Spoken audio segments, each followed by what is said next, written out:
Chapter 3692, Chapter 766, Colossal Existence. Chapter 766, Colossal Existence. TL Notes. Changed Divine Pattern Scroll to Divine Engraving Scroll to stay consistent with chapters 596 and 603. Now, all that's left to do is to wait and see how well these divine engraving scrolls will sell. After seeing the Abyss Chamber of Commerce starting official operations, Shi Feng grabbed a guild transfer scroll from his bag and teleported back to Shattering Town. He dared not spend even a moment longer in Luminous Sky City for fear of being recognized by others. Divine engraving scrolls were considered a lost technology by both the human race and the holy race. Any player who could learn divine engraving to an amateur degree would be treated as a VIP by the various powers. This would be especially so after the implementation of the Major System Update. After the Major System Update, the demand for divine engravers would skyrocket, utterly eclipsing all other subclasses in God's domain. At that time, even players who could produce only unfinished basic divine engraving scrolls would enjoy status rivaling the craftsmen of other subclasses. In his previous life, a large part of why he had invested a lot of effort into researching divine engravings was in the hopes that he could mass-produce basic divine engraving scrolls. That way, Zero Wing could have the financial capability to resist Demon's Gate. Now, having obtained a complete divine engraver legacy, and secretly nurtured a large batch of divine engravers, if he let the rest of the world learn of his secrets, it would spell doom for both himself and Zero Wing. Although he didn't intend to sell all 3,000 divine engraving scrolls at once, and only intended to display a dozen at a time, it was still enough to cause an uproar in Luminous Sky City. Not to mention, once it became known that the Abyss Chamber of Commerce would be selling divine engraving scrolls long-term, even a fool would understand that there existed divine engravers behind the Chamber of Commerce. Moreover, they should exist in considerable numbers. Although neither human nor holy race powers could threaten the Abyss Chamber of Commerce's safety in the current Luminous Sky City, it was a different story for Zero Wing. Destroying the current Zero Wing wouldn't be a challenging task for Apex and Royal powers. It was merely a question of intent and whether the endeavor would be worth the effort. Hence, for the sake of concealing Zero Wing's connection with the Abyss Chamber of Commerce, not only could Shi Feng not advertise it, but he also had to keep his distance from it. Otherwise, the consequences would be fatal. Meanwhile, shortly after Shi Feng left, many players walking in the nearby street quickly took notice of the newly opened Abyss Chamber of Commerce. Hey, there's a player shop there. Crap, who's the prodigal who opened up a shop here? Do they not know that the only players who walk by this area are those transporting goods? Maybe they selected the wrong shop when finalizing their purchase.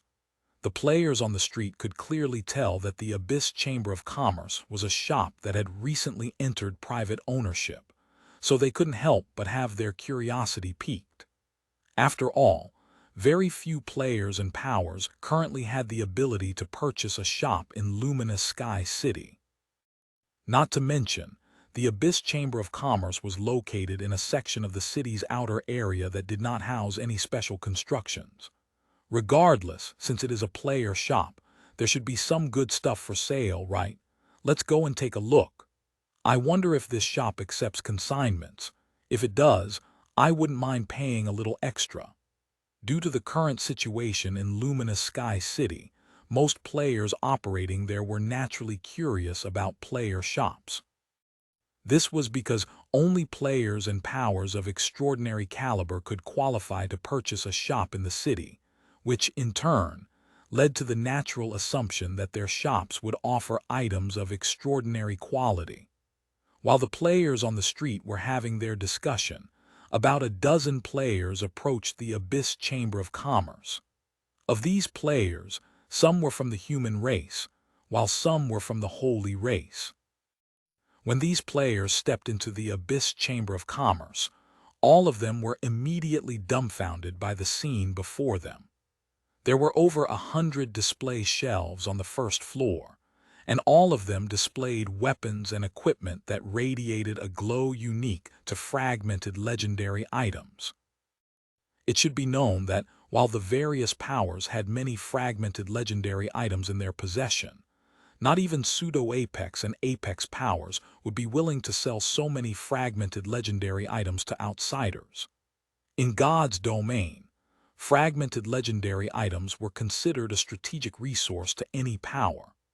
Because of this, it would already be fortunate if the various powers would be willing to barter their fragmented legendary items, let alone sell them directly for money.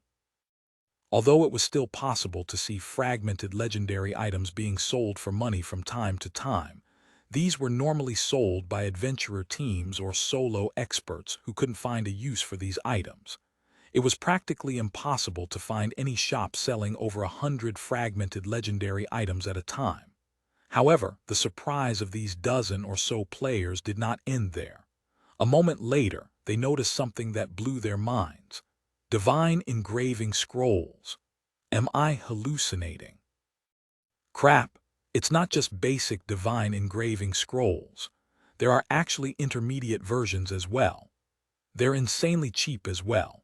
Each basic divine engraving scroll only costs 300 eternal gold, while intermediate ones only cost 3,000 eternal gold each. When everyone took a closer look at the 12 glowing scrolls displayed in front of the display shelves and saw the flowing divine runes on them, their eyes nearly popped out of their sockets. Divine engraving scrolls were considered products of the mythical era in both the human races and the holy races' greater gods' domains. Even in the past, basic divine engraving scrolls, which could strengthen only epic weapons and equipment, were already valued nearly as much as a fragmented legendary item. In the current God's domain, where players needed powerful mental strength to use fragmented legendary items and above, the value of divine engraving scrolls had increased even further, multiplying by several dozen times. Nobody move. All of these divine engraving scrolls belong to the Ocean Whale Adventurer team. Scram! How dare a second-rate adventurer team spout nonsense in front of the 100 Lions Nation? Following a brief silence, every player in the shop began to go crazy. Whether it was the human players or the holy race players, they immediately sought to snatch all 12 divine engraving scrolls sold by the Abyss Chamber of Commerce and resell them to make a fortune. After all, the value of these divine engraving scrolls wasn't limited to just strengthening weapons and equipment. They also had great research value. However, despite the fuss the players caused, none of them actually had the necessary funds to purchase the divine engraving scrolls.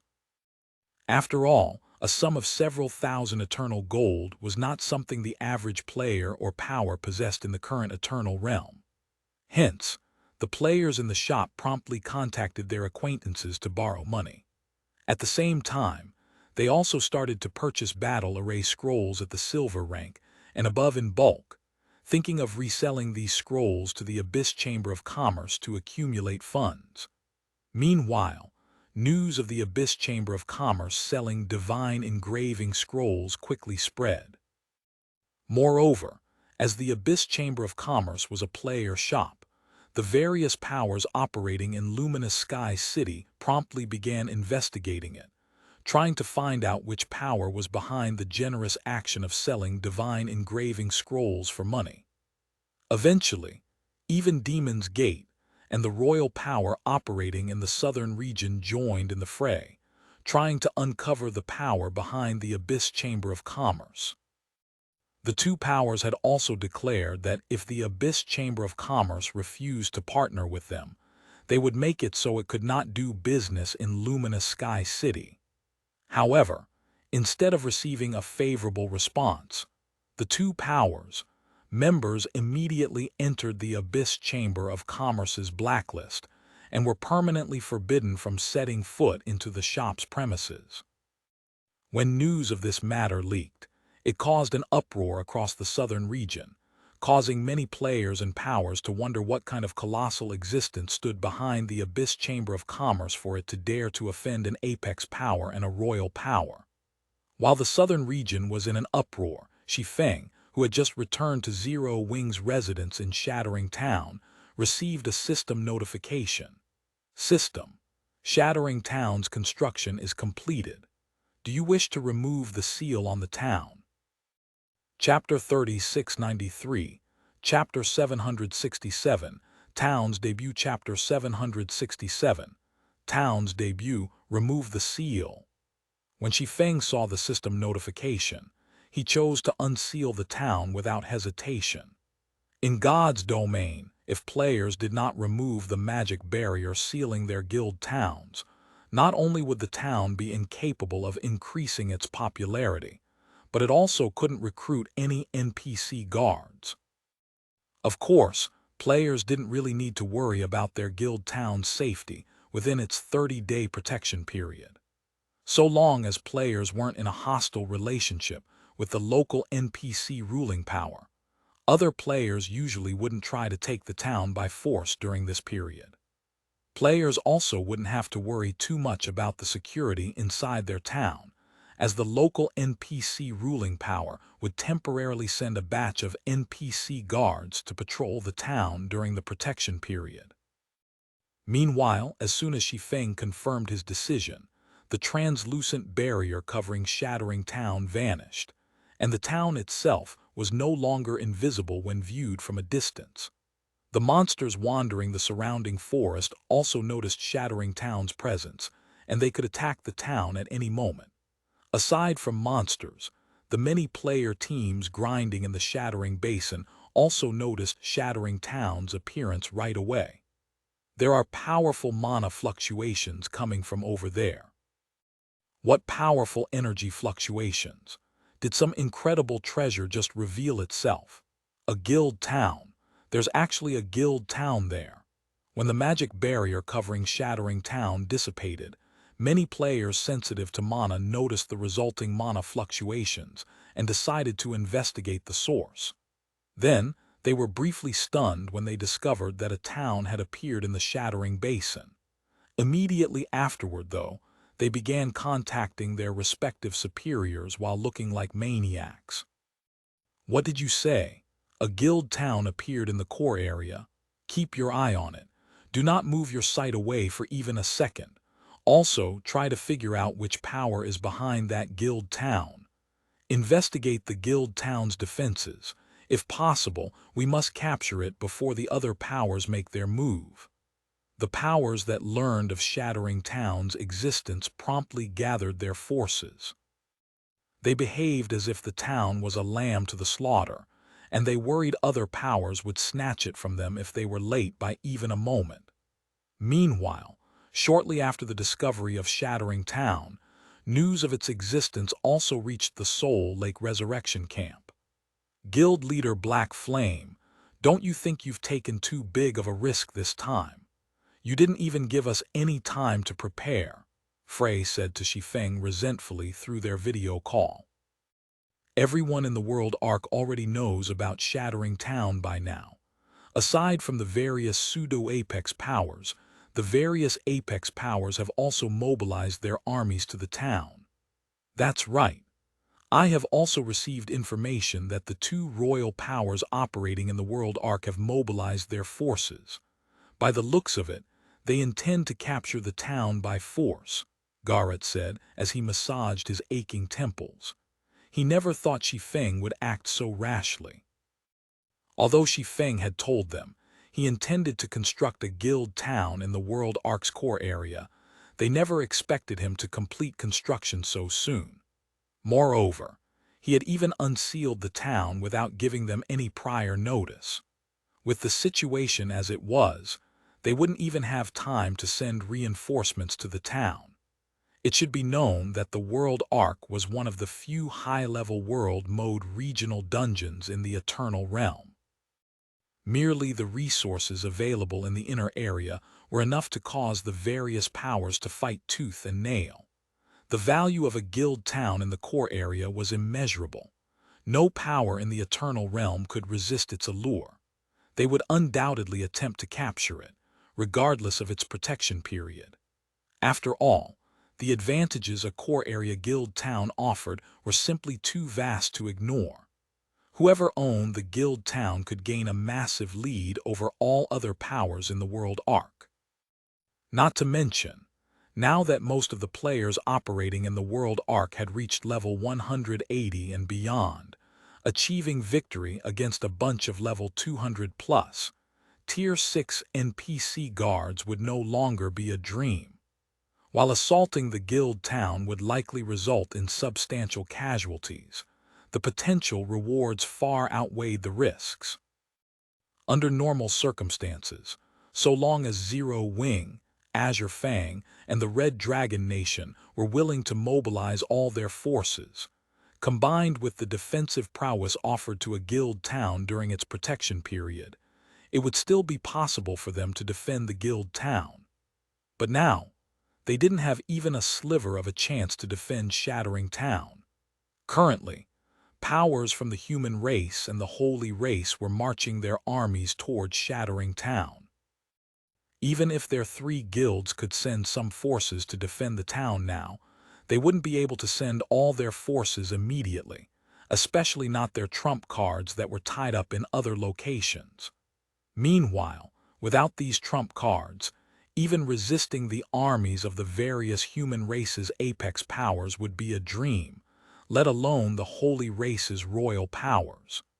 You too don't have to worry about this. Even if all powers in the current Eternal Realm gathered, they shouldn't think of capturing Shattering Town, Shi Feng said, chuckling when he saw the worried looks on Frey and Garrett. Rather than worry about the town, you two should make sure nobody learns that you own permanent shops and land in Shattering Town. Otherwise, there is nothing I can do to save you. Shi Feng naturally understood the consequences of unsealing Shattering Town so soon.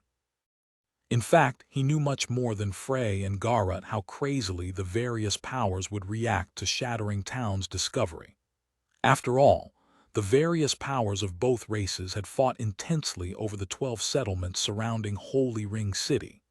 The battles had been so intense that some pseudo-apex powers had even been forced to retire from God's domain. Are you really confident in defending it, Guild Leader Black Flame? Frey asked as she stared at Shi Feng with anxiety and expectation. Previously, she had remained skeptical about Shi Feng's claim of constructing a guild town in the World Arc's core area. Even after formalizing their transaction with a God's domain contract, she still found the matter surreal, and she had braced herself for the possibility of seeing her investment of 25 million units of 7 luminaries crystal disappear into thin air. However, after seeing footage of Shattering Town, she started to grow fearful. She feared that the opportunity to soar to much greater heights would slip out of her hands. Naturally. Well, you'll know whether I am lying when the time comes. When Shi Feng saw that Frey remained anxious despite his assurance, he decided to offer a simple response before disconnecting the call. After hanging up the video call, Shi Feng shifted his gaze toward the NPC recruitment tab in the town system interface before him. Although the current Eternal Realm remained in its infancy phase, after witnessing the forces the various apex and royal powers possessed, Shi Feng knew it would be incredibly risky to rely solely on the temporary forces dispatched by Holy Ring City to defend Shattering Town. If the various apex powers and 2 royal powers operating in the World Arc decided to go all out, they could even succeed at capturing one of the weaker neutral cities in the Eternal Realm, let alone a guild town in its protection period. It was only a question of whether these powers were willing to bear the cost of doing so. Fortunately, Zero Wing had secured the nameless city's treasury, allowing it to obtain a large amount of divine water of life. If used adequately, Shattering Town could probably withstand an attack from even an entire royal power, let alone the limited forces the various apex and royal powers currently had in the Eternal Realm. TL notes, an entire royal power. This is referring to all the forces a royal power has in the Holy Race's Greater Gods Domain Chapter 3694, Chapter 768, Makings of a Paradise Chapter 768, Makings of a Paradise World Arc, Shattering Town. Sometime after the initial opening of Shattering Town, NPCs started to show up in large numbers, creating a lively atmosphere in the town. There were so many NPCs trying to enter Shattering Town that a long line had formed outside the town's entrance, the sight stirring the envy of the various powers members who had come to check out the new town that had appeared in the World Arc's core area. NPC merchants and NPC caravans were many players' primary income sources. The more NPC merchants and NPC caravans a guild town possessed, the higher the quantity and quality of quests players could acquire from said town. Aside from the individual player, the town's ruling power could also generate more income. This was especially true for a neutral guild town. All of the income generated by the town would belong to the ruling power. Furthermore, the town could do business with both the human race and the holy race. It should be known that they were currently in the World Arc, one of the few high-level world mode regional dungeons in the Eternal Realm. The resources available here were far beyond what was available elsewhere. Even if Shattering Town did nothing but resell race-exclusive weapons and equipment, it could still generate a massive fortune. I wonder which guild is so lucky to secure a guild town in this location. Even if we count only those currently gathered, there are already over 4 million players here. With so many players, the town can probably match a pseudo-apex power's income in the Eternal Realm simply by collecting some accommodation fees. Lucky. It doesn't feel that way to me. There are 3 apex powers and 2 royal powers currently eyeing this town. Do you think whoever's behind this town can defend it? I guess you're right. I heard that even that peerless chosen one from Demon's Gate is hurrying over here. If the power behind this town is wise, they might be able to keep 1 or 2 shops to make some money. But if they refuse to hand the town over, they'll have to face the wrath of 3 apex powers and 2 royal powers. As the various powers members observing Shattering Town saw more and more players gathering, they couldn't help but grow envious of whoever was the owner of the guild town. After the major system update, combat in God's domain had become significantly more challenging for players. So long as players sustained physical injuries, they would sustain a corresponding degree of mental injuries in the real world. Moreover, healing spells were incapable of rectifying this problem. All healing spells would do was help players recover their lost HP and from their physical injuries. They did not help with the mental injuries players sustained. In addition, once players accumulate mental injuries to a certain degree, they would start to have difficulty controlling their in-game characters and ultimately be forced offline. Meanwhile, if players wish to quickly recover from their mental injuries, in addition to consuming mental recovery potions offline, it was also crucial for them to rest their God's domain characters inside a town or city. Only when both recovery methods were employed could players recover from their mental injuries with the greatest efficiency. Not to mention, by resting inside a town or city in the game, players could also relieve the mental fatigue they had accumulated from using their weapons and equipment. This was already something many players had proven from experience. Originally, players operating in the World Arc would have to make periodic trips to a nearby NPC town or city to rest. This was because the World Ark's resurrection camps could only let players with sufficient mental strength continue fighting. They couldn't enable players to operate in the World Ark indefinitely. However, it was a different story for a guild town inside the World Ark. The effects of resting in Shattering Town would be no different than resting in an NPC town neighboring the World Ark.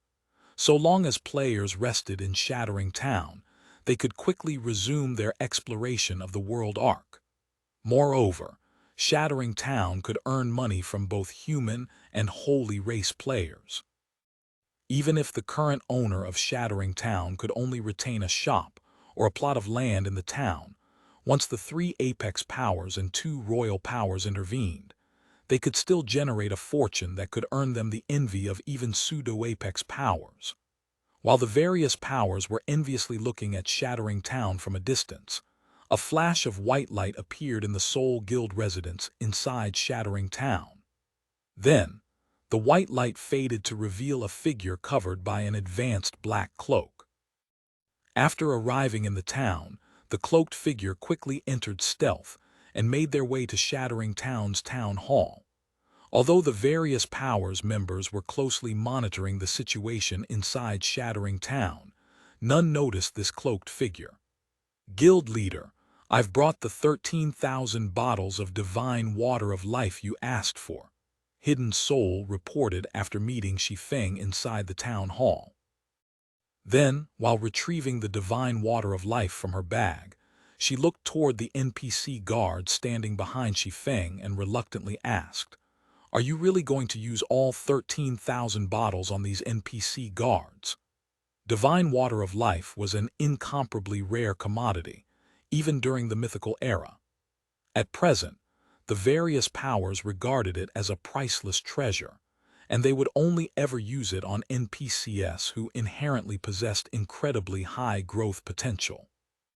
However, with Shattering Town being only an advanced guild town, there was no way it could attract any NPC guards with exceptional growth potential. They could already thank their lucky stars if they managed to recruit a couple of dark gold guards. Meanwhile, the only advantages these NPC guards had over Zero Wing's personal guards were their starting levels and tiers.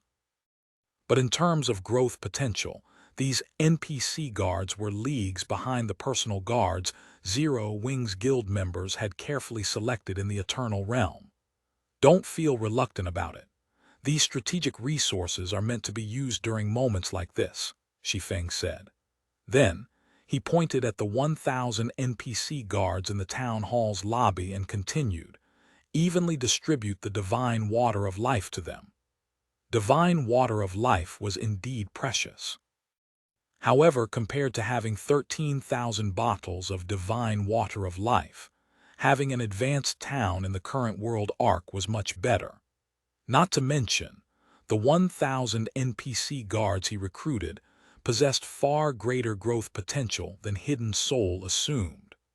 Under normal circumstances, the NPC guards an advanced guild town could recruit would indeed be limited in growth potential. However, because of his status as a 2-star count of Holy Ring City, Shattering Town was able to attract some of Holy Ring City's NPC guards. Because of this, over 10,000 NPC guards had come to apply for a position in Shattering Town in only a little more than 10 hours. Among them, over 700 were level 210 plus, Tier 6, while the rest were level 200 plus, Tier 5. In addition, of the 700 plus Tier 6 NPC guards, over 100 were Dark Gold NPC guards, and 323 were Fine Gold NPC guards.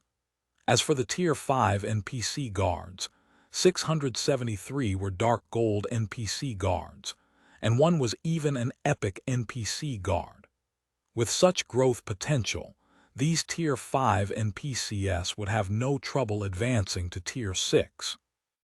After deliberating for a moment, Shi Feng quickly decided to recruit 100 Tier 6 Dark Gold NPC guards, 300 Tier 6 Fine Gold NPC guards, 599 Tier 5 Dark Gold NPC Guards, and the Soul Tier 5 Epic NPC Guard.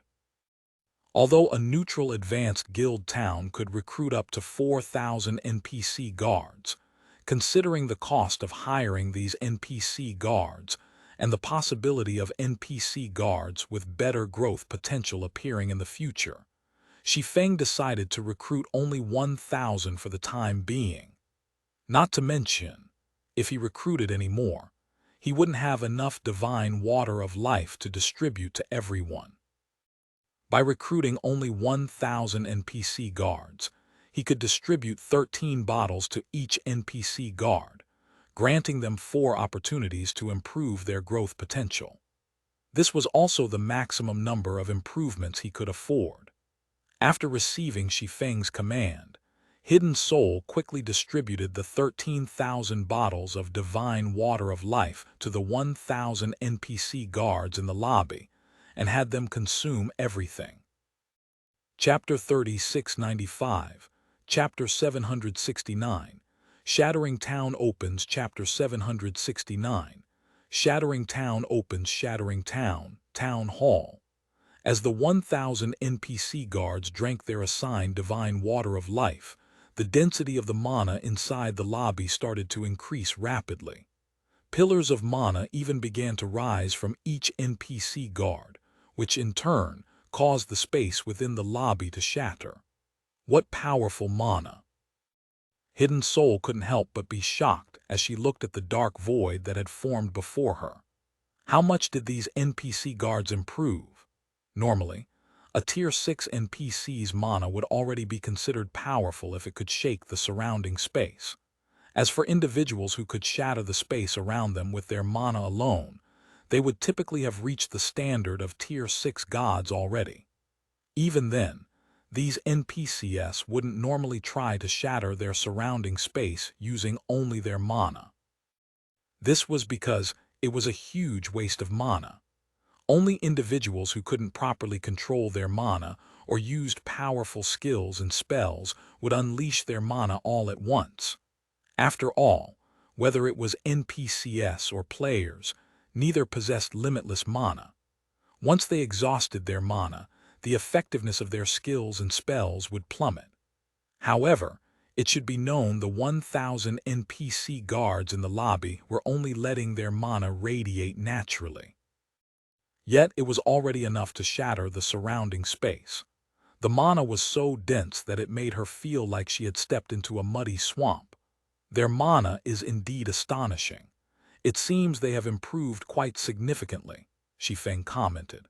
He was similarly shocked by the NPC guard's transformation.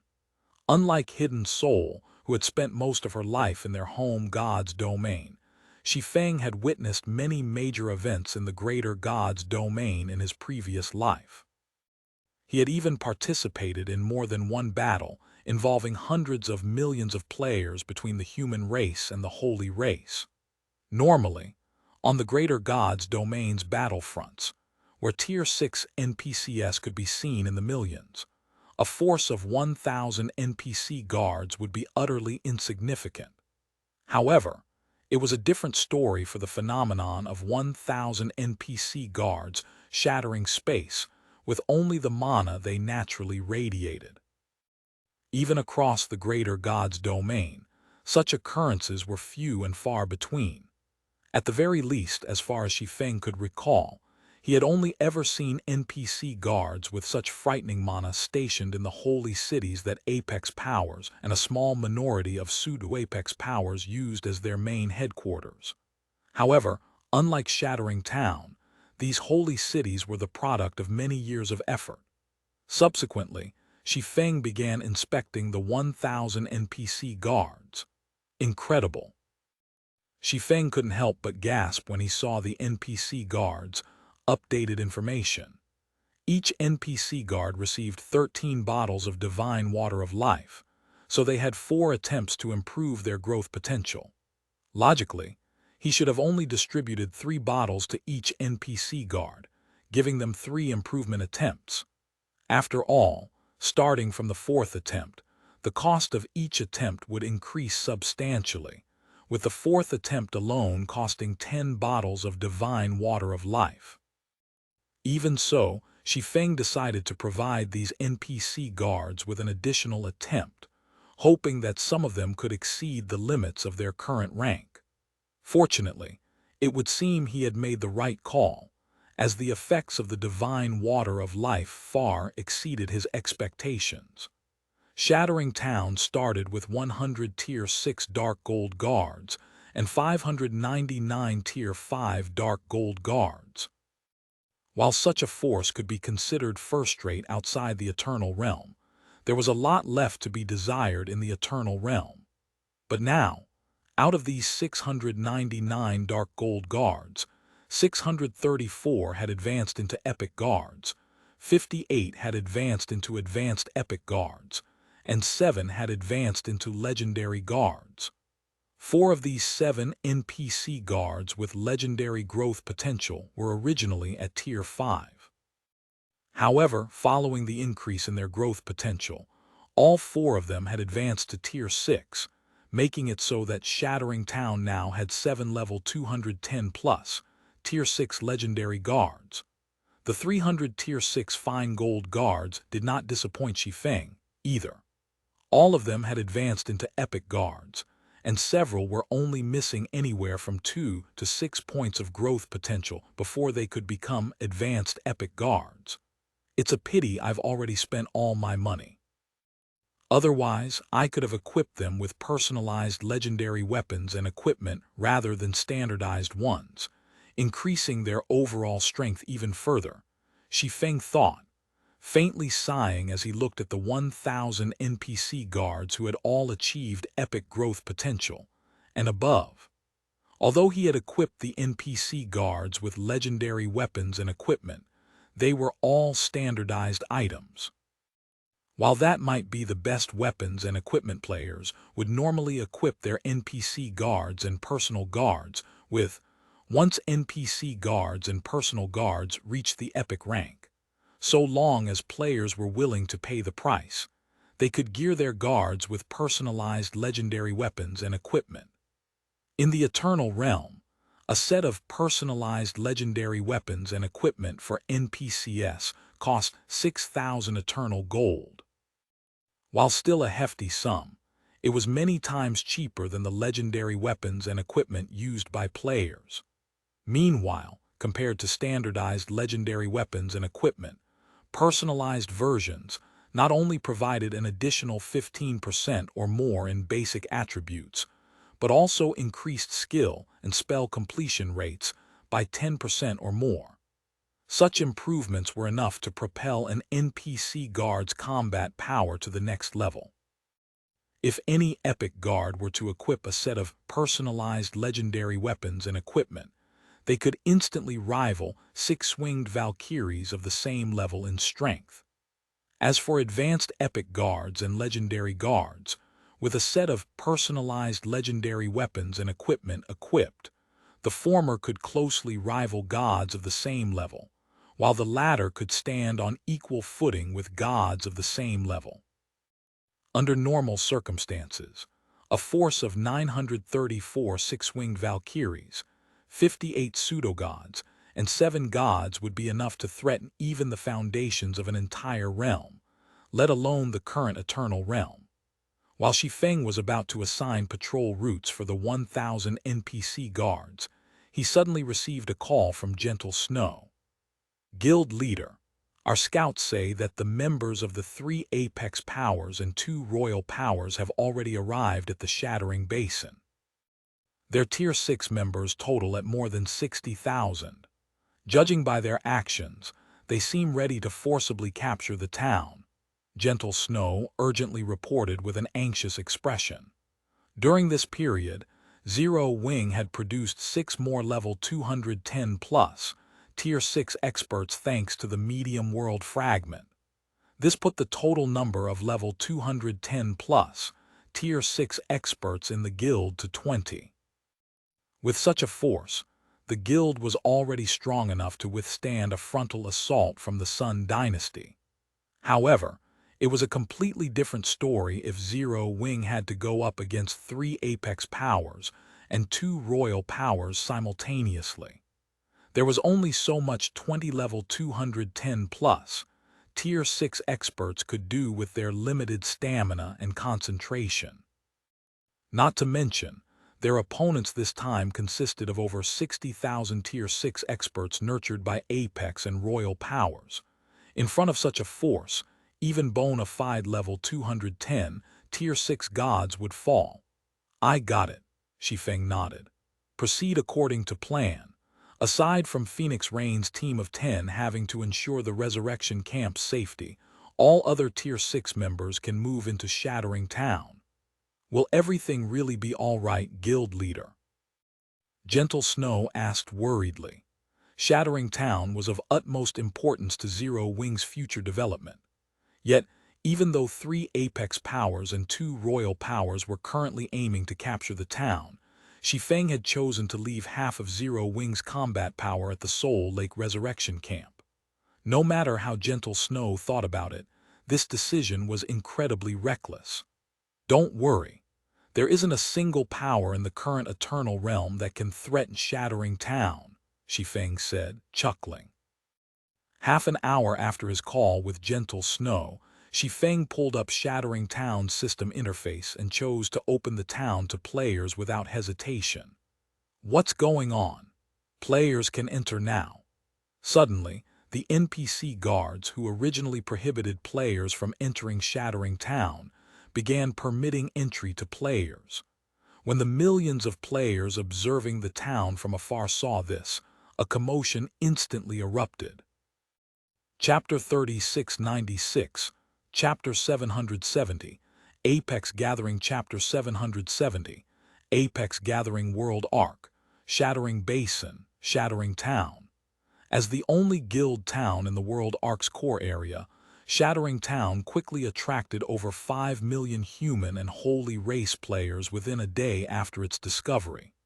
Among them, over 1 million were even Tier 6 players. If counting only Tier 6 players gathered, Shattering Town could triumph over every NPC city in the Eternal Realm. Meanwhile, following the discovery that Shattering Town was now open to players, the atmosphere surrounding the millions of players gathered outside the town reached a boiling point. Everyone was eager to be the first to charge into the town. However, even after some time had passed, none of these eager players dared to approach the town's entrance.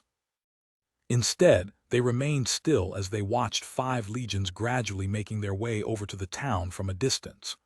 Only after these 5 legions had gathered before the town's entrance did the several million players dare to close in on the town a little.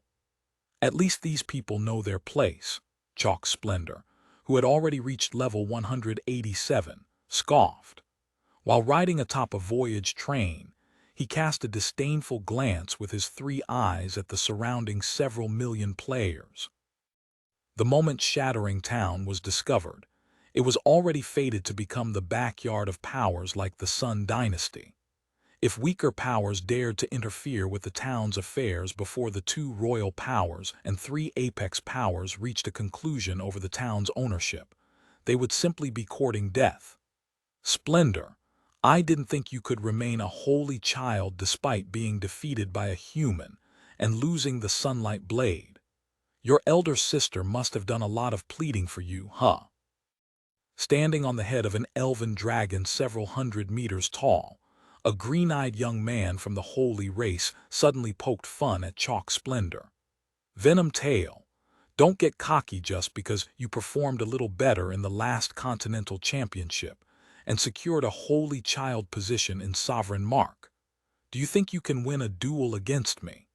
Chalk Splendor responded as he glared at the level 189 green-eyed young man. Sovereign Mark was a royal power no weaker than the Sun Dynasty. The 2 powers had also clashed numerous times in the holy race's greater god's domain. On the individual level, Chalk Splendor had traded blows with Venom Tail plenty of times before entering the Eternal Realm. In terms of strength, he was originally above Venom Tail. Hence, he became a holy child much sooner than Venom Tail did. However, since coming to the Eternal Realm, Venom Tail had encountered a lucky opportunity that enabled him to become the first batch of players to participate in the Continental Championship. Meanwhile, thanks to the rewards he earned from the Continental Championship, not only did Venom Tail achieve significant improvements in strength, but his status in Sovereign Mark also skyrocketed. I might consider it if it's a duel with Daystar, but I'll pass, Venom Tail said, chuckling. Despite being an esteemed chosen one of a royal power, you actually lost to a human with barely any fame. If I were you, I would have chosen to retire on the spot. You bastard! Chalk Splendor instantly lost his temper and got ready to attack Venom Tail when he heard the latter's provocation. His loss to Black Flame was, without a doubt, the biggest sore spot in his life. After all, out of all the royal power's holy children who had entered the Eternal Realm, he was the first to get killed by a human player. This had caused him to become a joke among the holy race. While Venom Tail was preparing to engage Chalk Splendor in battle, the legions of the Seven Luminaries Alliance, Demon's Gate, and the Eternal Chamber of Commerce just so happened to have arrived before Shattering Town's entrance, their arrival instantly quelling the urges of the two young men. These damnable humans and their irritable timings, Chalk Splendor cursed under his breath as he coldly looked at Verdant Rainbow, a chosen one of the Seven Luminaries Alliance and the leader of the three human legions. Chalk Splendor similarly hated Verdant Rainbow to the bone. After all, it was only with Verdant Rainbow's assistance that Black Flame could have killed him. Otherwise, with the Sunlight Blade's power, nobody could have killed him. Verdant Rainbow. I didn't think you would be the one leading the humans this time, Venom Tail said, smiling as he looked at Verdant Rainbow. Well, are you thinking of interfering with Shattering Town as well this time? Are you really not afraid Sovereign Mark will annihilate you all? Treasures belong to those who can secure them. The same goes for this town, Verdant Rainbow calmly said as she looked at Sovereign Mark's nearly 20,000 Tier 6 experts. Meanwhile, after glancing at the near 3,000 human players behind Verdant Rainbow, Venom Tail smiled and asked, "What do you propose? All of us will enter the town first. Then, we will decide who gets to occupy the town using strength. What do you think?" Verdant Rainbow said as she pointed at Shattering Town's opened gates while directing her gaze at Venom Tail and Chalk Splendor. It wouldn't be an exaggeration to say that any one of the holy race's 10 royal powers was stronger than even the human race's strongest apex power. However, now that the Seven Luminaries Alliance, Demon's Gate, and the Eternal Chamber of Commerce had joined forces, their combined army was only marginally smaller than the Sun Dynasty and Sovereign Mark's combined army. If both sides decided to fight, the battle's outcome could swing either way. Not to mention, the Sun Dynasty and Sovereign Mark weren't the best of friends. The Sun Dynasty can go along with this arrangement, but on one condition. After recollecting himself, Chalk Splendor smiled at Verdant Rainbow and said, "The Seven Luminaries Alliance must ensure that it will halt all aid to Zero Wing from now onward. If you can agree to this condition, I will agree to your condition of exploring the town together." "Halt all aid to Zero Wing," Verdant Rainbow frowned. "Zero Wing? Is it the guild of the human who killed our dear Chalk Splendor?" Venom Tail's interest was piqued when he heard Chalk Splendor's condition. If that's the case, Sovereign Mark will second this condition. A guild that dares embarrass a royal power of the holy race naturally cannot continue to exist. Personally, Venom Tail had no interest in the guild known as Zero Wing. However, considering the holy race's reputation, he wouldn't mind helping Chalk Splendor get a little revenge. Otherwise, the holy children of the holy race's royal powers would truly become a joke in the eyes of other powers. We will never, just as Verdant Rainbow was about to refuse Chalk Splendor's condition, the muscular woman behind her suddenly interrupted. "Miss Verdant, don't be so quick to refuse," Phoenix Flame, a Tier 6 berserker from Demon's Gate, said. "I think we can agree to these two holy children's demands. We are only talking about a small guild here. Surely, you wouldn't consider having us engage two of the holy race's royal powers in mortal combat simply over a small guild, right? Are you doing this on purpose, Phoenix Flame?" Verdant Rainbow glared at Phoenix Flame, very much dissatisfied by the other party's suggestion. It was already bad enough that Chalk Splendor was using this opportunity to corner Zero Wing. She didn't think Phoenix Flame would do the same as well. "Hey, it wasn't me who proposed this condition," Phoenix Flame said, shrugging. "I am only suggesting what's best for our three powers." Verdant Rainbow's resolve started to waver after hearing Phoenix Flame's words. Although she knew this was nothing but an excuse, she still couldn't help but hesitate. Meanwhile, amidst Verdant Rainbow's hesitation, a young man with a slim body like that of a cheetah suddenly spoke up. "Rainbow, I know you want to support Zero Wing, but you have to look at the situation," the young man, a Tier 6 assassin from the Eternal Chamber of Commerce, said. "Even if we set aside Shattering Town, there is still the Continental Championship to consider. Demon's Gate's assistance will be crucial in the competition. We shouldn't sour relationships between our three powers simply because of Zero Wing. Zero Wing isn't worthy of that. Not to mention, we are only halting support for Zero Wing in the world arc. We can simply compensate Zero Wing with some rewards afterward." After saying so, the assassin youth looked toward Venom Tail and Chalk Splendor, saying, "I, Fallen Dragon, agree to your condition on behalf of the three Apex powers here. I hope you two can keep your promise."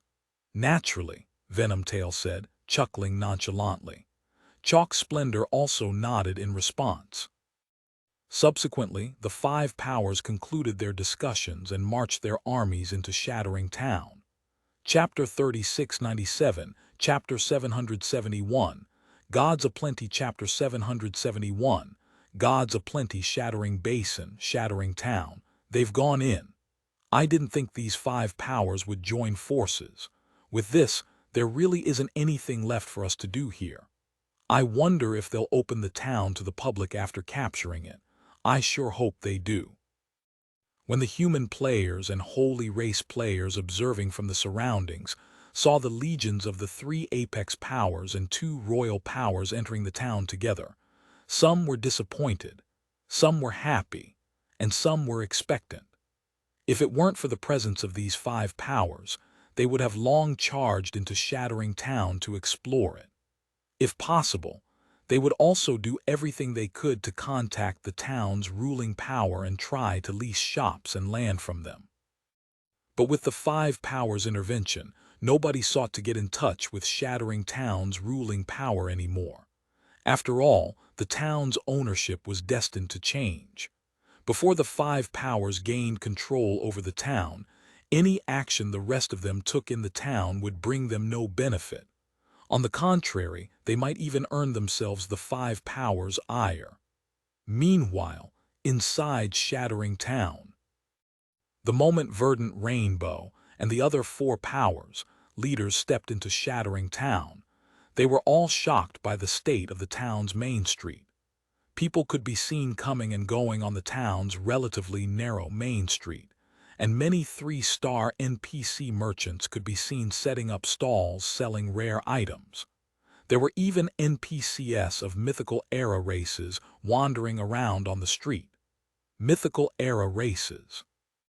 Whether it was human players or holy race players, they all sought to convert to a mythical era race and gain talent far beyond the imagination of modern races. Yet, whether it was in their respective greater gods' domains or the eternal realm, the Seven Luminaries Alliance, Demon's Gate, the Eternal Chamber of Commerce, the Sun Dynasty, and Sovereign Mark had never encountered any NPC of a mythical era race, let alone the method to convert into such a race. They only knew that mythical era races existed in Holy Ring City. But now, not only did they manage to see NPCs of mythical era races inside Shattering Town, but nearly 10% of the town's NPC population was made up of such NPCs. How could they not be surprised? Gold. I've struck gold. Chalk Splendor's eyes were shining as he looked at the NPCs walking on the street. While converting to a mythical era race remained out of sight for current players, it was a different story for recruiting NPCs of mythical era races as personal guards. So long as an NPC was spotted inside a town or city, players could recruit them as a personal guard. If he could recruit NPCs with high growth potential and were of mythical era races, it would definitely help pave a smooth road for his future. It would be even better if he could form a legion of such NPCs. With such a legion under his command, nobody could stand in his way. After all, the strength ceiling for mythical era races was undoubtedly higher than that of modern races. In a situation where everyone couldn't progress beyond Tier 6, it went without saying those of mythical era races would triumph in a fight. This town must belong to Sovereign Mark. When Venom Tail saw the NPCs of mythical era races around him, he promptly issued an order to his subordinate, "Pass down my command. I want everyone to hurry over to the town hall immediately. We must snatch the town token before everyone else." At the same time, Verdant Rainbow, Phoenix Flame, and Fallen Dragon similarly commanded their forces to charge towards Shattering Town's town hall, no one having any interest in surveying the town any longer. If they wanted to recruit NPCs of mythical era races as personal guards, the best way to do so would be to first become the ruler of Shattering Town. After all, NPCs in God's domain were intelligent, with some being even more intelligent than players. Hence, recruiting NPCs was a difficult process, and players would typically need some sort of prestigious status to increase their chances of success. Meanwhile, the only way to become a guild town's ruler would be to secure the town token, which would typically be stored in the town hall. The town's owner could also be carrying the town token, but the possibility was low. This was because the town token could not be taken out of the town. So, rather than needlessly moving the town token around and exposing it to greater risks, keeping it stored in the town hall under the constant security of NPC guards would be much safer. Subsequently, the 5 Powers 60,000 plus Tier 6 experts could be seen charging toward the center of Shattering Town like a bunch of madmen. However, just as they were about to reach the town hall, Verdant Rainbow and the others suddenly stopped running, as they had their attention drawn toward the teleportation hall erected in the town center. And while staring at the majestic teleportation array constructed inside the teleportation hall, they couldn't help but reveal dumbfounded expressions. Am I dreaming? Verdant Rainbow was filled with disbelief as she looked at the scene displayed on the other end of the teleportation array. This town is directly connected to Luminous Sky City. Luminous Sky City was the #1 neutral city in the Eternal Realm's southern region. Not only did it possess precious resources that couldn't be found on the Eternal Continent, but it also served as a crucial route connecting the Eternal Continent and the Western Continent. Presently, all Apex powers had already dispatched personnel to establish a base of operations in Luminous Sky City. However, as the southern region was far away from the Eternal Continent, making it tedious to reach, even the 7 Luminaries Alliance could only afford to send a limited number of members to develop there. It was also because of this situation that Demon's Gate, having the ability to transport players from outside the Eternal Realm directly to the southern region, could rule over the southern region with an iron fist, becoming the envy of the other Apex powers. Yet it was now revealed that they could teleport directly to Luminous Sky City via a town in the world arc. This town must belong to Demon's Gate, When Phoenix Flame saw Shattering Town's teleportation hall, greed colored her eyes, and her breathing quickened. As someone who frequently traveled between the Eternal Continent and the Southern region, Phoenix Flame knew how difficult it was to transport players between these two places. In addition to being time-consuming, it also cost a lot of money and resources. If conducted on a large scale, even apex powers would wince at the cost. However, the cost to teleport from Shattering Town to Luminous Sky City was only a meager 600 units of 7 Luminaries crystal. This was an absolute bargain. Thinking up to this point, the 5 Powers Tier 6 experts resumed their charge toward the town hall with even greater haste. In less than 30 seconds, Venom Tail, Chalk Splendor, Verdant Rainbow, Phoenix Flame, and Fallen Dragon arrived in front of Shattering Town's town hall. The 60,000-plus Tier 6 experts also caught up to them in short order, looking ready to fight. Meanwhile, just when Venom Tail's group of 5 had opened the doors to the town hall and were about to command their forces to demolish the building, the 1,000 NPC guards, who were still waiting to receive their assignments, turned around simultaneously to look at the 5 individuals. Heavy, suffocating. The instant the doors opened, mana of unbelievable density gushed out of the town hall, washing over everyone outside the building and transforming the surrounding space into a dark void. Standing in the presence of this mana, none of the level 180-plus Tier 6 experts outside the town hall could move their bodies, and they couldn't help but feel as if a group of gods from primordial times had descended upon the world again. Chapter 3698, Chapter 772, Zero Wings Town. Chapter 772, Zero Wings Town. God-ranked NPC guards. How is this possible? This is madness. How can a mere town have so many epic and legendary NPC guards? I must be hallucinating. Yes, this must be a hallucination. A moment after opening the doors to the town hall, Venom Tail, Phoenix Flame, and the other leaders of the 5 powers simultaneously closed the doors again out of instinct. Likewise, none of them could bring themselves to believe what they had just seen was real. There was no way Shattering Town, a guild town that had been constructed only recently, could have 1,000 NPC guards with epic potential and above.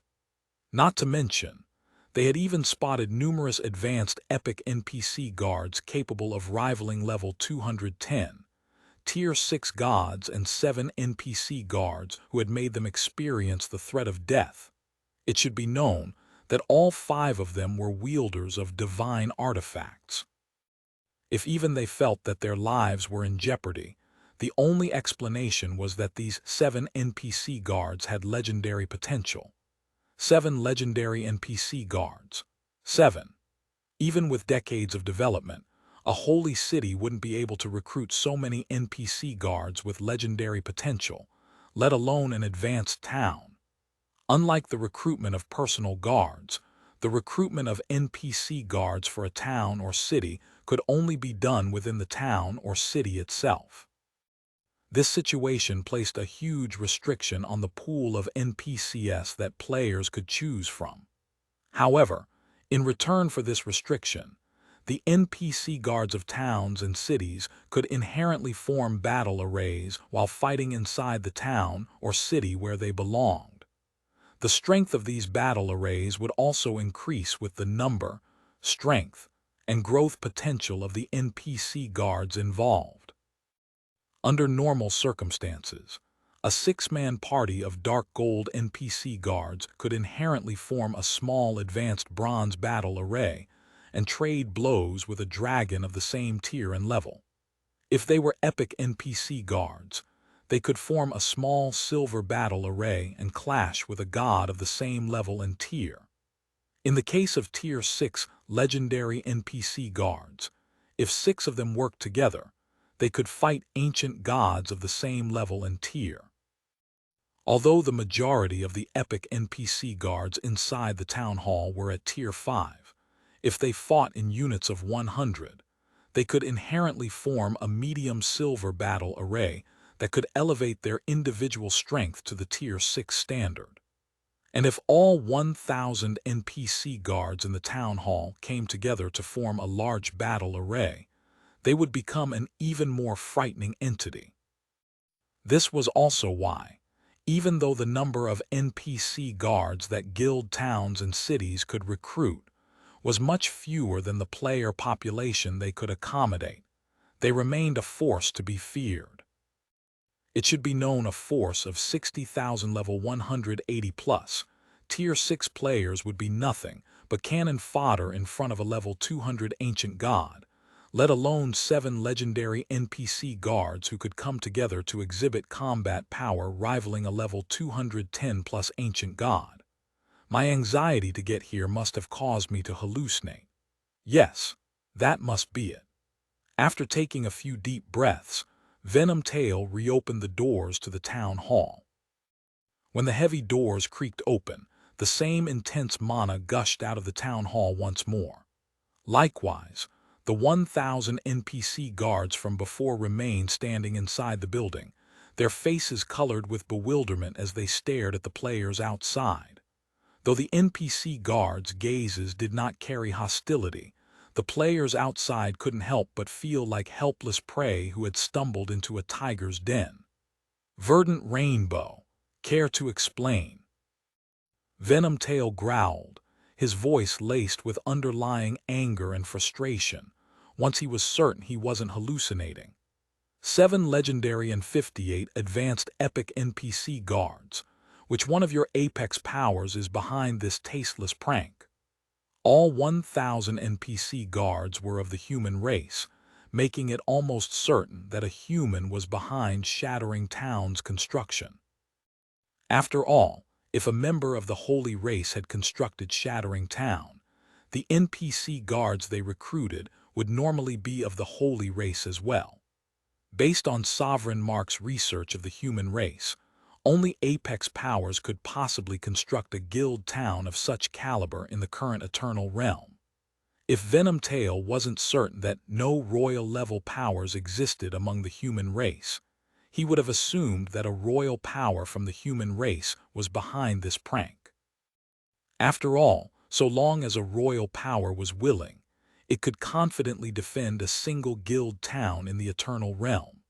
It was only a matter of how the royal power chose to do so.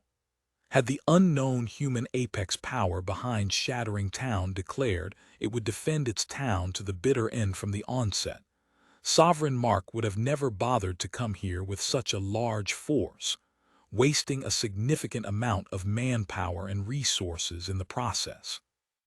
I wish I knew, Verdant Rainbow said, wryly smiling as she looked at Venom Tail's angry expression. The human race boasted fewer than 10 apex powers. Of them, only the 7 Luminaries Alliance, Demon's Gate, and the Eternal Chamber of Commerce were operating in the World Arc.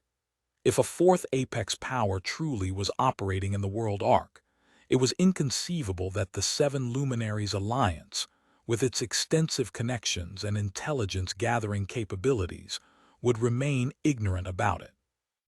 Not to mention, all human powers belong to the same camp.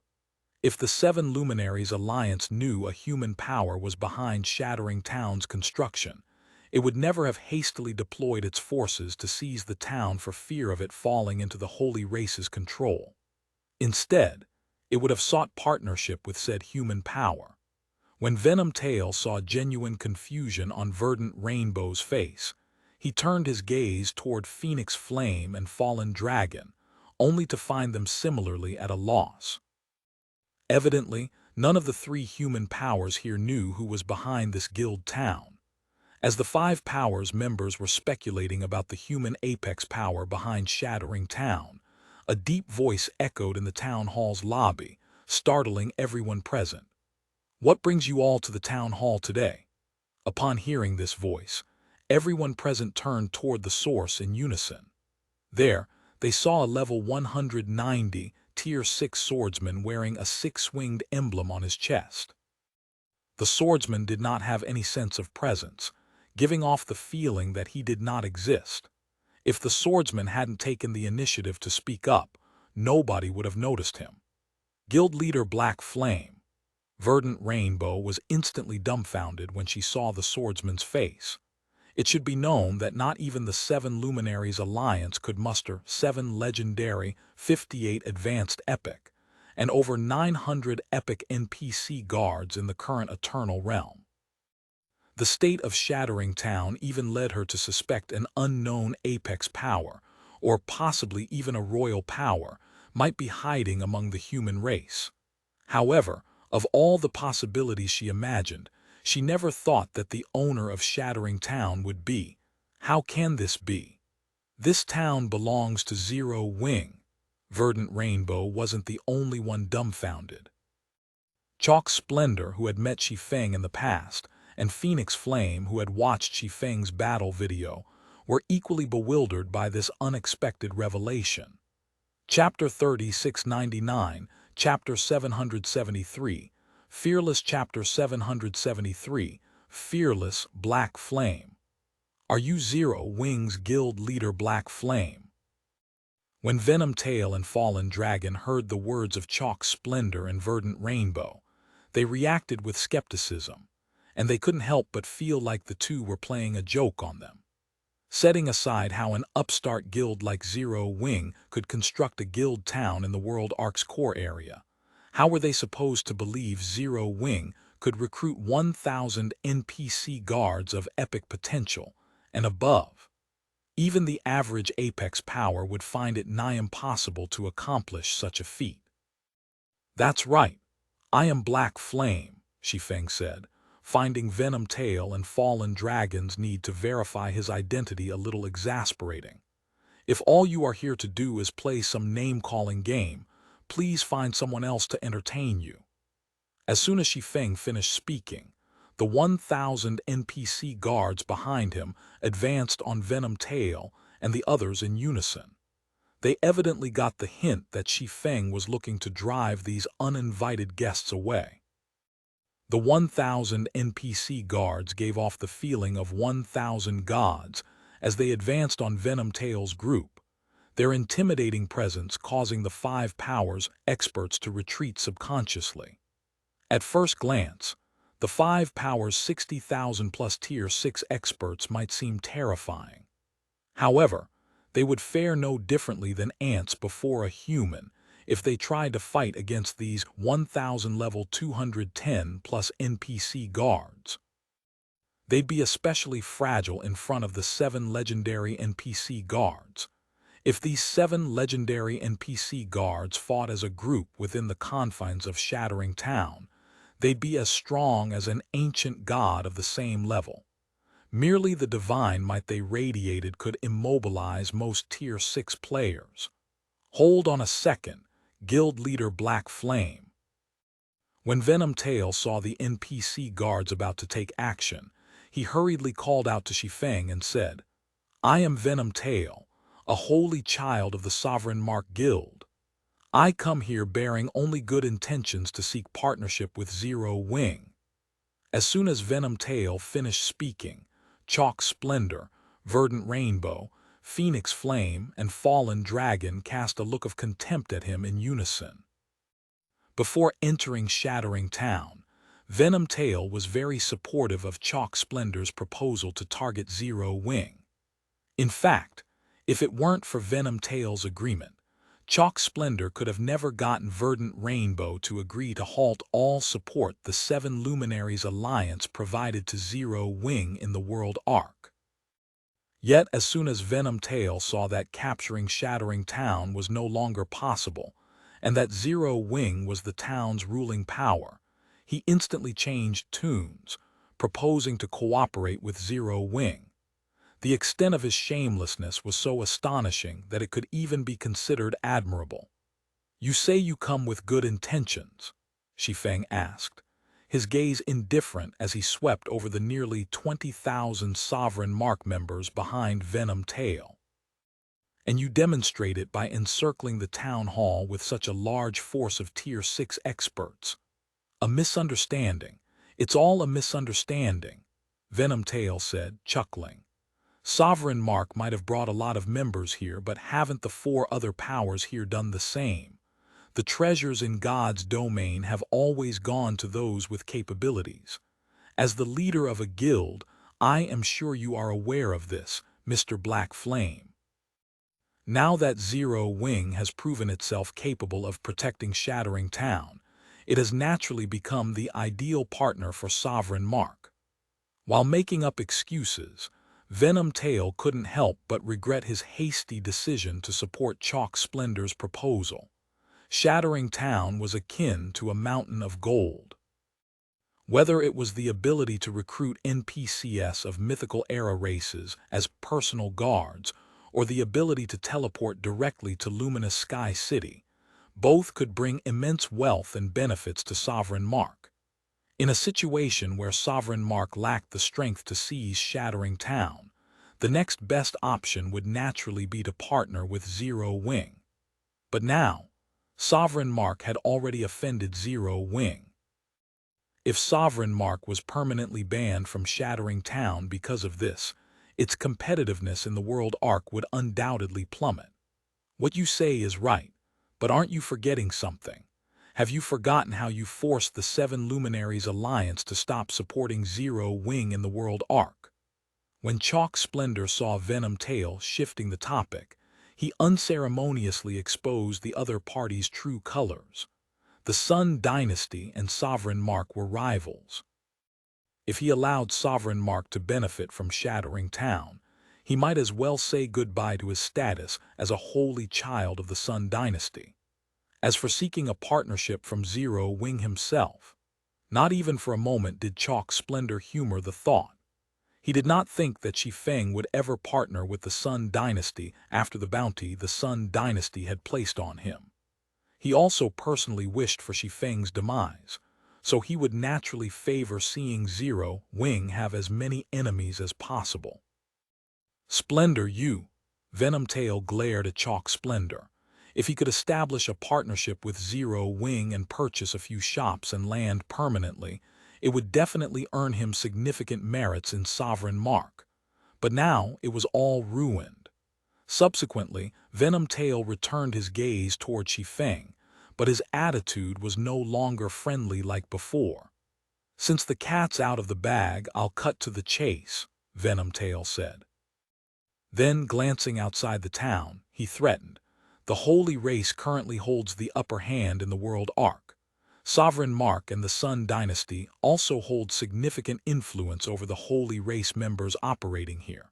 Since you have already offended the Sun Dynasty previously, if you offend Sovereign Mark as well, your town will most likely have trouble operating in the future.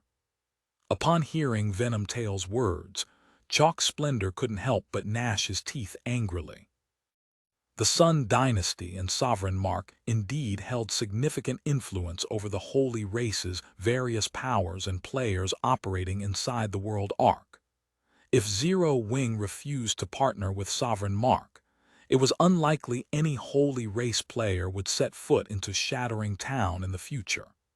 Currently, Shattering Town's greatest advantage was its ability to enable trade between human players and Holy Race players.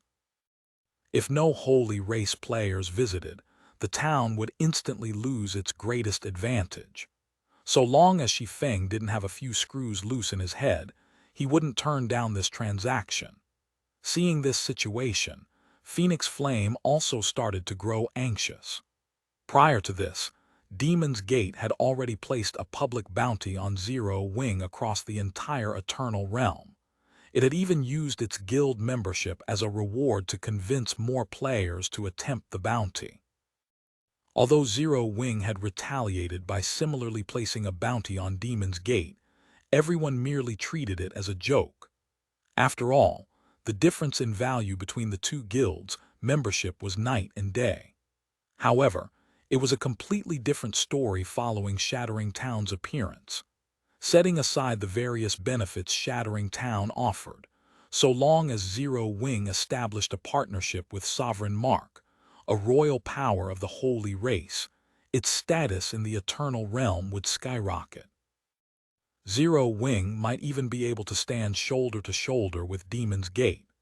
After factoring in Shattering Town's connection with Luminous Sky City, if Zero Wing had Sovereign Mark's assistance, it might come to gain absolute authority over a significant portion of the southern region. If that happened, Demon's Gate would be in deep trouble. While Phoenix Flame was worried about Demon's Gate's future, Shi Feng's voice echoed across the town hall once more. "I see that Sovereign Mark is as domineering as always," Shi Feng said, chuckling when confronted with Venom Tail's threat. "Unfortunately, your threats are meaningless. Whether it is the Sun Dynasty or Sovereign Mark, Zero Wing has never intended to partner with any holy race power. If you only want to trade, Zero Wing will welcome it. But if you want to supplant Zero Wing wouldn't mind having a few more enemies." Chapter 3700, Chapter 774, Astonishing Prophets. Chapter 774, Astonishing Prophets. World Arc, Shattering Town. Why have they all come out? Do the five powers not plan on capturing this town? It can't be right. This is the only guild town in the core area. If taken advantage of properly, you can make a fortune from collecting rent alone. Not to mention, the town can facilitate trade between the two races. How can the five powers possibly give up on it? The millions of players observing Shattering Town from a distance immediately engaged in a heated discussion when they saw the Tier 6 experts of the two royal powers and 3 apex powers exiting the town. They couldn't believe the five powers would give up on a treasure trove like Shattering Town. Admittedly, the player population Shattering Town could accommodate paled compared to NPC cities. As an advanced town, Shattering Town could only accommodate up to 2 million players at a time, which was a far cry from NPC cities that could accommodate tens of millions of players. However, Shattering Town was a guild town. This meant that the town's ruling power could keep all the profits generated by the town. They wouldn't need to pay a hefty tax to NPCs.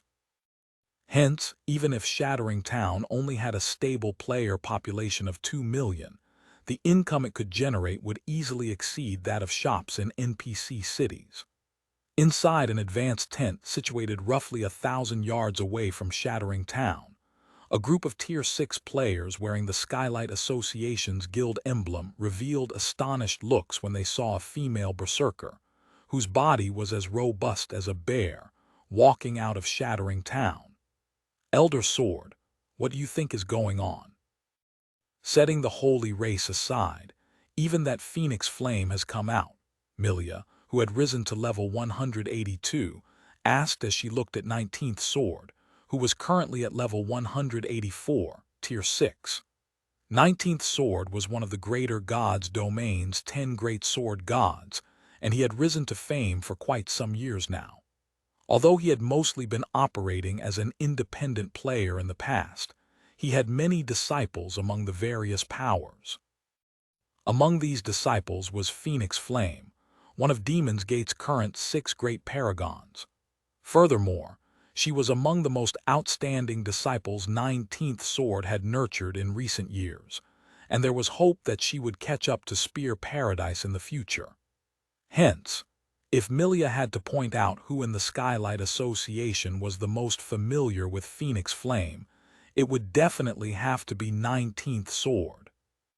"It is indeed strange," 19th Sword muttered, a hint of confusion appearing in his sharp gaze.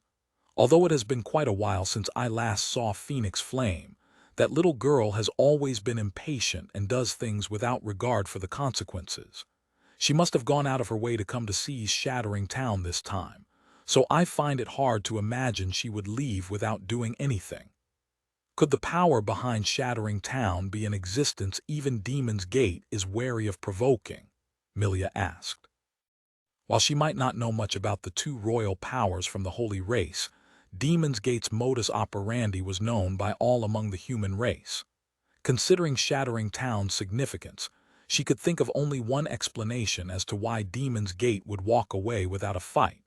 It could not afford to provoke Shattering Town. That's a likely possibility, 19th Sword said with a pondering look. Then, he moved his gaze toward Shattering Town and continued, but this is good news for the Skylight Association. The withdrawal of the 5 powers signifies that even they are powerless against Shattering Town. Previously, the 5 powers held an overwhelming advantage in the core area due to their resurrection camps, but with Shattering Town's appearance, we can have a chance at catching up with the 5 powers exploration teams. If we can partner with the power behind Shattering Town, we might even be able to surpass the 5 powers exploration progress. 19th Sword's words excited Milia and the other Skylight Association members present. Although the various powers currently already had the ability to explore the World Ark's core area, compared to the 2 Royal Powers and 3 Apex Powers, who all owned resurrection camps in the core area, their accomplishments in the core area could only be considered pitiful. Moreover, whenever they encountered the 5 powers members, they always had to step aside. Even when regional bosses, treasure chests, and monster respawn points were right before them, they still had to surrender everything to the 5 powers. Otherwise, should a fight break out, the consequences would not be something that they, powers without resurrection camps in the core area, could bear. However, it was a different story now that Shattering Town had appeared. Not only could they register to resurrect in Shattering Town, but they could also rely on the town to thoroughly recuperate. Most importantly, since even the 5 powers were powerless to do anything about Shattering Town, other powers could start to oppose the 5 powers, teams out in the fields without fearing losing their foothold in the core area. At this time, the Skylight Association wasn't the only one with such thoughts. The other powers and adventurer teams present to see the 5 powers' defeat also came to a similar conclusion. Because of this, as soon as the 5 powers members disappeared into the distance, every player gathered outside Shattering Town charged into the town without hesitation. Everyone was focused on renting hotel rooms or finding out how to rent shops and private houses in the town. In less than half an hour, the hotels, restaurants, and shops of Shattering Town became fully packed with players. The situation on the streets was also remarkable, with endless crowds walking along the streets and player stalls popping up one after another. Madness. This is simply madness. It costs 1 eternal gold every 24 hours to rent a stall space here, yet not a single unoccupied space remains. The profits this town can rake in a day from stall rental alone can probably already match the Apex Powers' daily income. While strolling the streets of Shattering Town, Frey couldn't help but be stupefied when she saw that player stalls lined every corner of every street. Normally, in an NPC city with a player population in the tens of millions, the number of player stalls in the city would, at best, amount to several tens of thousands. However, despite Shattering Town having a player population of just 2 million, over 200,000 players were setting up stalls here. Moreover, unlike NPC cities, which charged a mere 2 or 3 eternal silver per day for street stalls, Shattering Town demanded a hefty 1 eternal gold every 24 hours. This translated to over 400,000 eternal gold in a God's domain day, a staggering sum far beyond the reach of even the strongest of pseudo-apex powers in the current eternal realm. Only apex powers could possibly achieve such a daily income. It is indeed astonishing. Garrett agreed with Frey's sentiment while looking at the many stalls operated by Holy Race players. Although I've long known the town would prosper once it opens, I never thought it would reach such a frightening extent. If we hadn't signed a contract with Zero Wing early on, We might not even have the qualifications to compete for a shop in Shattering Town. Frey nodded in agreement, a feeling of delight spreading within her. When considering Shattering Town's future promotion, the town needed to have many NPC merchants establish operations here. Because of this, there were only so many shops the town could rent out to players. Although the Red Dragon Nation and Shi Feng were pseudo-apex powers, their chances of winning would be slim if they had to compete fairly over Shattering Town's shops. It would be even more so if they included holy race powers in the competition. After all, the holy race was vastly superior to the human race in numbers and strength.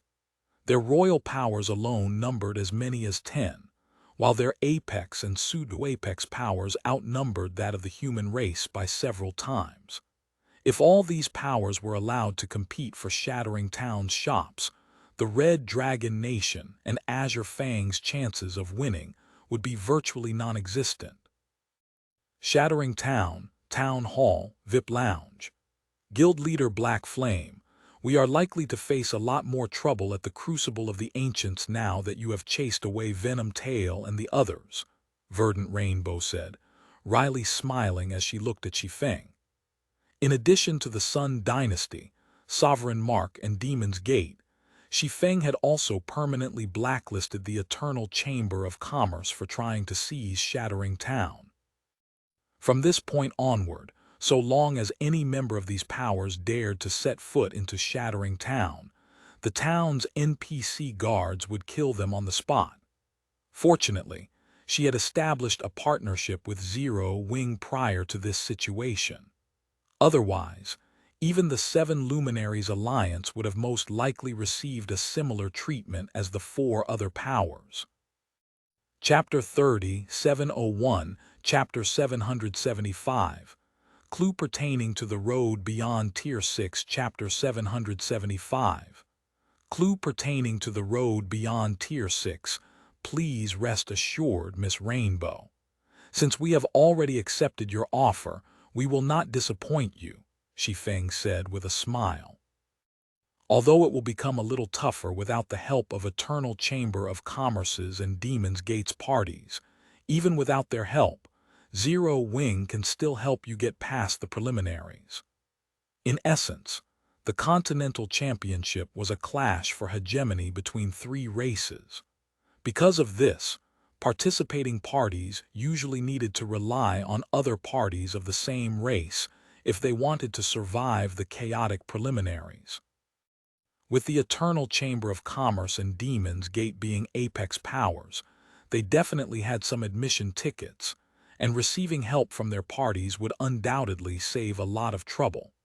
However, so long as their party boasted sufficiently strong members, they could still conquer the preliminaries, even without the help of others. I am aware of the strength Zero Wing has displayed in the defense against the Sun Dynasty's Holy Guard. Seeing Shi Feng's nonchalance, Verdant Rainbow couldn't help but sigh as she shared a document with him and said, "But the preliminaries this time will no longer be the same as before. The major system update has brought a change to the Continental Championship's rules. I was originally thinking of informing you about this after my trip to Shattering Town, but since you are here, have a look at the updated rules. Participating players will now have their levels suppressed to the average." When Shi Feng saw the updated Continental Championship rules, his expression on his face remained unchanged. In his previous life, the Continental Championship's rules had indeed changed after the major system update. More specifically, all participants would have their levels equalized, making it so that the championship placed more emphasis on individual combat standards.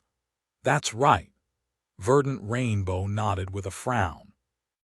Because of this new rule, players who exceed the average level will no longer have an advantage. All participants can rely only on their individual combat standards to achieve victory.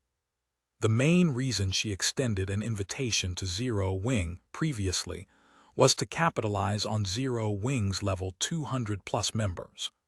With the level advantage these zero-wing members had, they could easily overwhelm their opponents and get through the preliminaries. After all, the advantages given to players at level 200 could not be overcome easily. Not to mention, Zero Wing had experts at level 210 and above. However, her plan thoroughly fell into ruins following the introduction of the new rule.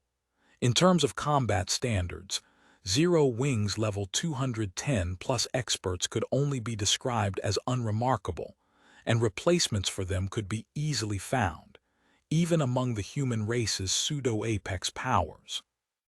In the new Continental Championship, where they would be facing the powerhouses of the two other races, Zero Wing's level 210 plus experts could only be regarded as victims.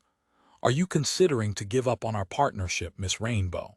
Shi Feng asked after he was done reading the updated rules. The change this time was unexpected. "I will fulfill my promise of extending your loan repayment by 10 days, Verdant Rainbow said. Then, with gritted teeth, she continued, "But I will have to make some changes regarding 2 of Zero Wing slots. If Zero Wing cannot come up with participants strong enough to enter the Holy Race's Transcendent list, I will have no choice but to find someone else to fill these slots." "I understand your intentions." Shi Feng chuckled when he saw the awkward look on Verdant Rainbow. "Before we continue with this topic, may I ask if you are interested in achieving even better results in the upcoming Continental Championship, Miss Rainbow?" At this point, it was evident Shattering Town had a promising future. Anyone who wasn't a fool would definitely try to establish a long-term partnership with Zero Wing.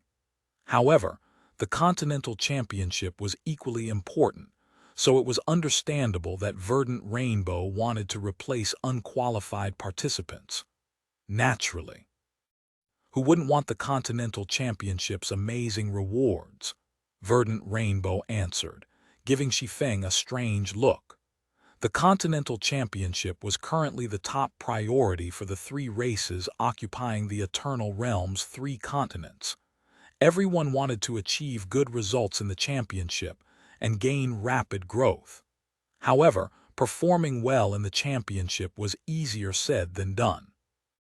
In reality, even parties consisting entirely of experts from the Holy Race's Transcendent list would find it difficult to achieve good results, let alone those who were only theorized to be strong enough to enter the Transcendent list. If that's the case, let Zero Wing have 4 slots. In return, I can guarantee we will secure a place in the top 4 of the Continental Championship. However, aside from providing an extra slot, you will have to pay Zero Wing an additional 50 million units of 7 Luminaries crystal, Shi Feng said with certainty when he saw the interested look on Verdant Rainbow. "You can guarantee a top 4 placing." Verdant Rainbow couldn't help but look at Shi Feng in surprise. She felt that Shi Feng was joking with her. Every Continental Championship would see several hundred parties participating. Normally, parties would be handsomely rewarded so long as they could pass the preliminaries. Meanwhile, those who could climb to the top 16 could receive the guidance of the ancient beings behind the crucible of the ancients, while those who managed to ascend to the top 4 would see their rewards doubled or more. However, out of all the Continental Championships hosted, the best result the human race had managed to secure thus far was the top 16. At this point, entering the top 4 was nothing but a dream. Not to mention, she even had to pay 50 million units of 7 Luminaries crystal for this ranking. That was basically half a divine artifact. "We still have time before we need to set out for the Crucible. You can use this time to properly consider my offer, Miss Rainbow," Shi Feng said very calmly. In his previous life, the Continental Championship didn't just serve as a training ground for the various powers' talents. After the major system update, it also became the hope for many peerless players to achieve further improvement. This was because Parties who managed to enter the top 4 in the Continental Championship could receive detailed guidance from the ancient beings behind the Crucible of the Ancients. This also happened to be one of the few clues pertaining to the road beyond Tier 6 available in the Eternal Realm. Although the human race had produced many powerful experts, not a single party managed to enter the Continental Championship's top 4. It wasn't until the Eternal Realm's 3 absolutes joined forces that they fortunately managed to enter the top 4 once.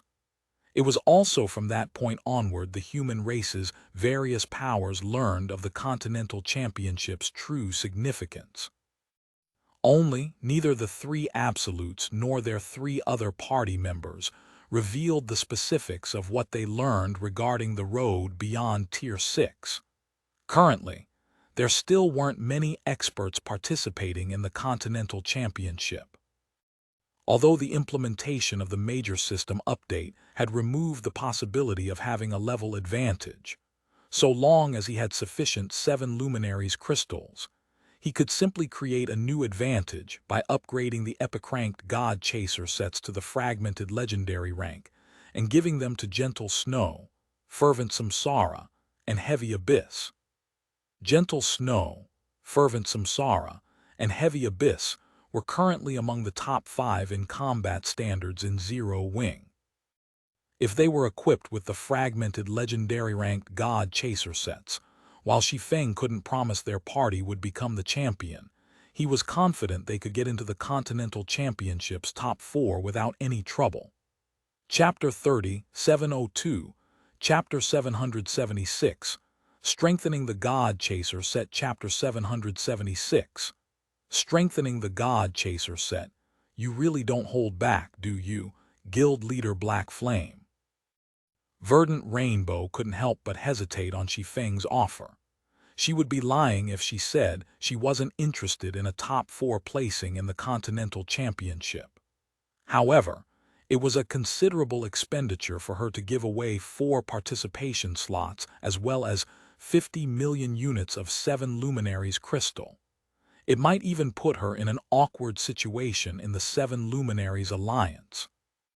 She had received her admission ticket from a Grand Elder of the 7 Luminaries Alliance, and the other party had originally intended for the ticket to be used to nurture the guild's geniuses.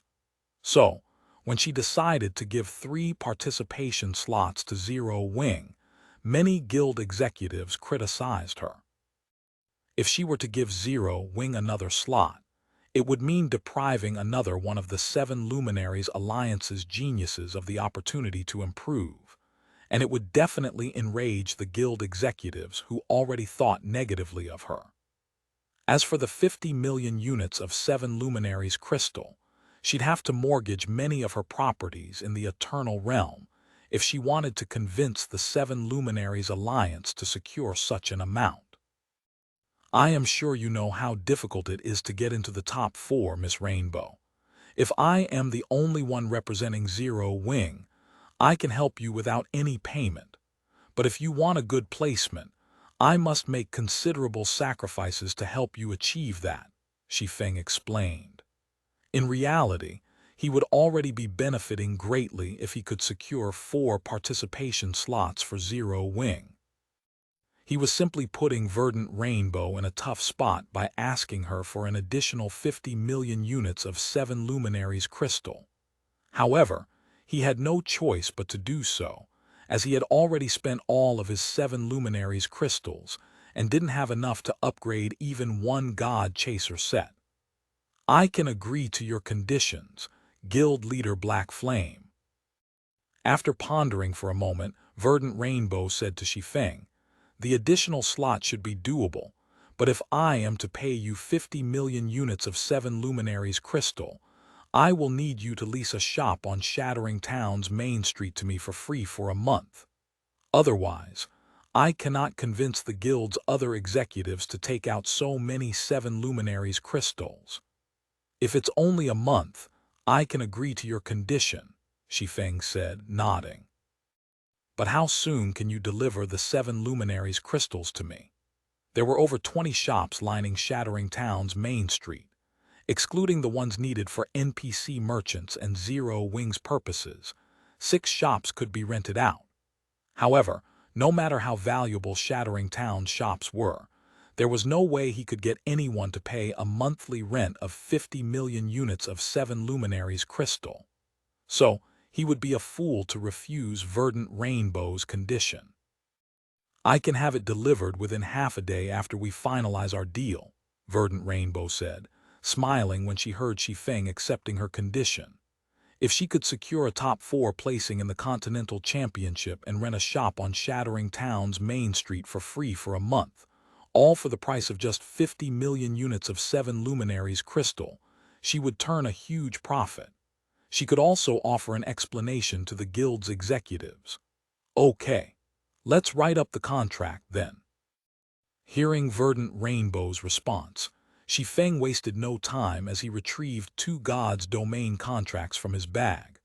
Within a day after Shi Feng signed the contract with Verdant Rainbow, the Sun Dynasty, Sovereign Mark, and Demon's Gate suddenly declared Shattering Town off-limits to all players. Any player who dared to approach the town would be met with death. The announcement shocked the players operating in the World Arc. They never expected the 3 powers to make such a ruthless decree. Those who wished to take advantage of Shattering Town were especially taken aback, and many couldn't help but voice their grievances. Shattering Town, Zero Wings residents, guild leader, those 3 guilds are simply outrageous. They've stationed their Tier 6 legions at all of the Shattering Basin's entrances and exits just to blockade the town. Now, anyone caught trying to enter or leave the Shattering Basin must pay them 1 eternal gold. Starting tomorrow, the 3 guilds will even kill anyone who tries to enter the Shattering Basin. Gentle Snow complained angrily as she stormed into Shi Feng's office. "Let me ambush them with a team, guild leader. I refuse to believe they can keep blockading the entrances." The Sun Dynasty and Sovereign Mark were royal powers of the Holy Race.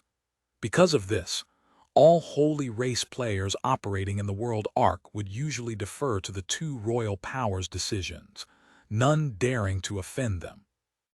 As for Demon's Gate, it was an apex power famed for its ruthlessness among the human race. Aside from other apex powers, no other individual or power from the human race would dare to offend Demon's Gate.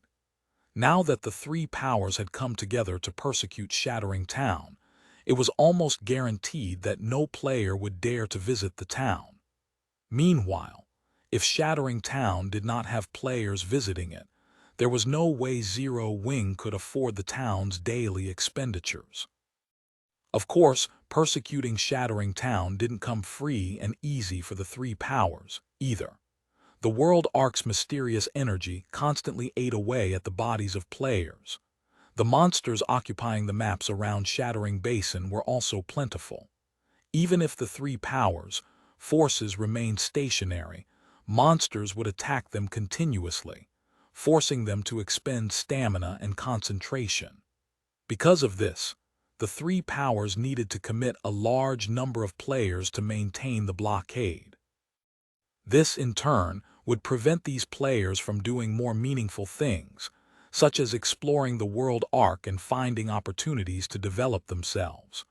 What the 3 powers were doing was essentially persecuting Shattering Town at the expense of the futures of a large number of their own Tier 6 experts, which was utterly insane. "Ignore them. If they want to block the entrances, let them," Shi Feng said, chuckling as he looked at the anxious Gentle Snow. "Has the 7 Luminaries Alliance's 7 Luminaries crystals arrived yet?" The Sun Dynasty, Sovereign Mark, and Demon's Gate's joint effort to seal the Shattering Basin's entrances and exits was indeed astonishing. Any normal guild town would have faced an imminent demise if persecuted in such a manner. However, Shattering Town was no ordinary guild town. Instead, it was a guild town that could access Luminous Sky City directly. Although it was only a one-way teleportation, it was still a path to riches for many players and powers.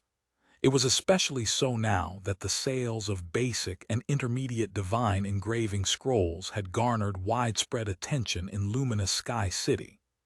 In just one day, the Abyss Chamber of Commerce had managed to sell several thousand Holy Race-exclusive fragmented legendary items, generating 1,000,000 eternal gold in revenue.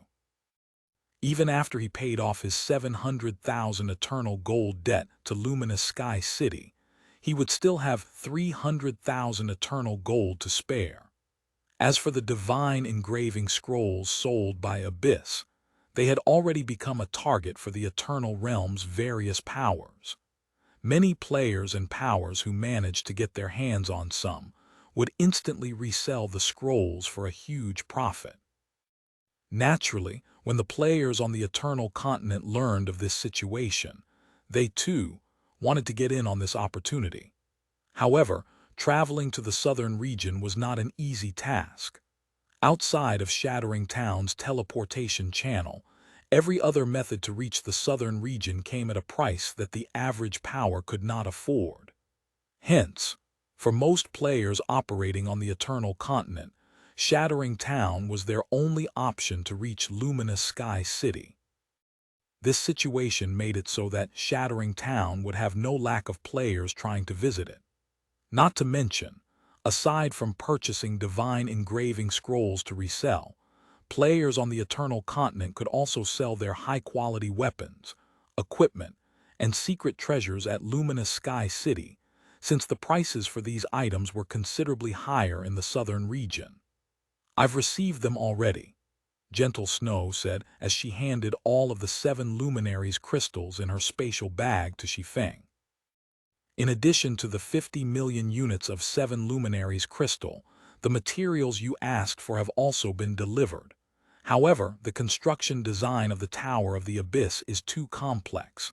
On top of that, you have asked to use alternative materials, so our architects still need some time to do research. The Tower of the Abyss doesn't need to be rushed. Just have them construct it to the best of their abilities, Shi Feng said when he heard Gentle Snow's report. Then he eagerly took out the origin myth and inserted a complete god chaser set into the origin space. System: Origin space has detected the god chaser set. Strengthening and modifying it will cost 10 million units of 7 luminaries crystal. Do you wish to proceed? That many. Shi Feng couldn't help but frown when he saw the cost. He could already produce an inferior divine artifact with 10 million units of 7 luminaries crystal. Even so, he did not hesitate to strengthen the God Chaser set. Chapter 30-703, Chapter 777, Continental Championship begins. Chapter 777, Continental Championship begins. Shattering Town, Zero Wings Residence. As soon as Shi Feng injected 10 million units of 7 luminaries crystal into the origin space, a colorful radiance enveloped the God Chaser set. Subsequently, countless magic arrays and divine runes poured into the God Chaser set, causing the mana radiated by the equipment set to rise in density. This process lasted for 10 minutes. 10 minutes later, a brand new God Chaser set appeared in Shi Feng's hands. "How did it go, guild leader?" Gentle Snow eagerly asked when she saw Shi Feng inspecting the strengthened God Chaser set. Shi Feng had directly informed Gentle Snow, Fervent Samsara, and Heavy Abyss about his plans to use the 7 luminaries crystals he acquired from Verdant Rainbow to strengthen the God Chaser sets. Hence, Gentle Snow wasn't surprised by what just happened. However, that didn't stop her from growing curious about the outcome of the strengthening process. "Take a look yourself," Shi Feng said as he shared the new God Chaser set statistics with Gentle Snow. Meanwhile, after Gentle Snow was done reading the new God Chaser set's attributes, excitement appeared on her face as she exclaimed, "Amazing! The strengthened God Chaser set is simply beyond extraordinary."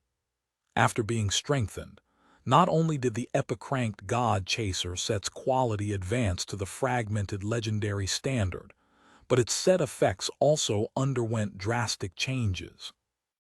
At the epic rank, the God Chaser set's 4-piece set effect only increased physique by 50%, while its 6-piece set effect increased the basic attributes the set provided by 80%. As for the 8-piece set effect, it elevated the set's basic attributes to the level 220 standard, while lowering the equipment requirement to level 200. When players equipped the set, the basic attributes they could gain would be similar to if they were fully equipped with legendary equipment. After ascending to the fragmented legendary rank, though, the God Chaser set's 4-piece set effect increased physique by 100%, while its 6-piece set effect increased the set's basic attributes by 120% and improved the wearer's skill and spell completion rates by 10%. As for the 8-piece set effect, although it similarly elevated the set's basic attributes to the level 220 standard, the equipment requirement was changed to Tier 6 only. So long as players were at Tier 6, they could equip the set at any level. On top of that, the 8-piece set effect also improved neural responses by 50%. It wouldn't be an exaggeration to say that so long as a Tier 6 player equipped the fragmented legendary ranked God Chaser set, they would instantly become a monster of the new era. Setting aside the fact that the set allowed level 180, Tier 6 players to have basic attributes surpassing level 200, Tier 6 gods, just the fact that it increased skill and spell completion rates by 10% and improved all neural responses by 50% were enough to make it beyond incredible. In the era after the major system updates implementation, the fragmented legendary ranked God Chaser set could artificially raise a player's combat standards by 1 or 2 levels. At this time, Gentle Snow even had the feeling that if she equipped this new God Chaser set, she could defeat even veteran 5th floor experts in battle. When on offense, she could simply rely on her basic attributes to overwhelm her opponents.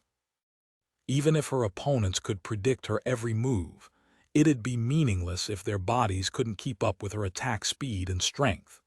When on defense, even if she failed to predict her opponent's actions, she could rely on her exceptional neural responses to react to all of the actions they executed.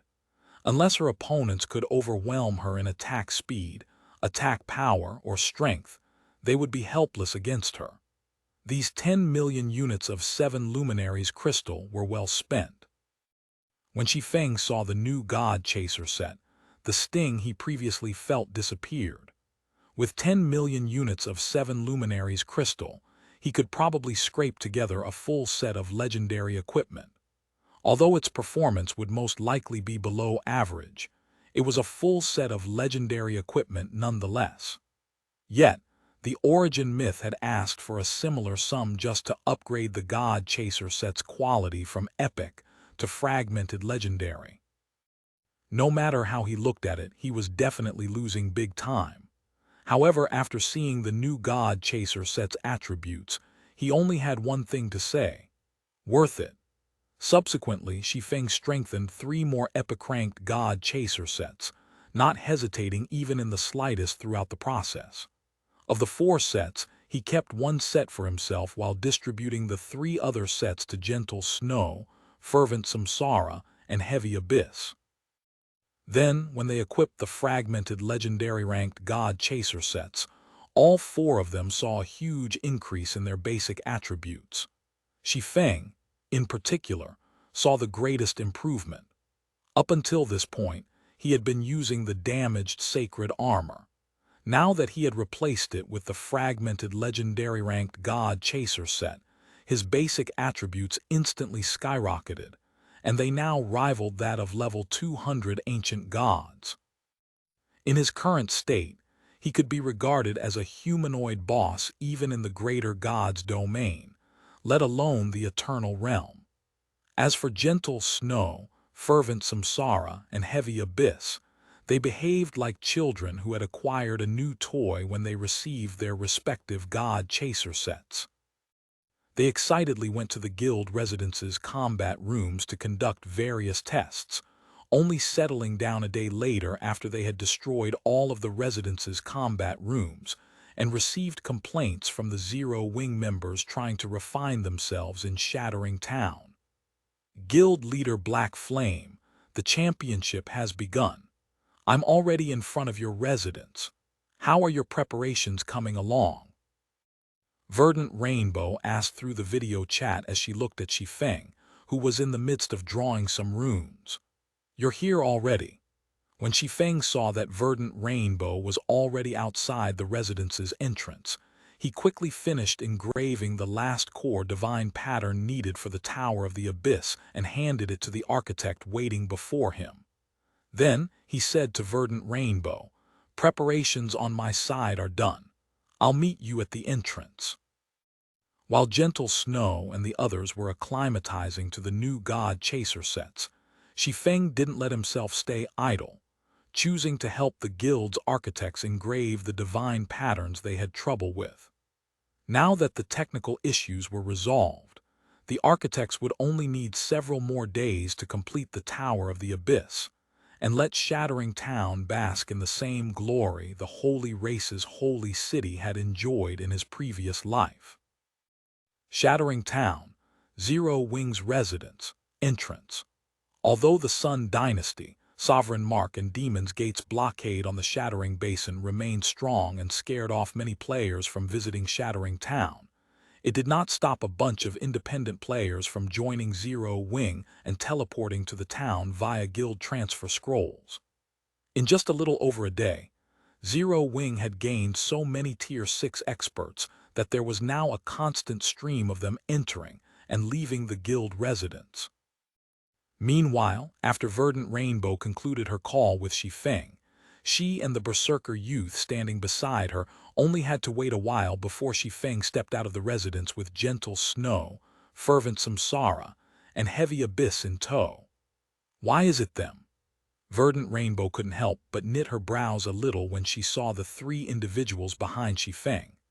Originally, Verdant Rainbow thought Zero Wing still had some frightening experts hidden. She never thought Shi Feng would choose to bring Gentle Snow, Fervent Samsara, and Heavy Abyss. Verdant Rainbow was very familiar with these three individuals. They were also currently regarded by the various powers as Zero Wing's strongest experts. In terms of combat standards, Fervent Samsara and Heavy Abyss were both veteran 5th floor experts, while Gentle Snow had also recently advanced to the 5th floor standard. If compared to the various pseudo-apex powers experts, these three could definitely stand among the very top.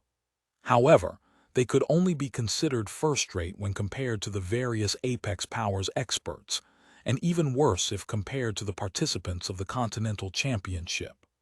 Chapter 30, 704, Chapter 778. Death Wind the Divine Eye. Chapter 778. Death Wind the Divine Eye. Rainbow, is Black Flame messing with you? The Berserker youth wearing the Seven Luminaries Alliance's guild emblem grew furious when he saw Gentle Snow, Fervent Samsara, and Heavy Abyss. Verdant Rainbow had exhausted every avenue available to her to increase her chances of performing well in the upcoming Continental Championship. She had even borrowed a divine artifact from the guild. Likewise, he, a reserve chosen one of the Seven Luminaries Alliance and the owner of the titled Demonic Spear, had asked for many favors before he finally managed to borrow a divine spear from the guild. For the sake of securing a good placing in the Continental Championship, the two of them had essentially put everything they had on the line. Yet, Zero Wing had made a complete fool of them by sending out the likes of Gentle Snow, Fervent Samsara, and Heavy Abyss. In fact, aside from combat standards, even the levels of these three individuals were a complete joke. Currently, experts standing at the forefront of the Eternal Realm were already averaging at level 192. Yet, Gentle Snow was only at level 187, while Fervent Samsara and Heavy Abyss were at level 181 and level 182, respectively. Their levels couldn't even be considered third-rate in the current Eternal Realm. Of course, having a low level was still a forgivable sin, following the introduction of the Continental Championship's new rule. However, what was unforgivable was that the equipment of these three individuals was radiating the glow effect of fragmented legendary items. A fragmented legendary equipment set might be considered good in the World Arc, but in the Continental Championship, where the chosen ones of the three continents gathered, such equipment was only fit for beggars. Guild leader Black Flame, are you sure you're going to have the three of them participate? Verdant Rainbow asked Shi Feng in a questioning and confused tone. Although Shi Feng had concealed his weapons and equipment with an advanced black cloak, Gentle Snow and the others did not. So, even a level 0 player could see they were fully equipped with fragmented legendary items. In the Continental Championship, where legendary equipment was considered the bare minimum, Gentle Snow, Fervent Samsara, and Heavy Abyss would be fortunate if they didn't become the butt of everyone's jokes, let alone serve as capable combatants. Yes, they'll be coming with us, Shi Feng said, nodding. Then he turned his gaze to the berserker youth behind Verdant Rainbow and asked, "And this must be Death Wind the demonic spear, the Seven Luminaries Alliance's latest reserve chosen one, right?" "Do you know me?" Death Wind looked at Shi Feng in surprise. He was currently using a special tool to hide his personal information. Even master-ranked identification skills should not be able to uncover his level, much less his name.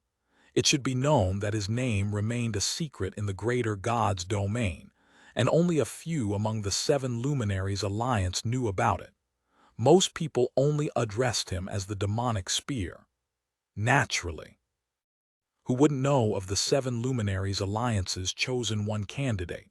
Shi Feng faintly smiled as he looked at Death Wind. Death Wind was very well known in Shi Feng's previous life, so much so that it gave Zero Wing a huge headache. Presently, Death Wind might be known as the Demonic Spear, a title given to him by the Seven Luminaries Alliance, but he went by a different title in Shi Feng's previous life. It was also a title known by all in the greater God's domain, the Divine Eye. One of Demon's Gate's 9 great experts.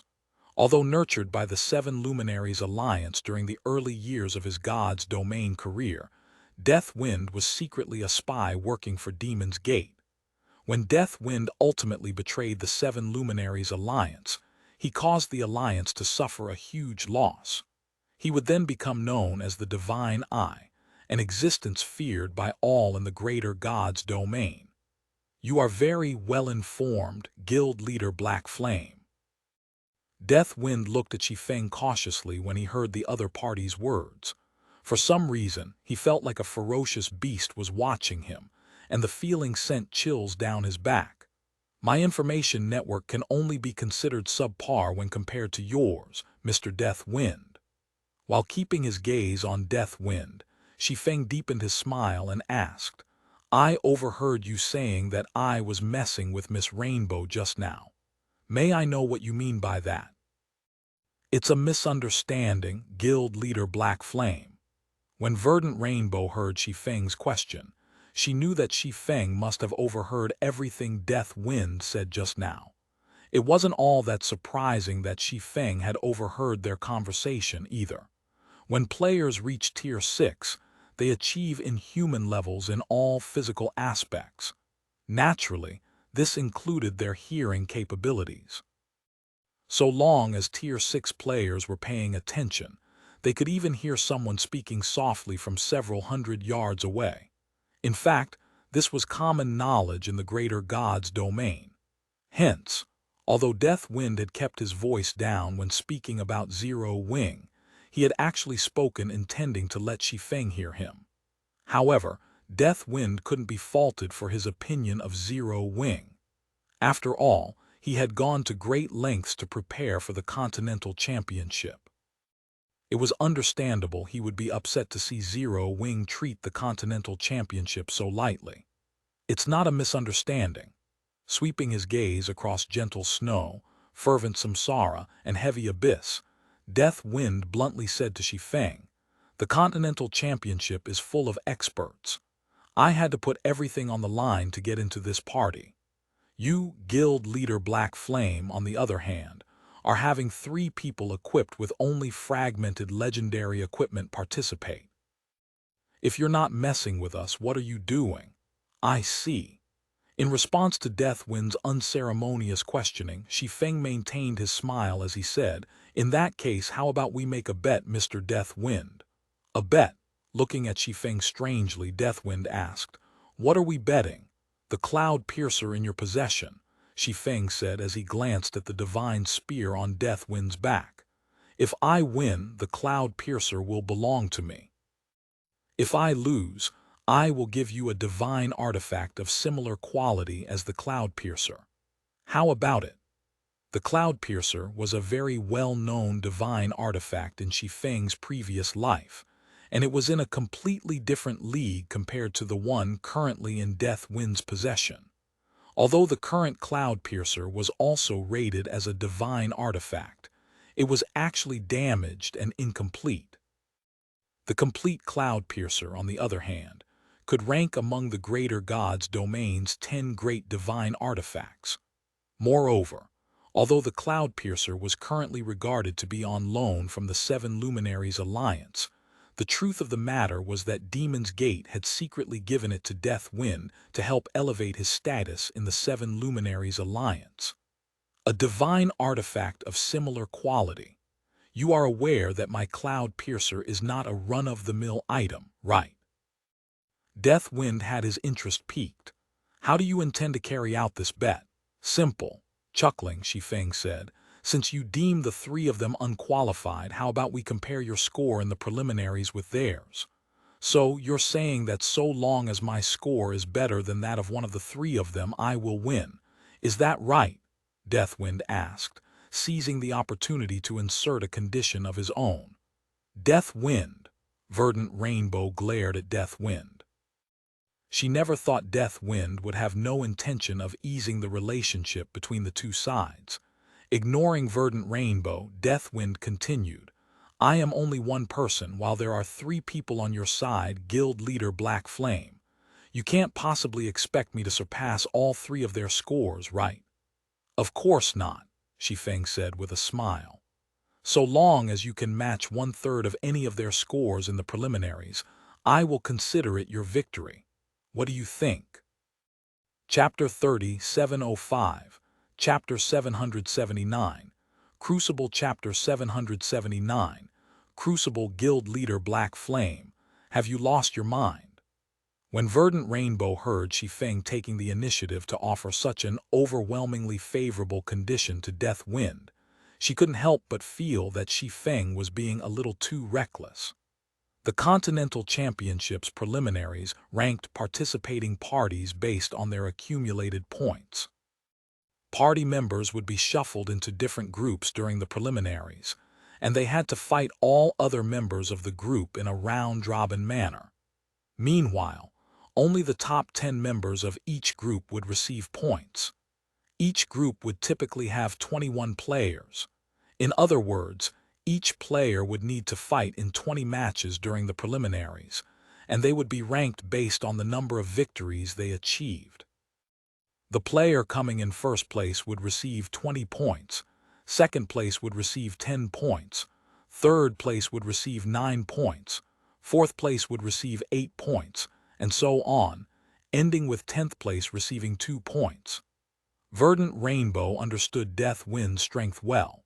Although weaker than her, going by her experience in participating in the Continental Championship, he should have a high chance of securing an 8th place position in the preliminaries.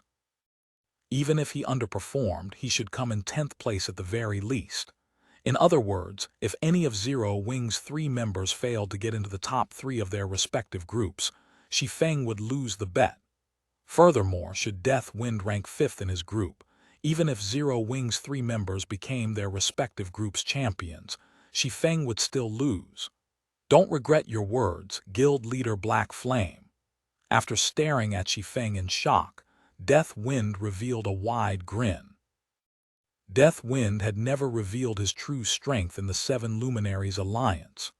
Moreover, for the sake of achieving good results in the upcoming Continental Championship, he had paid a hefty price to borrow 3 extraordinary secret treasures. Paired with the Cloud Piercer, he now had basic attributes that could closely rival that of level 200 Tier 6 gods. With such basic attributes, he could even try to go for a top 5 placement in the preliminaries, let alone the top 10.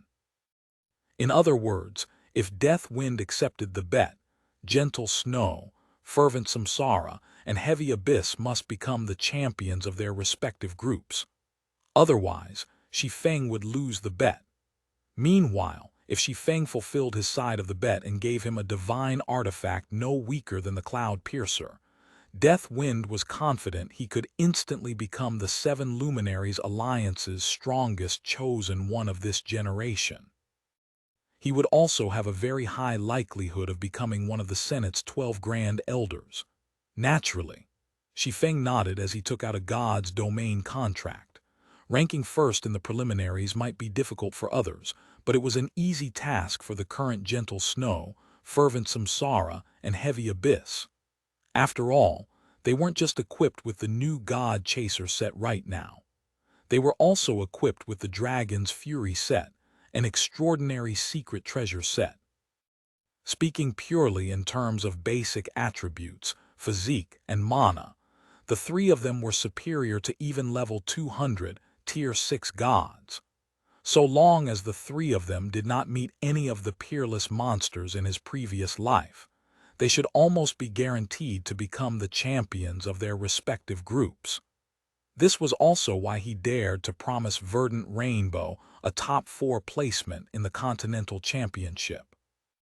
Meanwhile, so long as he acquired the Cloud Piercer, not only could he hamper Death Wind's growth, but he could also give Fervent Samsara, who was a spear user, an excellent weapon. That way, even after the Eternal Realm's mainstream players reached level 200, Zero Wing would rest easy knowing that it had a taboo-level existence safeguarding its assets. After all, once mainstream players reached level 200, guild towns would essentially become defenseless if they did not have a taboo-level existence protecting it. It was especially so on the Western continent. Although Shi Feng had a city-building order for the Western continent, he dared not actually use it since Zero Wing didn't have a taboo-level existence who could be assigned to defend its guild city. While Shi Feng himself could be considered a taboo-level existence, as he was Zero Wing's guild leader, he couldn't afford to be tied down to one location for an extended period. As for Gentle Snow, Fire Dance, and the others, although they were Zero Wing's top experts in Shi Feng's previous life, they had yet to reach their full potential in this life. Of Zero Wing's current members, only Fervent Samsara and Heavy Abyss had the capabilities to defend a guild city after reaching level 200. In the meantime, standing behind Shi Feng, Gentle Snow, Fervent Samsara, and Heavy Abyss couldn't help but look at Deathwind sympathetically. They felt that Shi Feng was akin to the devil. Rather than betting with Deathwind, it would be more accurate to say that Shi Feng was blatantly robbing Deathwind of a divine artifact. Subsequently, Deathwind signed a God's Domain contract with Shi Feng over their bet. According to the contract, should one side dare to renege on their promises, they would be permanently banished from God's domain by the main God system. Not even the divine resurrection water could give them a second chance at entering God's domain. "Are you two done? Can we go now?" Verdant Rainbow asked in exasperation when she saw Shi Feng and Deathwind finish signing the contract. Then, when she received a nod from the two, she retrieved an ancient scroll from her bag and chanted an incantation. A moment later, a space-time gate over 100 meters tall appeared before the party. The gate radiated a frightening aura resembling that of gods, causing many Tier 6 players nearby to suddenly feel the threat of death looming over them. "We should hurry.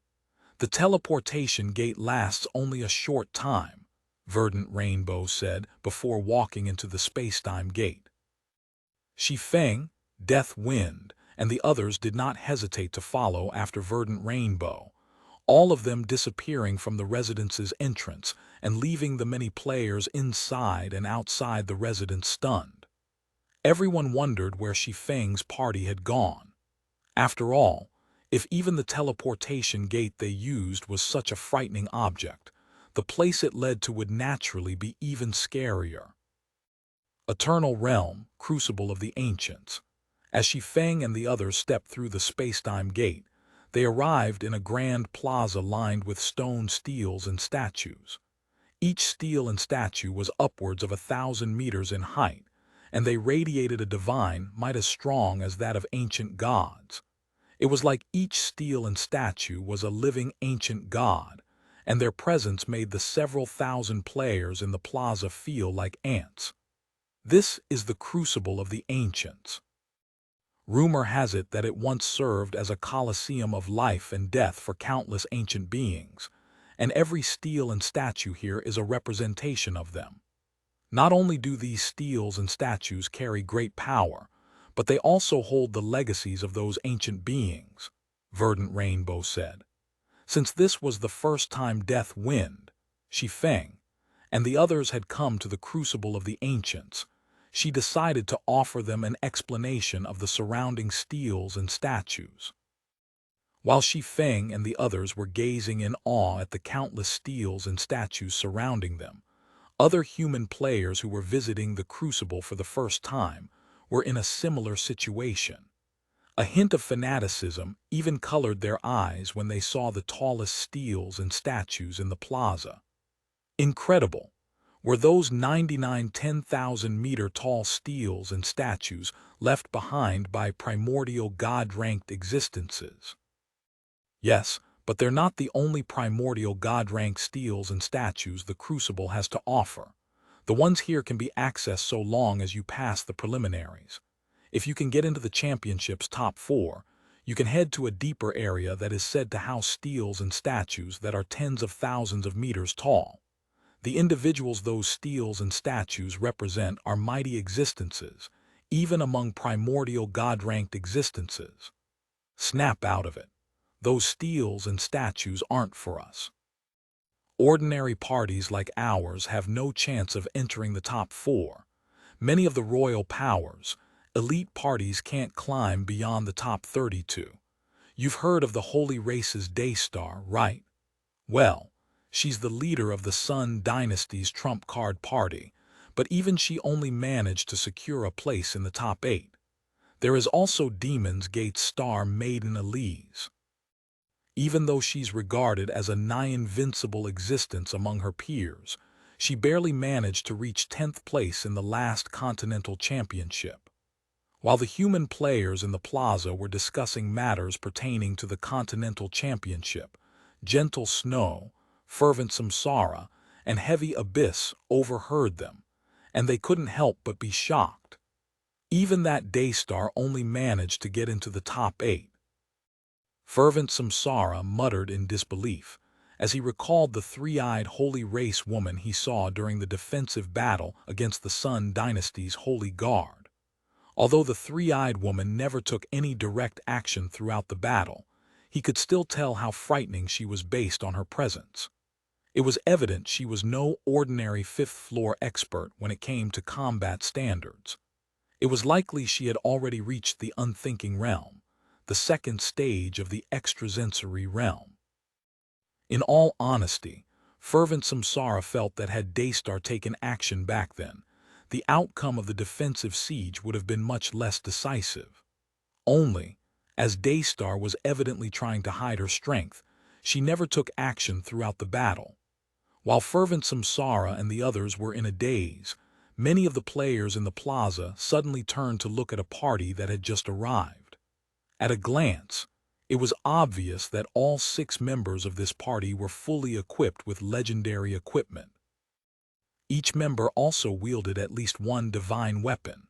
Of the party's members, the one who stood out the most was a four-armed young man. The young man gave off the presence of a god as he stood there, and it felt like the world revolved around him. He's the holy race's strongest representative, Divine Fist Garuda, Verdant Rainbow whispered, wearing a serious expression as she introduced the four-armed young man's identity to Shi Feng and the others. Chapter 30, 706, Chapter 780, Gathering of Monsters, Chapter 780, Gathering of Monsters. So, he's the Divine Fist. Shi Feng couldn't help but scrutinize the four-armed young man when he heard Verdant Rainbow's whispered introduction. Divine Fist Garuda was a name known by all among the holy race and the human race in Shi Feng's previous life. However, few people had ever seen Garuda in person. Most people had only ever heard of his terror. Garuda was the strongest chosen one of the Thunder Empire, a royal power of the holy race. He had strictly limited his sphere of activity to the Western continent and never participated in the war between the holy race and the human race. Yet, human players still felt that Garuda was extremely powerful. This was due to the rumor that even the Eternal Realm's three absolutes were defeated by Garuda. However, as nobody had any evidence showing Garuda and the three absolutes clashing, many people speculated that their encounter occurred during the Continental Championship, and that Garuda was the reason the three absolutes failed to progress beyond the top four. Originally, Shi Feng thought Garuda should be relatively old, considering that the other party could defeat the three absolutes in his previous life. However, now that he was seeing Garuda in person, he doubted the other party was even 20 years old. An unthinking realm expert who wasn't even 20 years of age. It should be known that most fifth-floor experts could only dream of achieving the unthinking realm. Although many peerless paragons had tried, most had failed to reach it within their lifetimes. But for those few who could reach the unthinking realm before the age of 30, they would be considered once-in-a-century monsters and prodigies who defied common sense. After reaching the extrasensory realm, players could start to use their sixth sense to predict their opponent's attacks and execute counterattacks. However, this didn't mean that players would become invincible once they reached this realm. As living creatures, humans needed time to think. No matter how quick a person's reaction speed was, their body would still need some time to make a response. Thus, when players at the extrasensory realm fought each other, the fight would turn into a competition of speed. However, that would only be the case for players in the extrasensory realm's first stage. Upon reaching the unthinking realm, players would no longer need to rely on their brain's thoughts to carry out actions. Instead, their bodies would move automatically, akin to moving entirely based on instincts. This, in turn, allowed players to execute actions at unbelievable speeds. Normally, though, if players wanted to reach the unthinking realm, they would need to invest a significant amount of time in harsh training and combat. This was so that they could develop their body's instincts. Hence, players who could reach the unthinking realm were typically old monsters of advanced age. Yet, Garuda had reached this realm despite being younger than 20. His talent for combat was so out of this world that even the three absolutes could never hope to match him. He even had the Thunder Empire, a royal power no weaker than the Sun Dynasty, to back him. With such talent and backing, his future would be limitless. Aside from Garuda, Shi Feng also spotted a familiar lithe figure among Garuda's party. Angel of Death, Extreme Feather. Since they last met outside the nameless city's treasury, Extreme Feather had become considerably stronger. Not only was she currently at level 192, Tier 6, but she was also fully equipped with legendary equipment and wielded two crescent blades that were clearly divine weapons. At the same time as Shi Feng noticed Extreme Feather, the Angel of Death similarly noticed him. "Do you know that human swordsman, Feather?" Noticing that Extreme Feather was looking at Shi Feng specifically, Garuda curiously asked, "Is he strong?" Extreme Feather was the most recent addition to the Thunder Empire's chosen ones. She had an aloof personality, and she rarely showed interest outside of developing her combat skills. So, it was a rare sight for her to give anyone more than a glance. "It's nothing." Retracting her gaze from Shi Feng, Extreme Feather said, "He's just a little thief with higher than normal concentration standards." The last time they met, Extreme Feather had watched Shi Feng resist a mental attack from a Tier 6 Gorgon Queen, and she had to admit that it was indeed a surprising sight. However, that was the only remarkable trait Shi Feng possessed. Nothing else about him stood out. And if concentration was the only thing he had going on for him, he'd remain insignificant in front of true experts. When Garuda heard Extreme Feather's evaluation, he stopped paying attention to Shi Feng and the human race in general. Of the three races participating in the Continental Championship, the human race was the weakest. Even their strongest party had failed to enter the top 8 in the last championship, ending with only a 10th place placement. Rather than waste his time on such a harmless opponent, it would be better if he focused on his strongest competition for today. Subsequently, Garuda turned his gaze toward a particular party from the Crystallians standing in the middle of the plaza. The members of this party looked virtually the same as humans, only they were 5 to 6 meters tall, and they each had a crystal the size of their eyeballs growing out of their foreheads. They all wore robe-like clothing and carried various staffs on their backs. They neither radiated mana nor holy power. In fact, they did not radiate any sort of energy from their bodies. Yet, whenever they moved, it felt like the space around them was having difficulties supporting their existence. Regarding the Crystallians, many human players all looked toward them with eyes full of curiosity. Unlike the holy race, the Crystallians were never seen even once on the Eternal Continent, much less engage the human race in territorial battles like the holy race. Most human players operating in the Eternal Realm didn't even know a third race of players existed. However, for human players who had participated in the Continental Championship, they knew that there were indeed 3 races of players in the Eternal Realm. Only, the Crystallians did not operate on the Eternal Continent or the Western Continent.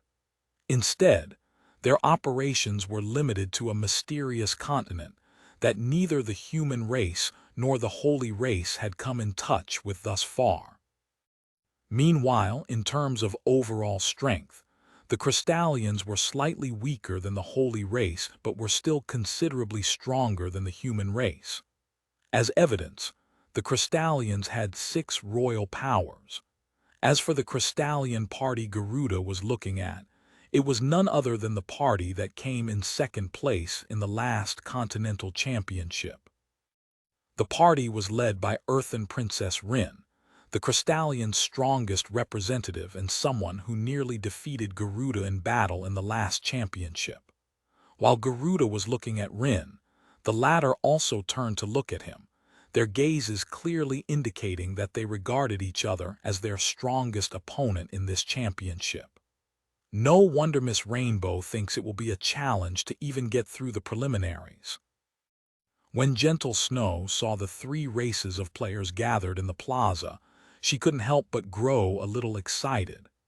Every player here is at the 5th floor standard and fully equipped with legendary equipment. Even if put in the Sun Dynasty's Holy Guard, they can become vice commanders at the very least. It's not surprising. Only 420 parties can participate in each championship. Even if all 420 slots are filled, that only translates to 2,520 players. That is nothing compared to the player base of the 3 races that number in the quadrillions, Shi Feng said, as he calmly swept his gaze across the players in the plaza. It should be known that the participants of the current Continental Championship were limited to only the players operating in the Eternal Realm. Once the three races located the Eternal Realm's entrance, the intensity of the Continental Championship would skyrocket to unimaginable heights. It would become so intense that even the top 20 experts on the current Divine Glory list might not make it past the preliminaries. This was also why many experts in his previous life sought to participate in the Continental Championship.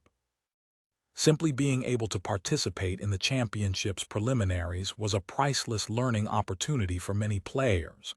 Not to mention, should one successfully get through the preliminaries, one would get the opportunity to trade blows with the apex existences of the three races.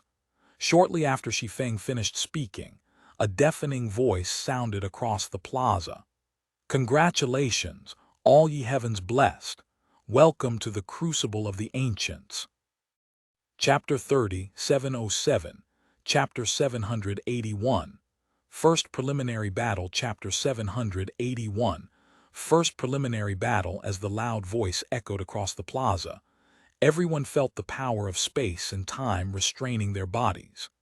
Even those with basic attributes as strong as Tier 6 gods found themselves immobilized completely. Immediately afterward, 120 miniature worlds materialized above the plaza, each encompassing a 1,000-meter radius. Then, as soon as these miniature worlds appeared, the 2,520 players in the plaza were randomly assigned into groups of 21 and drawn into these miniature worlds. Heavens blessed, you have been separated from your parties and assigned to one of 120 groups. In each group, you are required to fight your fellow contenders in a round-robin tournament, and each victory you achieve will influence the points you receive at the end of the preliminaries. If you wish for your party to pass the preliminaries, your party's total points must be within the top 32. Parties who fail to rank among the top 32 will be disqualified, but those who rank among the top 64 may stay behind to spectate. Everyone else will be teleported back to where they came from. Now, without further ado, I announce the start of the Continental Championship's preliminaries. May each group's selected contenders step onto the ring. When the players who were drawn into the miniature worlds heard the deafening voice's announcement, they started to scrutinize the players around them, fighting spirit burning in their eyes. They obviously understood that all the players drawn into the same miniature world were their opponents. Are these newcomers my opponents this time? What the hell, this isn't fair. Why did I get assigned to the same group as Garuda? You're saying that's unfair. How about you take a look at my group? My group has 10 members of parties who made it past the preliminaries last time. When the players in the 120 miniature worlds were done inspecting their opponents, some grew excited, while some had the urge to cry. When it came to parties capable of passing the Continental Championship's preliminaries, not a single one had any incompetent party members. After all, parties were ranked based on their total points in the preliminaries. If a party member did poorly in the preliminaries, it would severely impact the party's overall performance. Because of this, the members of such qualifying parties could typically rank among the top 10 of their respective groups in the preliminaries, even if they were put against strong opponents. If they got put against weak opponents, they could even try to get into the top 6 or 7. After the major system update, players would expend a considerable amount of stamina and concentration in every battle. Although players could not truly die in the Continental Championship, they would still consume stamina and concentration in every match they fought, and none of it would be replenished. If they encountered a tough fight in their first few matches, it would adversely impact their performance in subsequent matches. Of course, participants could also forfeit a match outright to conserve their stamina and concentration. But for those capable of participating in the Continental Championship, who would be willing to give up without a fight? How interesting. I didn't think we would be assigned to the same group." When Venom Tail saw Shi Feng similarly assigned to Miniature World 85, he felt pleasantly surprised and nervous at the same time. Previously, Venom Tail had taken a huge hit to his reputation in Sovereign Mark because of Shi Feng. The encounter in Shattering Town had even allowed Chalk Splendor to make fun of him. Yet, all he could do at the time was grind his teeth in anger and frustration. Now, though, not only did he come across Shi Feng again in the Continental Championship, but they were also assigned to the same group in the preliminaries. This was undoubtedly a good opportunity for him to get revenge. As for why Venom Tail felt nervous, it was because he would be fighting Shi Feng in his 10th match. In a situation where they were both individuals ranked on the Transcendent list, he couldn't confidently say he could defeat Shi Feng. After the various parties learned of their party members' grouping, Verdant Rainbow's expression turned a little ugly. "Damn it! How are we so unlucky?" Verdant Rainbow had the urge to curse out loud when she saw the groups her party members were assigned. The groups Shi Feng, and Death Wind were assigned were still relatively normal. The strongest member of their groups was only a member of a top 16 party. Their groups also only had up to 2 members of parties that had made it past the preliminaries in the last Continental Championship. Moreover, none of them were key members of their parties. As for the rest of their group members, they were relatively unknown experts among the 3 races. However, it was a different story for Gentle Snow, Fervent Samsara, and Heavy Abyss. It wouldn't be an exaggeration to consider their groups as hell. Each of them had to face anywhere from 7 to 10 members of parties that had made it past the preliminaries. The situation was especially bad in Miniature World 6, the world Gentle Snow was assigned. In addition to having to face 10 contenders who had successfully made it past the preliminaries in the past, she also had to face a key member of the previous championship's top 8 party. Returning Blade the Soul Breaker. In terms of individual strength, Returning Blade could rank among the top 20 in the last Continental Championship. His ability to transform into a soul-breaking beast made it life-threatening for his opponents to face him head-on. Anyone struck by the soul-breaking beast would not only lose HP, but also have a portion of their souls devoured. Moreover, the soul-breaking beast would usually remain in an ethereal form and only materialize when launching an attack, making it immune to attacks most of the time. To make matters worse, Gentle Snow's first battle in her group was against Returning Blade. Should Gentle Snow refuse to forfeit her match and insist on fighting Returning Blade, she might as well not fight in the remaining 19 matches. Guild Leader Black Flame, how about advising Gentle Snow to forfeit her match against Returning Blade? Returning Blade is no ordinary expert. After the major system update, the threat of his soul-breaking beast has most likely risen to a whole new level. Even trading blows with him would severely impact her performance in subsequent matches. Verdant Rainbow hurriedly said after contacting Shi Feng.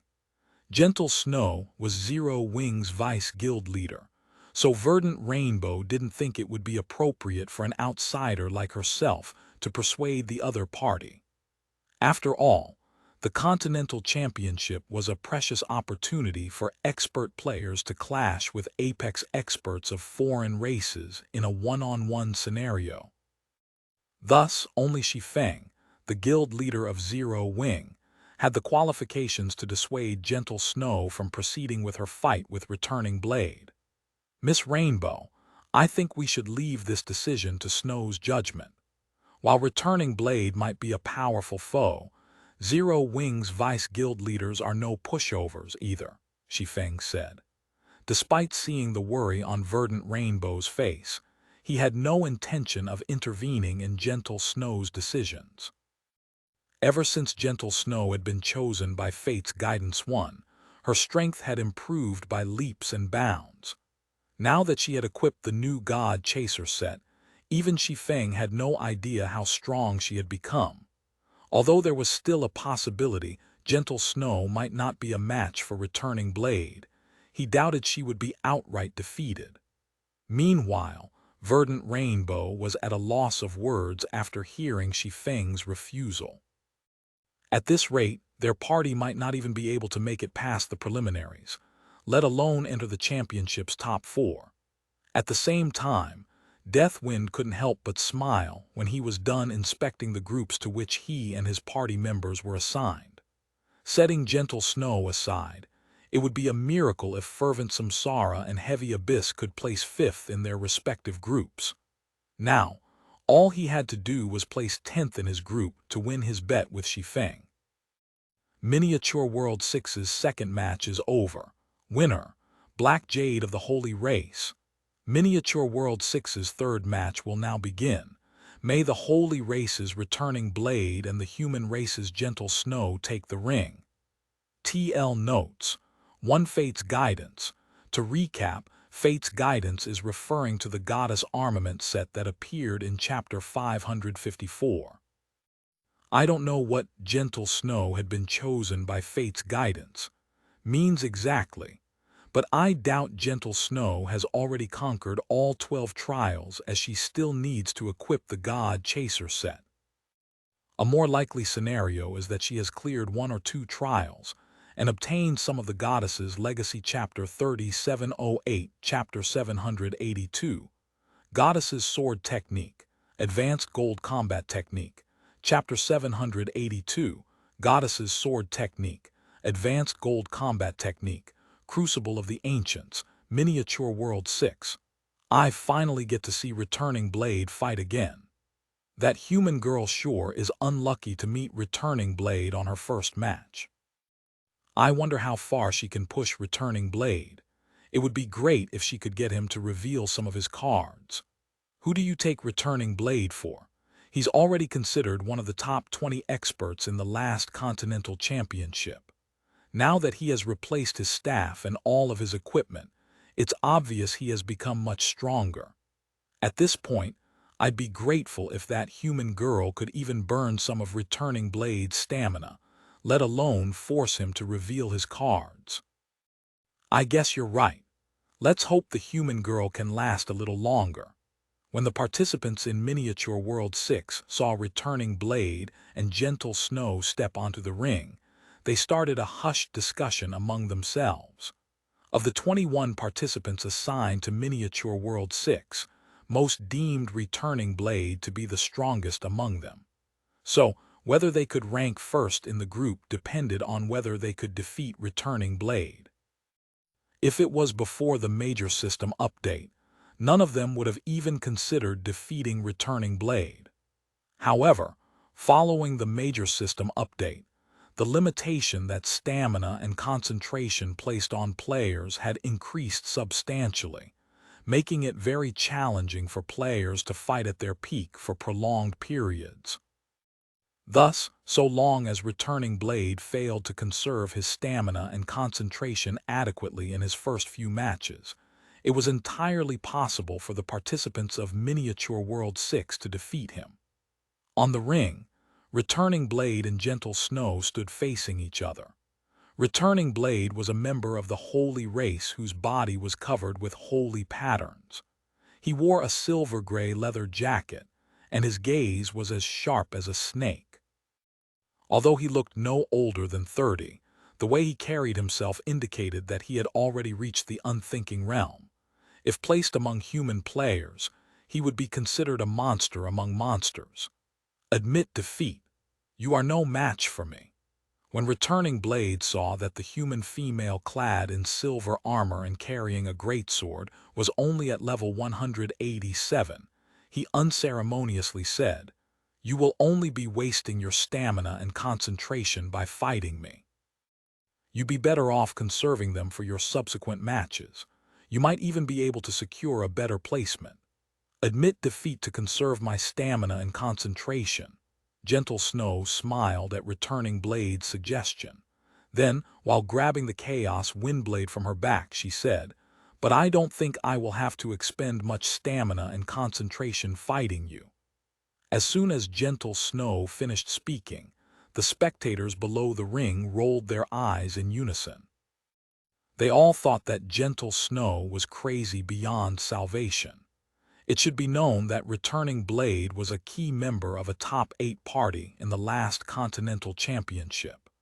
Even when compared to the other players among the top 8, few would dare say they were superior in individual strength.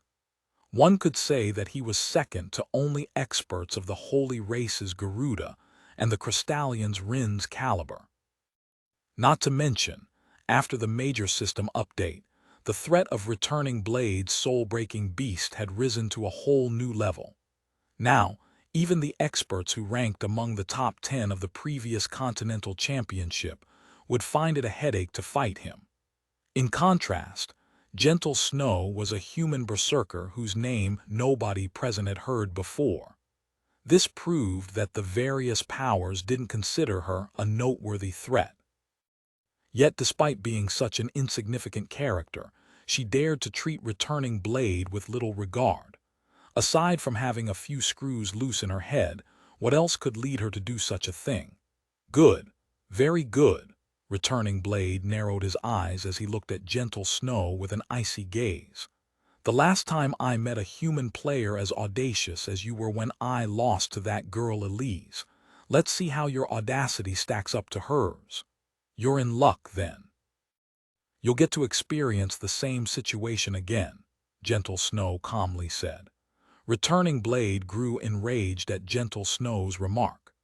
Immediately, he exerted his holy aura and merged it with his staff, sparking a reaction that transformed him into a 5-headed beast that was over 20 meters tall. The 5-headed beast looked like the agglomeration of countless evil spirits, its body constantly phasing in and out of existence, making it impossible for players to see its appearance clearly. Meanwhile, when the participants below the ring saw Returning Blade's soul-breaking beast, they all revealed gloomy looks. He's using his trademark move right off the bat. This soul-breaking beast looks even stronger than the last one he transformed into. The last one only had 3 heads, while this one has 2 more. Moreover, this one's aura is clearly stronger than level 200, tier 6 gods. When the spectating participants saw the level 192 soul-breaking beast, their souls experienced a suffocating feeling. Those who had seen Returning Blade's performance in the last Continental Championship were especially shocked to see how much Returning Blade had improved since then. Fusion Holy Art, Holy Beast Incarnation. It was a fusion holy art that allowed players to transform into a soul-breaking beast.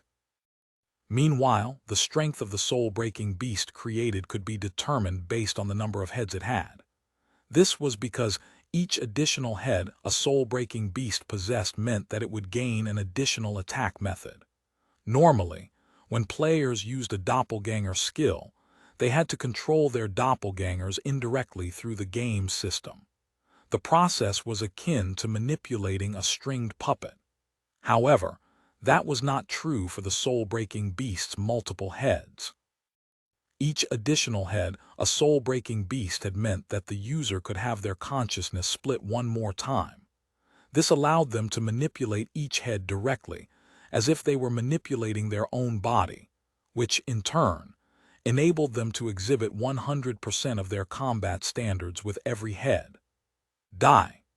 As soon as his transformation was complete, Returning Blade had the soul-breaking beast's 5 heads strike out at Gentle Snow simultaneously. Each head could extend infinitely and materialize at will.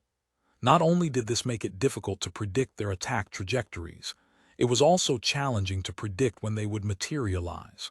Furthermore, all 5 heads could carry out their attacks without any need for thought, making it nigh impossible to evade them. Meanwhile, as Returning Blade expected, Gentle Snow could not evade all of his attacks. Hence, she opted not to evade them. Instead, she raised the Chaos Windblade and executed a downward swing. Then, all of a sudden, The ground within a 50-yard radius of gentle snow sank. Two of the soul-breaking beast's heads that were in the middle of launching an attack on gentle snow also fell to the ground like metal attracted to a powerful magnet. My attacks couldn't connect. Returning Blade couldn't help but doubt his 5 senses at this moment. The soul-breaking beast's body was his body, so he could feel everything it felt.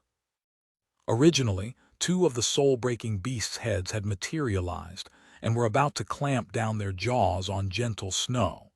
Yet, an invisible force had abruptly cut their advance short and redirected their attack trajectory when they were only a finger's width away from reaching her. Aside from Returning Blade, the spectating participants below the ring were similarly confused as to what had just happened. So, this is the goddess's sword technique. While watching the live broadcast of Gentle Snow's match, Shi Feng vaguely figured out how Gentle Snow achieved what she had just done. At a glance, it was obvious Gentle Snow had somehow created a downward wind pressure on the area around herself. Although Returning Blade's soul-breaking beast maintained an ethereal form, so long as it materialized, it would immediately be subjected to this downward pressure. It was also evident that the soul-breaking beast's heads were not immune to the pressure, as they had their attack trajectories forcibly redirected. However, what Shi Feng couldn't figure out was what Gentle Snow had done to create this continuous wind pressure. It was an attack method he had never seen Gentle Snow use before, and he could only assume it was a combat technique she had learned through fate's guidance. Chapter 30, 709, Chapter 783, Monster of a New Generation. Chapter 783, Monster of a New Generation. Am I hallucinating? Why didn't Returning Blade's attack connect? This human girl is amazing. She actually stopped an attack from Returning Blade. Are we going to see the birth of a new monster in the Continental Championship? When the spectators of Miniature World 6 saw Gentle Snow stopping Returning Blade's attacks, although they didn't understand how exactly she accomplished it, they knew how incredible of an accomplishment it was. This made them change their opinions of Gentle Snow. Before the match between Gentle Snow and Returning Blade began, everyone thought the match was overwhelmingly in Returning Blade's favor. But now, they felt that the match could go either way, and they immediately started to pay closer attention to the match.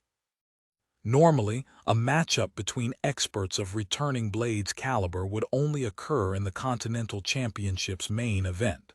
For this reason, only parties who could rank among the top 64 would get to spectate such matchups. It seems I have underestimated you.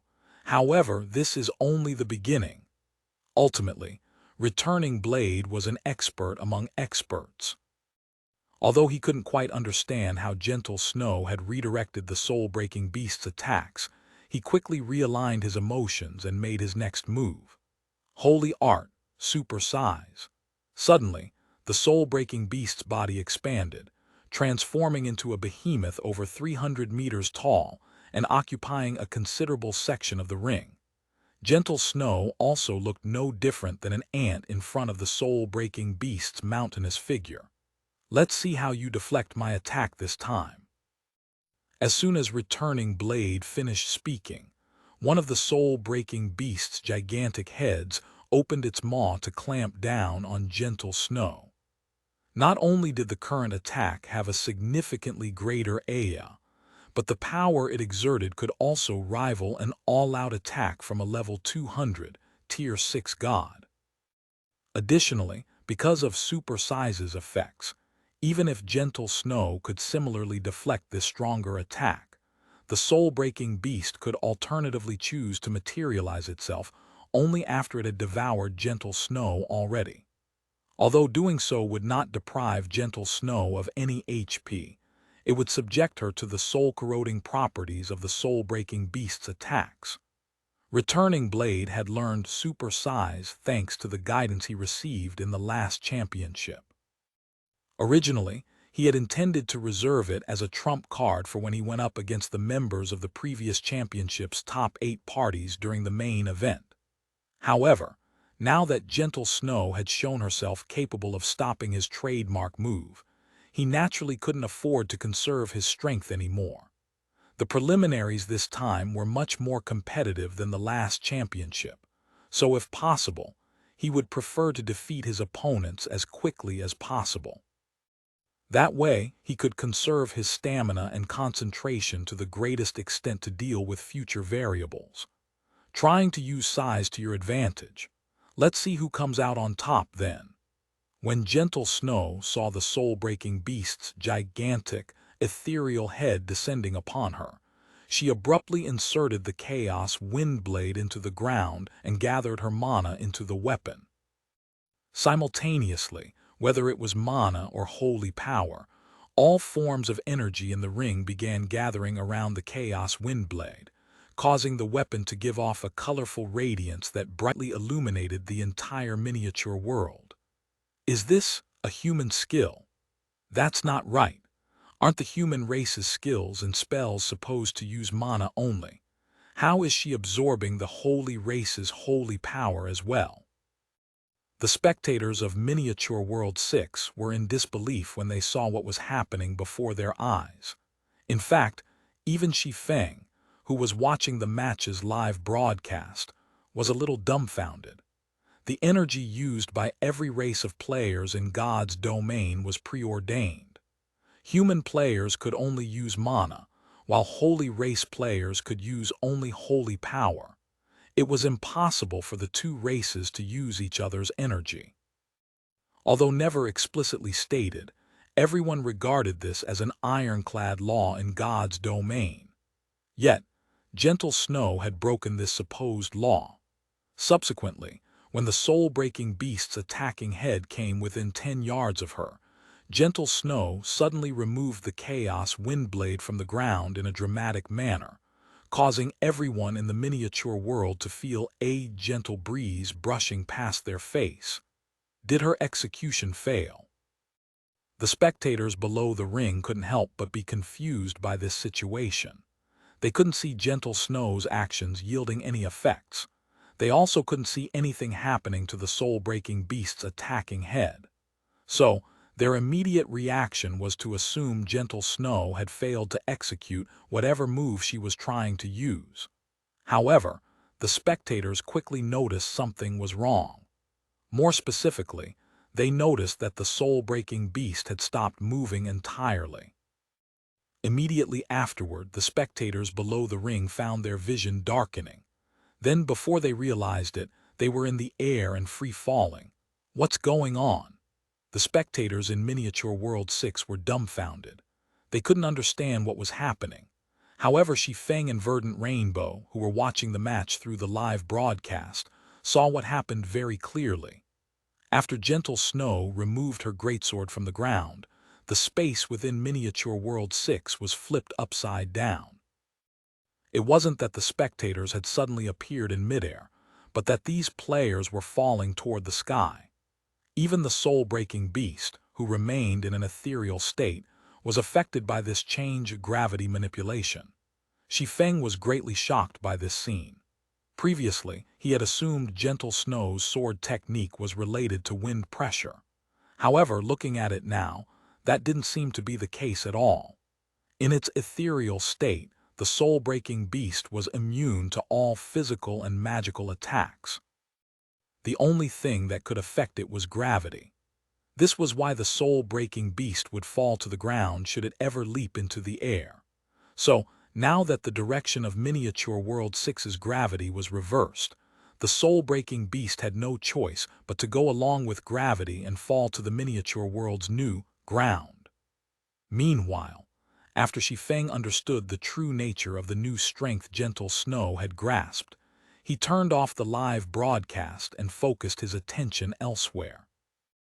After all, if Gentle Snow could manipulate gravity, and to such a great extent at that, the soul-breaking beast would gain no advantages from being in an ethereal state. And should returning Blade try to compete with Gentle Snow in strength, he would quickly find himself outmatched. Essentially, Returning Blade's defeat was assured. Back in Miniature World 6, Returning Blade was in a state of confusion. Currently, he couldn't even figure out what Gentle Snow had done, let alone touch her. To make matters worse, his HP was rapidly depleting over time. At this rate, he would lose over half of his HP by the time he landed. Meanwhile, just like Shi Feng had anticipated, while Returning Blade was preparing for his landing, Gentle Snow reversed the gravity acting on him once more. Ultimately, Returning Blade didn't even get to land an attack on Gentle Snow before he lost all of his HP following Returning Blade's defeat. Gentle Snow's fame skyrocketed. No longer was she considered a nobody. Now, she was regarded as a new generation monster who could defeat a top 20 expert from the last Continental Championship. At the same time, everyone also recognized her as the strongest expert in Miniature World 6. Zero Wing's Vice Guild leader is it. When Elise, the leader of Demon's Gate's party, received news of Gentle Snow's achievement, she couldn't help but watch the battle video her party member had shared with her, a hint of intrigue coloring her eyes. Chapter 30, 710, Chapter 784. The new replacing the old. Chapter 784. The new replacing the old. Who is that human newcomer? I can't believe Returning Blade lost to her. Gentle Snow. Could she be a monster secretly nurtured by an apex power? The power of that move has definitely reached the standard of level 200, tier 6 gods already, but why haven't I heard of her before? With such strength, she can probably rank among the top 15 experts in this championship. After the unexpected conclusion of Gentle Snow's first match, the many parties that initially had their attention focused on Returning Blade shifted their emphasis to Gentle Snow. Some of the former top-ranking Holy Race and Crystallian parties also began to investigate Gentle Snow, wanting to know all there was to know about her. Returning Blade was a key member of one of the last championship's top 8 parties. Besides the former first and second-ranked parties, every other party was paying close attention to him. After all, if they wished to enter the top 4, they would inevitably cross paths with Returning Blade. Of course, the reason why even top-ranking parties had decided to pay attention to Gentle Snow wasn't solely because of her victory against Returning Blade. It was also because of how handily she had defeated him. It was obvious she still had some strength hidden, so the various top-ranking parties had to be wary of her. While a party's overall strength played an important role in the Continental Championship's preliminaries, the individual strength of party members would become much more important in the main event.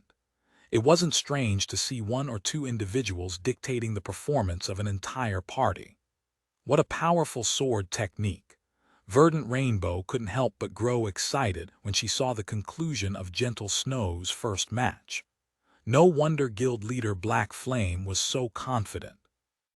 With such strength, she can probably hold her ground against even the former top 8 monsters. Initially, Verdant Rainbow was still considerably worried about Gentle Snow's performance in her supposedly hellish group. She feared that Gentle Snow might fail to score even 1 point. Should that happen, their party could forget about advancing to the main event. However, after seeing Gentle Snow's strength, Verdant Rainbow was confident the woman could compete for the group champion position, let alone the top 10. Meanwhile, so long as a party had one member who managed to become a group champion in the preliminaries, the party would have a considerable chance of getting past the preliminaries. After all, there were only 120 groups in the preliminaries, and the party members of the former top 16 parties would usually become the group champions of most of these groups. This left only a small, limited number of slots for other parties. Hence, if a party could have 2 group champions, so long as the other party members didn't perform too terribly, the party would virtually be guaranteed a spot in the main event. This was also why Verdant Rainbow had originally sought to add 2 level 200+ experts from Zero Wing to her party. Contrasting Verdant Rainbow's reaction, Death Wind revealed an ashen look when he finished watching Gentle Snow's match. He never imagined Gentle Snow would be this strong. She was like a completely different person compared to when she fought in the defensive siege against the Sun Dynasty's Holy Guard. Unfortunately, this was only the beginning of the bad news he would receive. While Death Wind was pinning his hopes on Zero Wing's Fervent Samsara and Heavy Abyss, the two concluded their respective matches and shook Death Wind's world once more. Inside Miniature World 23, Fervent Samsara went up against Mono-Eye Florist, a member of a former top 16 party from the Crystallians, and emerged victorious. Inside Miniature World 45, Heavy Abyss went up against Nightmare Soul, a member of a former top 32 party from the Holy Race, and emerged victorious. Although neither Fervent Samsara nor Heavy Abyss had put on an amazing performance like Gentle Snow, their victories left no room for doubt regarding their strength. Additionally, both Mono-Eye Florist and Nightmare Soul were group champions in the last championship's preliminaries, so while not as strong as returning Blade, they could still be considered powerful experts. Party leader Rin, the party assembled by the 7 Luminaries Alliance's Verdant Rainbow, is quite good. If we include Verdant Rainbow herself, her party now has 4 potential group champions. A young Crystallian man who was over 7 meters tall and carrying a war hammer said as he finished watching the noteworthy battle videos his subordinates had collected for him. Moreover, these 3 newcomers have all defeated former group champions. That Gentle Snow woman in particular is practically as strong as my party's Dusky Dove. Quite a few geniuses have popped up on the human side since the last championship. Standing beside the young man, Rin, carrying a staff on the back of her 6-meter-tall body, similarly revealed a look of interest after she was done watching the battle videos her subordinate had prepared for her. It's not just the humans. The Holy Race's Sun Dynasty and Thunder Empire have also added 2 incredible newcomers to their parties, Rin said, as she shared 2 battle videos with Dead Soul, the tall young man. Although Rin and Dead Soul did not belong to the same power, with the latter being the leader of an independent party, Dead Soul's party was incredibly strong, having secured 4th place in the previous championship. Dead Soul, the Dragon Hammer, was also one of the few experts who could trade blows with the Holy Race's Divine Fist Garuda.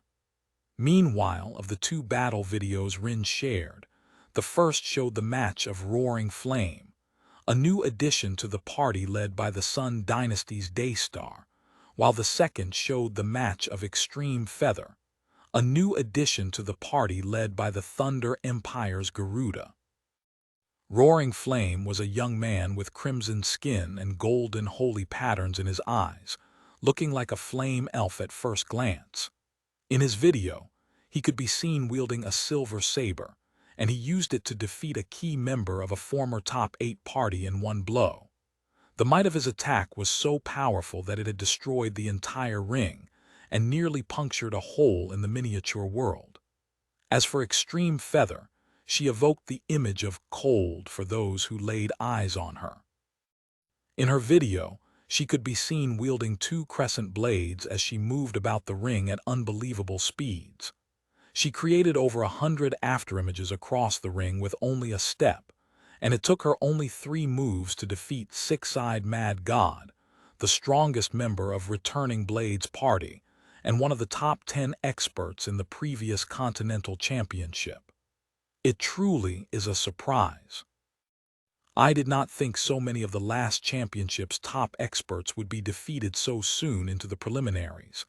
I wonder how many of the former top 20 experts will remain by the end of the preliminaries, Dead Soul said with eyes full of anticipation. I expect only half will remain, Rin calmly commented. The standards of the newcomers this time are quite high. Dead Soul nodded in agreement. He felt that there were indeed quite a few monsters among the newcomers this time. Among them, there were even a few whom he had to be careful against, let alone the other former top 20 experts. While the leaders of the former second and fourth-ranked parties were chatting, the contenders in Miniature World 85 started a discussion on the upcoming matchup, Black Flame versus Venom Tail. As expected of Sovereign Mark's newest holy child, Venom Tail has become a lot stronger compared to last time. Not only did he bring a divine artifact with him this time, but the dangerous vibes I am getting from him have also intensified considerably. I wouldn't be surprised if he can match Returning Blade right now. I wouldn't count that Black Flame fella out just yet though. I think he's a member of the Verdant Rainbow Party, and you know how incredible the party has been performing thus far. It is now considered second only to the human Star Maiden Party. I wonder how strong Black Flame is. If he is as strong as Venom Tail, the Verdant Rainbow Party will have a good chance of entering the top 16 this time. It might even become the first human party to enter the top 8. The top 8? Aren't you underestimating the former top 8 parties a little? The Verdant Rainbow Party might have defeated Returning Blade, but this season's parties are evidently of a higher standard.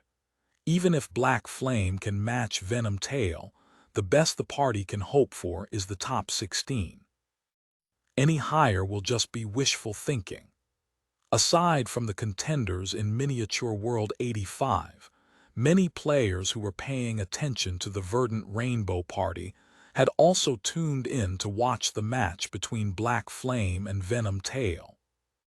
They were curious to see how far the Verdant Rainbow Party could make it in the Championship Chapter 3711, Chapter 785. Tier 6 skills that exceed 100%, Chapter 785. Tier 6 skills that exceed 100%, Crucible of the Ancients. Miniature World 104. While a young lady elegantly made her way out of the ring, the 19 spectating contenders outside remained silent, all of them wearing looks of disbelief as they looked at the dead young man from the holy race in the ring. 8 paths died just like that. This is the little monster of Sovereign Mark's trump card party we are talking about. He's even one of the former top 10 experts. How can he lose so easily? A monster. This human girl is an absolute monster. She clearly only had a minor edge over 8 paths when they fought in the last championship, yet she can now one-shot him. Elise is now probably as strong as Garuda and Rin, right? When the contenders outside the ring looked at Elise, Demon's Gate's strongest chosen one, they felt like they were looking at a monster. It should be known that Sovereign Mark's 8 paths was no weakling. This could be inferred simply through looking at the 2 divine artifacts he had equipped. Additionally, 8 paths was the leader of a top 8 party in the previous Continental Championship. He had even butted heads with Elise's party in the round of 16. Though slightly weaker than Elise at the time, he leveraged the main event's party-based format to achieve victory, halting Elise's party's advance in the top 16. But now, the difference in strength between 8 paths and Elise had expanded from a small gap to a massive chasm. Elise had stepped into a completely different playing field. After Elise made her way out of the ring, her silver eyes suddenly noticed a call request from Phoenix Flame. "Your Highness, Black Flame is going up next," Phoenix Flame said excitedly when she saw her call getting connected. "His opponent is Sovereign Mark's Venom Tail. With him as the opponent, we should get a good estimate of Black Flame's true strength. Venom Tail, he should suffice." Elise nonchalantly nodded. If Black Flame hasn't improved since the defensive siege, he will have no chance at victory. Currently, most powers participating in the Continental Championship were under the assumption that Venom Tail was only participating with 1 divine artifact. However, Based on Demon's Gate sources, Venom Tail had secretly borrowed a divine artifact from Sovereign Mark, meaning that he was actually participating with two divine artifacts. "But aren't we being a little too careful, Your Highness?" Phoenix Flame asked in confusion. "Gentle Snow might be able to pose some threat to you, but Verdant Rainbow's party is still nowhere near strong enough to threaten us in the main event. Even if Black Flame does defeat Venom Tail, I doubt their party can beat any of the former top 8 parties. Not to mention, Black Flame has repeatedly opposed us this entire time. You don't get it." When Elise recalled the 2 moves Gentle Snow used against Returning Blade, she put on a serious expression and said, "Her sword technique is unlike any other. Not even the Divine Fist and the Earthen Princess can confidently say they can win against her if she can perfectly execute it. The championship this time is also considerably different from before, and we must secure first place no matter what. If Black Flame can defeat Venom Tail, I wouldn't mind making their party my chess piece and helping them enter the top 8. Understood." Although Phoenix Flame was still confused, she had absolute faith in Elise's decisions. Meanwhile, inside the ring of Miniature World 85, Venom Tail and Shi Feng stood facing each other. Although the match had already begun, neither of the two hurried to take action. "We meet again, Guild Leader Black Flame. What a coincidence," Venom Tail said with a delighted look. "My memory of you kicking me out of Shattering Town remains fresh till this day, and I have been constantly thinking of how I should repay you. I'm glad to hear a holy child like you still remembers me," Shi Feng said, responding to Venom Tail's disingenuous smile with a faint smile of his own. "If you really wish to repay me, you can do so by surrendering right now." "You really know how to make a joke, Guild Leader Black Flame," Venom Tail said while activating True Eye, an identification skill that came with his legendary ring on Shi Feng. Then he chuckled and continued, "You want me to surrender, when you only have a fragmented legendary equipment set and a level of 190, when you don't even have a single divine artifact on you." Originally, Venom Tail was still rather concerned about facing Shi Feng. This was because Shi Feng had kept his weapons, equipment, and level concealed while he was in Shattering Town. He also didn't have an opportunity to use True Eye on Shi Feng back then. However, after inspecting Shi Feng with True Eye, he realized all his worries had been for nothing. Under normal circumstances, the gap in strength between a player without a divine artifact and a player with a divine artifact was so massive that it was nigh impossible to bridge, even if the former had a considerable advantage in combat standards. Needless to say, the gap would become even more gigantic if a player had 2 divine artifacts while the other had none. "What do you mean by that?" When Shi Feng saw Venom Tail's smile turn cunning, he understood that Venom Tail must have used a powerful skill to determine the quality of his equipment. "Stop pretending, Black Flame," Venom Tail said unceremoniously. "Under the effects of my True Eye, even legendary rank concealment tools are useless. I can clearly see that you barely have any legendary weapons and equipment, let alone divine artifacts. I will now let you know how foolish it was of you to kick me out of Shattering Town." After saying so, Venom Tail's aura skyrocketed in intensity. He also stopped concealing the presence of his 2 divine artifacts, letting their auras spread across the ring. At the same time, Venom Tail began to radiate a holy aura several times stronger than what Chalk Splendor radiated when he wielded the Sunlight Blade. 2 divine artifacts. How generous of Sovereign Mark. Apart from that weapon, they even lent him a prized possession like the Holy Aura Robe. Black Flame is doomed for sure. Indeed, with the Holy Aura Robe's ability to amplify the wearer's holy aura by 3 times, any skill Venom Tail uses will exceed the 100% completion rate threshold. Now, every move he makes will be as powerful as an ancient saint of the same level. Apart from the former top 2 experts, I don't think anyone here can afford to confront him directly. The Holy Race players in Miniature World 85 were greatly astonished when they recognized the robe Venom Tail wore. Whether it was for the human race or the Holy Race, divine artifacts were considered incomparably precious treasures.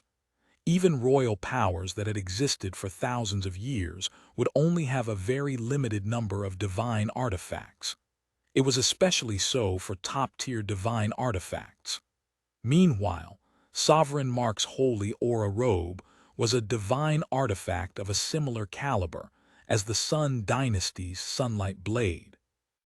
When a player equipped it, their basic attributes would rise to a whole new level, and the holy aura they conjured would skyrocket in power. For a player of Venom Tail's caliber, the holy aura he could conjure with the help of the holy aura robe would be vastly superior to even the holy aura of ancient saints. With such a powerful holy aura, he could combat ancient saints, the equivalent of the human race's ancient gods, of the same level. When paired with a divine weapon, he would become a walking natural disaster in God's domain. At this point, no one present doubted that Venom Tail could obliterate the entire miniature world in a single blow if he chose to. You were quite proud of your town's Tier 6 legendary guards, weren't you? You thought there was nothing I could do because you had those God-ranked guards protecting you, huh? Well, let me show you the absolute power of an ancient god. Venom Tail said as he abruptly leaped into the air and swung his ritual sword at Shi Feng. Tier 6 Holy Skill, 1000 Light Purification. Skill Completion Rate, 103%.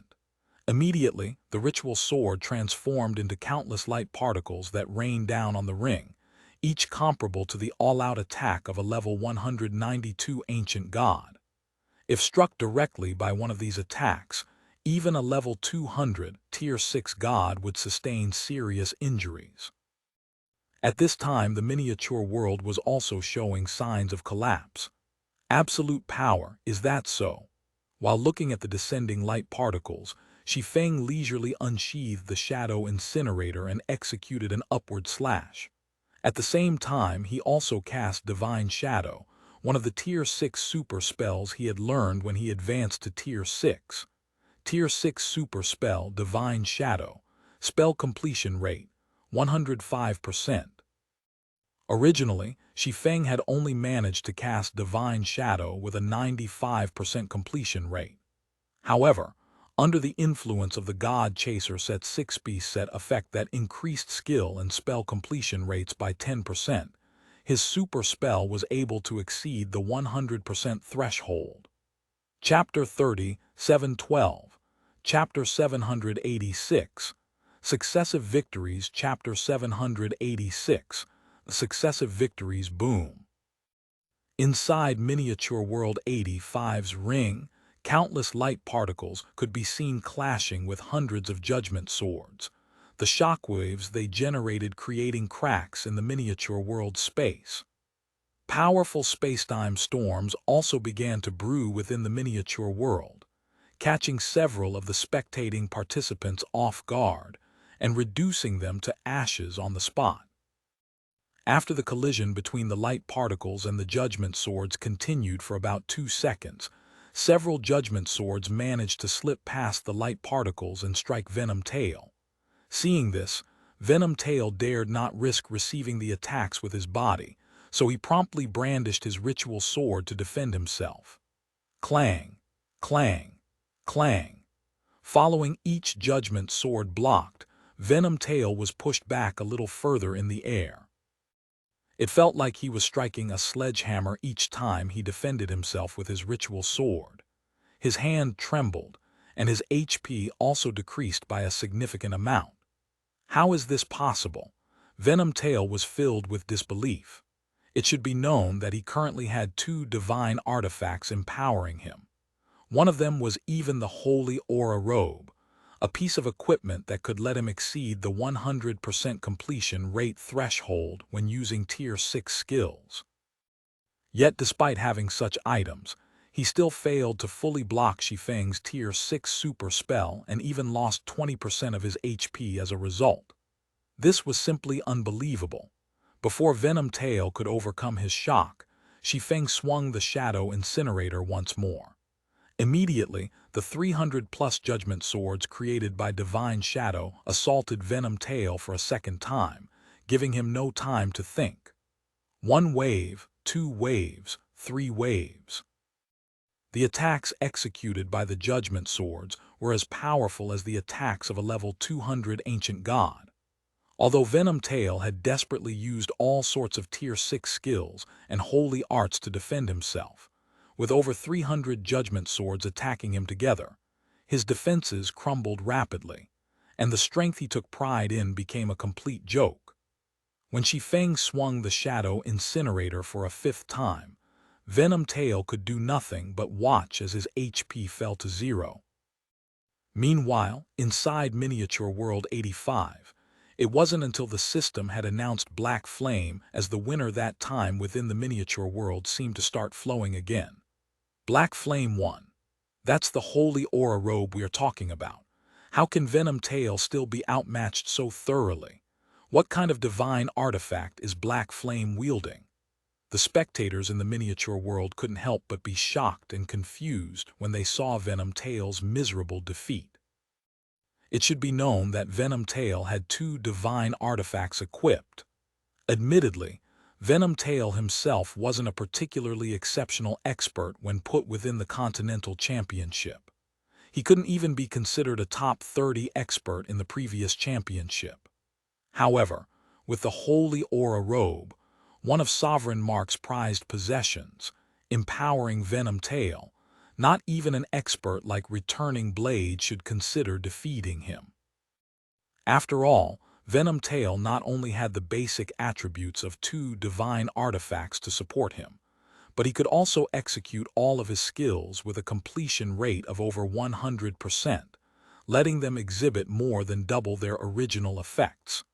In a frontal confrontation, it wouldn't be an exaggeration to consider him invincible in the Continental Championship. Yet, some unknown human swordsman had defeated Venom Tail so handily. Are all members of this verdant rainbow party monsters? That guy isn't just a monster, he's a freak of nature. Not even the Divine Fist can necessarily defeat Venom Tail in a frontal confrontation.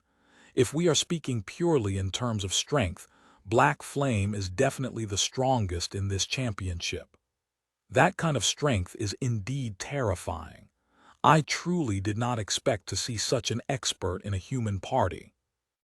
Black Flame can definitely rank among the top 10 in terms of individual strength. I wouldn't even be surprised if he can rank among the top 5. When the other players in the Crucible of the Ancients saw Shi Feng's match with Venom Tail, they couldn't help but rethink their opinions of the verdant rainbow party. First, Gentle Snow had defeated Returning Blade, a former top 20 expert. Now, Black Flame had defeated Venom Tail in 5 exchanges. With the verdant rainbow party having 2 experts capable of ranking among the Continental Championship's top 10 experts, everyone had no choice but to reevaluate the party's significance. In the Continental Championship, a party with only 1 reliable expert could, at best, enter the top 16. A good example would be the human race's star maiden party. With Elise serving as the party's sole linchpin, the party ultimately failed to progress beyond the top 16 and could only settle for 10th place in the previous championship. It simply wasn't possible for a one-man party to achieve victory starting from the round of 16. It was especially so after the implementation of the major system update. With stamina and concentration becoming even more important, getting into the top 16 might be impossible for one-man parties. However, it was a different story now that it was revealed that the Verdant Rainbow Party had 2 monstrously strong experts. The party was absolutely qualified to contend for a top 8 position, and it might even have hopes of entering the top 4. Meanwhile, So long as a party was revealed to have hopes of entering the top 4, it would instantly become a powerful foe for all other parties. After all, the rewards for the top 4 were significantly more lucrative than those for other rankings, offering an opportunity for players to receive detailed guidance from the depths of the crucible of the ancients. It should be known that existences considered mighty, even among primordial god-ranked existences, could be found in the crucible's depths. The guidance provided by these existences could allow Tier 6 players like themselves to make further progress in their Tier 6 journey, so they naturally couldn't miss out on such an opportunity. Currently, the highest tier players could achieve in God's domain was Tier 6. This meant that players who reached Tier 6 could no longer rely on increasing their tiers to improve their strength. They would need to seek out alternative methods. However, while tedious, Tier 6 players could achieve qualitative improvements so long as they could successfully adopt one of these alternative methods. It was similar to the development of the mana body players had to experience at Tier 4. If players could unlock 100% of their mana bodies, the power of their skills and spells would be on an entirely different level when compared to players who had yet to fully unlock their mana bodies. Meanwhile, after Shi Feng defeated Venom Tail, he suddenly received a friend request followed by a call from Demon's Gate Star Maiden. The Star Maiden. Shi Feng couldn't help but be a little surprised as he looked at the woman in the video, who looked to be in her early 20s. Elise the Star Maiden's fame was much greater than even Death Wind the Divine Eyes in Shi Feng's previous life. While Death Wind was considered one of Demon's Gate's 9 great experts, Elise was considered by Demon's Gate as an anomaly that would only appear once every few centuries. Many people assumed she would eventually become Demon's Gate's strongest expert if she hadn't suddenly gone missing in the 12 sanctuaries one day. "Greetings, Guild Leader Black Flame," Elise greeted Shi Feng, her calm tone and demeanor making it seem like she was ignorant of the many offenses Shi Feng had committed against Demon's Gate. "I have an offer that I believe will interest you." Chapter 37:13. Chapter 787 10 Seated Parties. Chapter 787 10 Seated Parties. An offer. What kind? Shi Feng's eyebrow shot up as he met Elise's gaze, surprised not only by Elise's proposition, but also by the very presence of Demon's Gate's undefeated champion. In Shi Feng's previous life, Elise never lost a fight against any human player she challenged. Just before she moved her operations from the Eternal Realm to the 12 Sanctuaries, she even won a duel against a Grand Elder from Demon's Gate. However, shortly after the all-out war between the human race and the holy race began, Elise suddenly went missing, sending the entirety of Demon's Gate into panic. At the time, Demon's Gate had dropped everything it was doing to scour the 12 sanctuaries.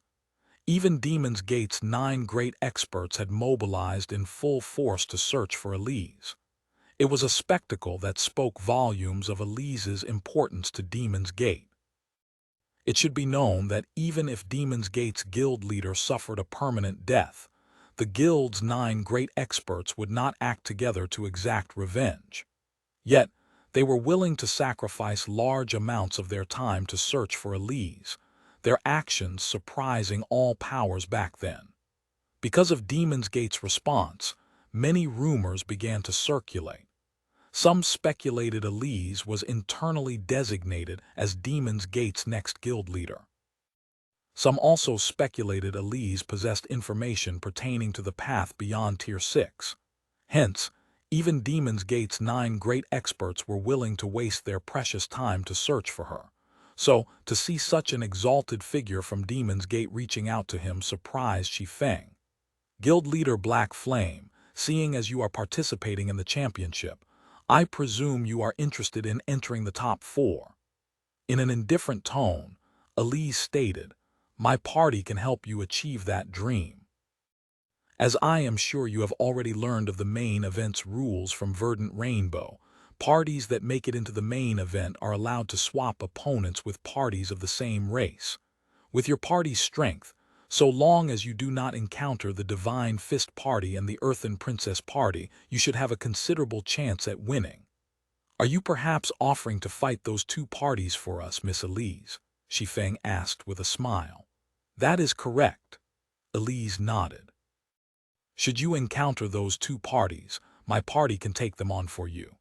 In exchange, if my party encounters the two other former top 4 parties, I will need your party to fight them for me. I believe this is an excellent deal for you. Elise's words tempted and surprised Shi Feng. Neither Divine Fist Garuda nor Earthen Princess Rin were ordinary characters. It wouldn't be an exaggeration to consider them the strongest player of their respective races in the current generation. Even their party members, though beneath them in strength, were extraordinary experts. Yet, Elise spoke as if her victory against these two extraordinary parties was only a matter of course, and she was only making him this offer out of reluctance to reveal her full strength before she clashed with them. Allow me to turn down your offer, Miss Elise, Shi Feng said after pondering in silence for a moment. Why?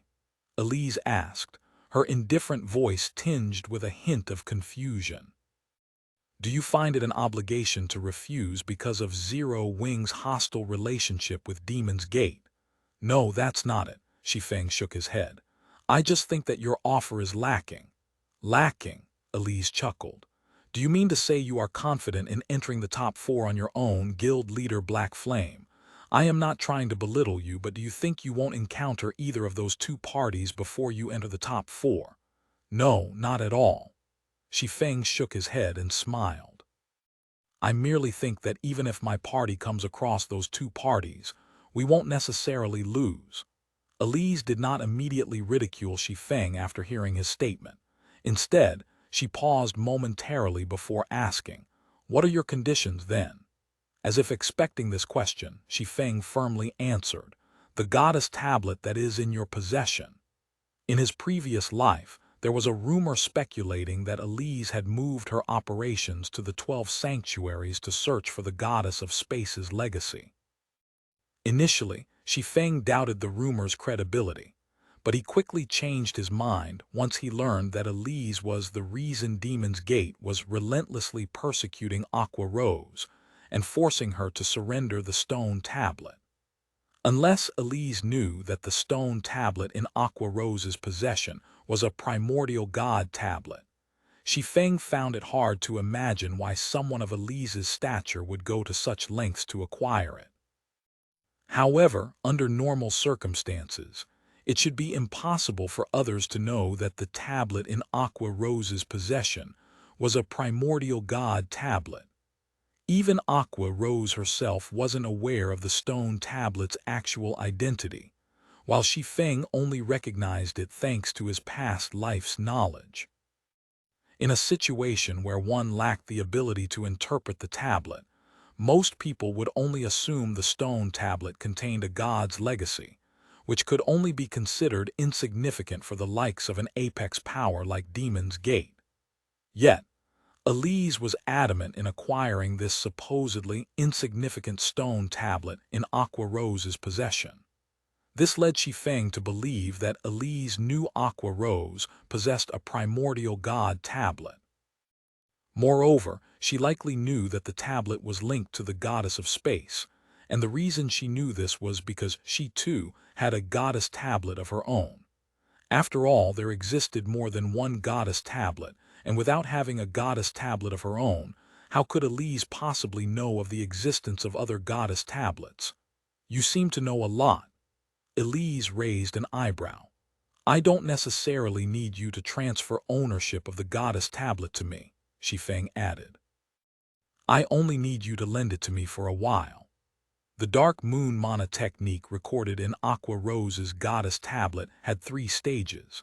If players wished to fully master it, they would need to be able to fully exert the strength of all 7 elements. However, Aqua Rose's tablet only contained detailed information about the law of space, while the information available on the remaining 6 elements was only enough to scratch the surface. In such a situation, it would take Shi Feng ages to master Dark Moon fully. If he wanted to accelerate this process, he would have to get his hands on more goddess tablets. "You are still not qualified to negotiate conditions with me," Elise bluntly stated. "Since your party doesn't want to compete for the top 4, just pretend this conversation never happened." After saying so, Elise disconnected the call, giving Shi Feng no opportunities to negotiate further. "So you think I can't compete for the top 4? Shi Feng chuckled as he looked at the disconnected call. "Let's see which of us will be more qualified to compete for the top 4 then." He wasn't in a rush to acquire more goddess tablets. After all, he wasn't without alternatives. If it was before he acquired the Tower of the Abyss, he might have tried to negotiate with Elise more seriously. However, now that he had the Tower of the Abyss, he could more than likely rely on it to perfect the Dark Moon mana technique.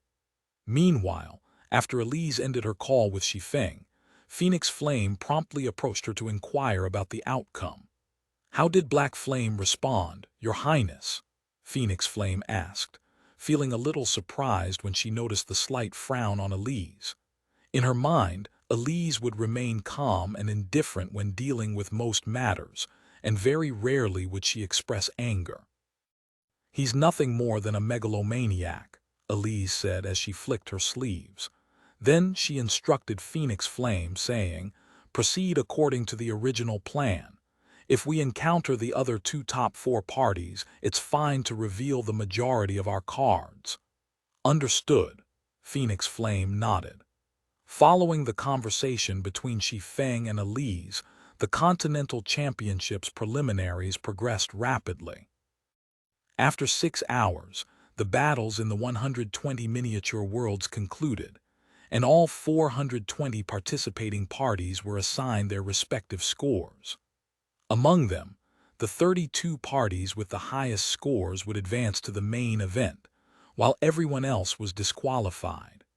While inspecting their scores on the scoreboard, the various parties couldn't help but be shocked when they saw the parties ranked among the top 32. Although everyone already knew the participants this time around were stronger than the last championships participants, they hadn't expected that only 12 out of the former top 32 parties would make it past the preliminaries this time. Even more shocking was the change to the preliminaries' top 10 parties. 10th place, 8 Paths Party, 87.7th place, Star Maiden Party, 96 points 5th place, Verdant Rainbow Party, 104 points. Chapter 30, 714, Chapter 788, 6th Floor Existence, Chapter 788, 6th Floor Existence. I must be hallucinating. How did half of the top 10 seeded parties get replaced? Didn't the 8 Paths Party rank in the top 8 last time? How did it end up in 10th place? Crap, what's up with that Verdant Rainbow Party and Ink Crystal Party? A huge scoreboard appeared in midair when the preliminaries concluded. When the participants saw the information listed, gasps echoed across the crucible. While not a perfect indicator of strength, the rank and score each party secured in the preliminaries allowed other participants to gauge the party's overall strength. Meanwhile, the top 10 parties in the preliminaries were traditionally regarded as the top 10 seeded parties. In past championships, although it wasn't uncommon for new names to appear among the top 10 seeded parties, the number was typically limited to just 1 or 2. Yet now, not only did the top 10 seeded parties welcome 5 new names, but 2 of them even entered the top 5. Firstly, it was the human race's Verdant Rainbow Party.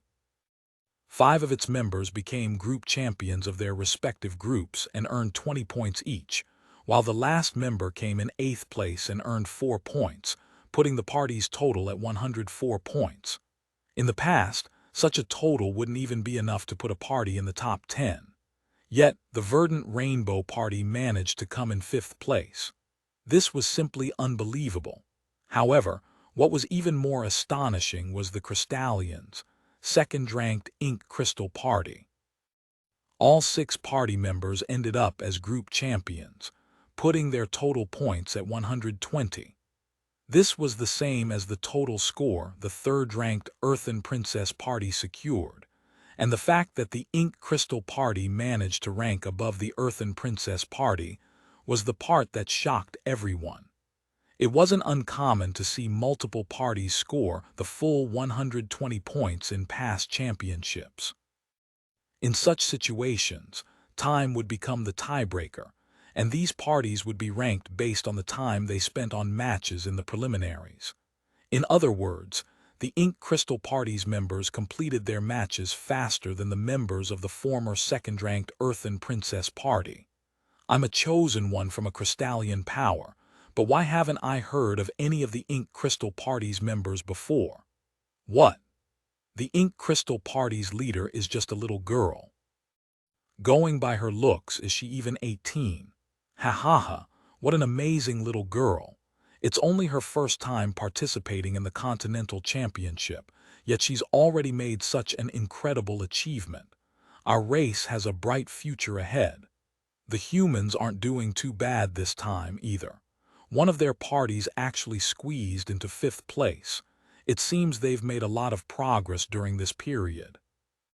Upon seeing the results on the scoreboard, some participants celebrated, while some grew anxious. In the case of the Holy Race's participants, most of them wore gloomy expressions.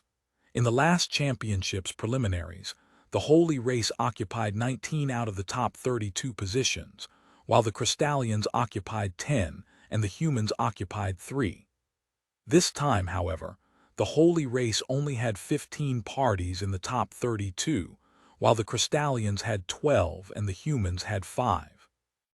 This indicated that the Holy Race's overall development was starting to lag behind the 2 other races and even risked being overtaken by the Crystallians.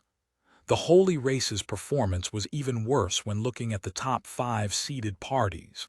Of them, only 2 parties were from the Holy Race, while 2 were from the Crystallians, and 1 was from the humans. This outcome was utterly disheartening. Although it's a pity we didn't get through the preliminaries this time, the Verdant Rainbow Party has earned a lot of prestige for us humans. We'll also get assigned more admission tickets for the next championship. Indeed, I really didn't expect to see 5 of our parties making it through the preliminaries this time. It's a pity my party doesn't even have the qualifications to spectate. When the many human parties that failed to rank in the top 64 saw the main event's name list, they couldn't help but rue over their inability. The Continental Championship's main event was a clash between the apex existences of the Eternal Realm's 3 continents. Fights of such caliber could rarely be seen, even in the greater God's domain.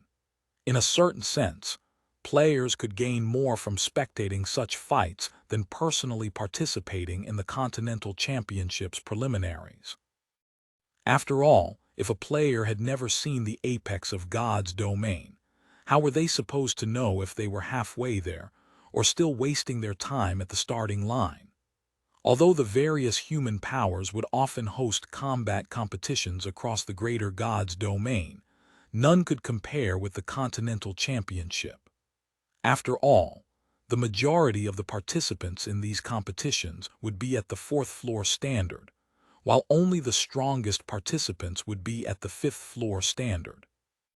Even then, these 5th floor experts could only be considered mediocre at best. In contrast, even the weakest participant in the Continental Championship was a 5th floor expert.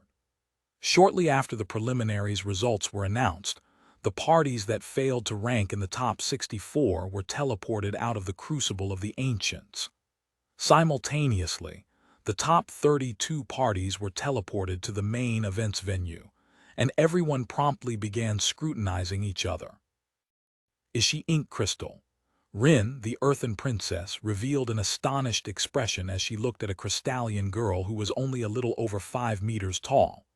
At first glance, the Crystallian girl named Ink Crystal looked adorable. However, whether it was Rin or Garuda, a hint of fear quickly surfaced in their eyes when they finished scrutinizing Ink Crystal, a pseudo-sixth floor expert. Garuda smiled when he finished scrutinizing Ink Crystal. Interesting. How interesting. My trip here this time wasn't a waste after all. Aside from Rin and Garuda, Shi Feng was also staring at the adorable Crystallian girl named Ink Crystal. What's going on? Shi Feng couldn't help but be dumbfounded as he looked at Ink Crystal. While Shi Feng couldn't say the same for the other participants present, he knew exactly what Ink Crystal's combat standard was. This was because he had personally seen experts of Ink Crystal's caliber in his previous life. A sixth-floor expert. Ink Crystal was a bona fide sixth-floor expert.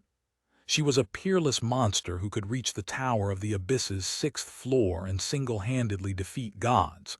However, as far as Shi Feng could recall, he had never heard of any Crystallian girl named Ink Crystal in his previous life. Not to mention, despite being so young, the girl had already achieved such a frightening standard. Before Shi Feng could snap out of his daze, a voice echoed across the crucible of the ancients. The Continental Championship's main event has begun. May the Verdant Rainbow Party and the Holy Guard Party step forward to start the first match. Chapter 30, 715, Chapter 789. Combating the Holy Guard Party, Chapter 789. Combating the Holy Guard Party. When the ancient and majestic voice echoed across the crucible, it caused a stir among the 64 parties in the venue. We're starting the main event with such an exciting matchup. 2 of the top 10 seeded parties are matched against each other, right off the bat. How unlucky of them. I know, right? Both parties have a chance at entering the top 8, yet one of them will be stuck in the top 32. What nonsense are you spouting? We all know that the Holy Guard Party is a bona fide top 8 party, whereas that human party only got lucky with the groups its members were assigned in the preliminaries. The main event involves party-based fights that test the overall strength of parties. Points scored in the preliminaries mean nothing in the main event. Indeed, there are many examples of seeded parties in past preliminaries failing to survive even the first round of the main event. The spectating crowd started a hushed discussion as the 2 parties approached the central ring. Many players found it a pity that the main event would begin with such an exciting matchup. They felt that both the Holy Guard Party and the Verdant Rainbow Party had the potential to compete for the top 8. Yet, one of these parties was now fated to settle in the top 32. However, some Holy Race and Crystallian players also expressed opposing opinions. They felt the Verdant Rainbow Party had relied on luck to become one of the top 10 seeded parties, and the party's results in the preliminaries could not prove that the party was among the 10 strongest parties in the Continental Championship. Ha ha ha. Black Flame must be dumbfounded right now. He probably never expected in a million years he would face the Arbiter of Death's party right off the bat. Phoenix Flame couldn't help but laugh out loud when she saw the Verdant Rainbow Party entering the central ring. He can't even enter the top 16 now, let alone the top 8.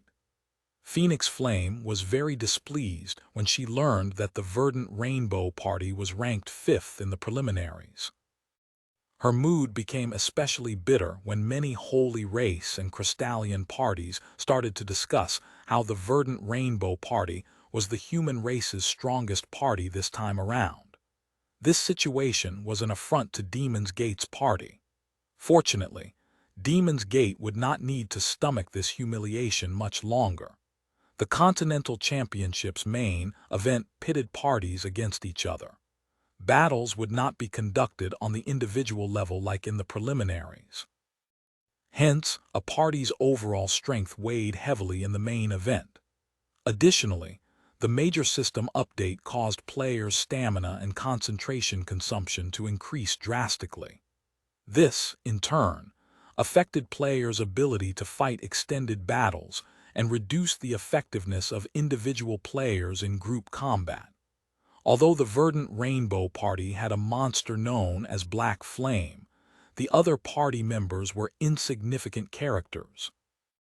At most, Gentle Snow and Verdant Rainbow could be considered qualified combatants, but in overall strength, the Holy Guard Party with its latest lineup was on a completely different level than the Verdant Rainbow Party.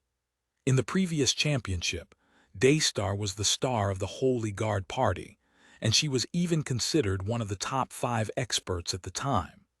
However, although her party members were weaker than her, every one of them was still stronger than Verdant Rainbow. In this season, the Holy Guard Party's lineup became even more terrifying. Apart from Daystar remaining as the party's leader, the rest of the party was replaced with the Sun Dynasty's holy children. While Chalk Splendor, who ranked last among the Sun Dynasty's holy children, could be considered negligible, the man and the woman standing beside Daystar were existences whom even the Thunder Empire's Garuda had to be wary of. This was because the two were none other than the Sun Dynasty's first holy child, Holy Blood, and second holy child, Moon Demon.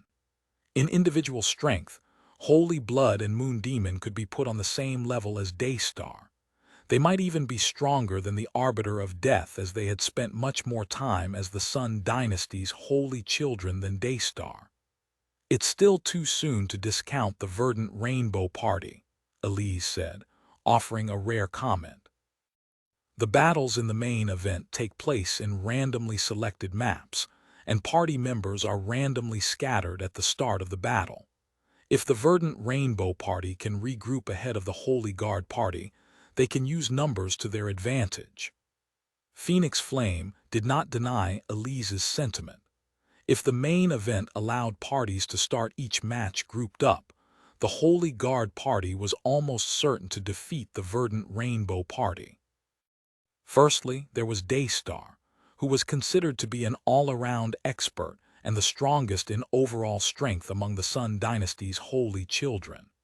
Then, there was Holy Blood and Moon Demon, the former being considered the strongest melee combatant, and the latter being considered the strongest ranged combatant among the Sun Dynasty's holy children. If these three worked together, even Garuda, regarded as the strongest player among the holy race's current generation, would likely experience defeat. However, like the preliminaries, the main event also incorporated luck-based factors to give weaker parties a chance to surpass stronger parties. Aside from having to fight in more complex terrains, party members in the main event had to start each match separated. This created an opportunity for players to gain a numerical advantage over their opponents. Even if a party was considered weaker than its opponent, achieving victory wouldn't be out of the question if it could regroup sooner than its opponent and capitalize on its numerical advantage. This was why the various royal and apex powers had yet to monopolize the Continental Championship, and why weaker parties still had a chance of basking in glory. Of course, not all of the top-tier parties shared Elise's sentiment. Even while knowing the main event's mechanisms, they did not think highly of the Verdant Rainbow Party's prospects. This was because the Holy Guard Party's members were clearly much stronger than the Verdant Rainbow Party's members. In addition to each of the Holy Guard Party's members being equipped with a divine weapon, Daystar, Holy Blood, and Moon Demon were also unthinking realm experts. Even if only a few of them managed to group up, they could beat the living daylights out of the entire Verdant Rainbow Party. In the central ring, shortly after the two parties were in position, a bright flash enveloped the entire ring. When the bright flash faded, the ring that originally covered only a 1,000-yard radius had transformed into a ruined urban setting covered with tall buildings. The battlefield was as vast as a large map, and even Tier 6 experts would require upwards of 20 minutes to traverse from edge to center. Currently, the 12 members of the two parties stood scattered across the ruined city. Each player also had a screen displaying their situation to the spectators outside the ring. The moment the 12 players regained vision of their surroundings, they burst into a sprint as if premeditated, leaving behind numerous afterimages as they made their way to the heart of the city. Although the main event's maps were large, they would shrink with time. Hence, parties would usually prioritize grouping up in the map's center and avoid fighting while numerically disadvantaged. While the spectators thought it would be a while before the first fight broke out between the two parties, Moon Demon, who had been maneuvering through the outskirts of the urban ruins like an agile snake, suddenly stopped atop a residential building. Then, her head snapped to a particular direction, while her eyes focused on a figure speeding across a distant street, the figure in question being none other than Shi Feng. What incredible senses! Even with the battlefield suppressing everyone's senses heavily, she managed to detect him from so far away, Phoenix Flame exclaimed while spectating Moon Demon. Black Flame is in trouble now. While Phoenix Flame was talking, Moon Demon melded with her surroundings and vanished. However, although the spectators could no longer see her, the rapidly changing environment displayed on the screen indicated that Moon Demon was closing in on Shi Feng. Chapter 30, 716, Chapter 790, Dual Advanced Law Projection. Chapter 790, Dual Advanced Law Projection. Commander Azure, do you think Guild Leader Black Flame stands a chance against Moon Demon? Frost Raven, seated in the spectator stands as a member of the Order of 12's party, asked the man sitting beside her while she anxiously watched Shi Feng's and Moon Demon's live streams. The man sitting beside Frost Raven was named Azure Dragon, and he was a level 193 Tier 6 Shield Warrior in his early 30s. When he heard Frost Raven's question, he pondered in silence for a long while. I can't say. Azure Dragon ultimately shook his head, his gaze solemn as he watched Shi Feng remain ignorant of the imminent danger. Moon Demon's hunting methods are out of the norm.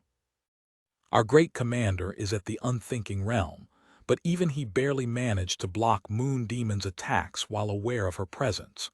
Although Black Flame has previously shown himself to possess astonishing strength, field combat is different from a duel. Unless Moon Demon gets discovered, she will likely succeed in her ambush. This is also why Assassin and Ranger-type classes are considered the best for field PvP. The Sun Dynasty's Moon Demon was known by all in the southern region. In her debut battle in the southern region, she single-handedly hunted a 1,000-man Tier 6 Legion belonging to the Order of 12, using her sly and elusive marksmanship. Additionally, she wasn't even using a divine weapon back then. With the Sun Dynasty equipping each of its representatives with at least one divine weapon for the Continental Championship, it went without saying Moon Demon's current strength was vastly superior to before. Doesn't that mean Guild Leader Black Flame will be the first player to get eliminated? Frost Raven asked. It was honestly a surprise for Frost Raven to participate in the Continental Championship on behalf of the Order of 12 this time. It was even more of a surprise when she saw Shi Feng participating in the same Continental Championship and defeating Venom Tail, a chosen one of the Holy Race's royal powers. As a human and a swordsman player, she found the outcome invigorating. Although Demon's Gate reigned supreme in the southern region, it ultimately wasn't as powerful as the Holy Race's royal powers. Any human player with experience fighting large numbers of Holy Race players would know this. On average, the Holy Race's players were individually stronger than human players, and they would become a fearsome force when present in large numbers. Moreover, these were only ordinary experts they were talking about. The holy race's chosen ones were even more terrifying, and Frost Raven doubted her whole party could win a fight against one of the holy race's chosen ones. Currently, even across the entire Order of 12, only a few members could survive in one-on-one combat with the holy race's chosen ones, and this knowledge caused Frost Raven to feel despair.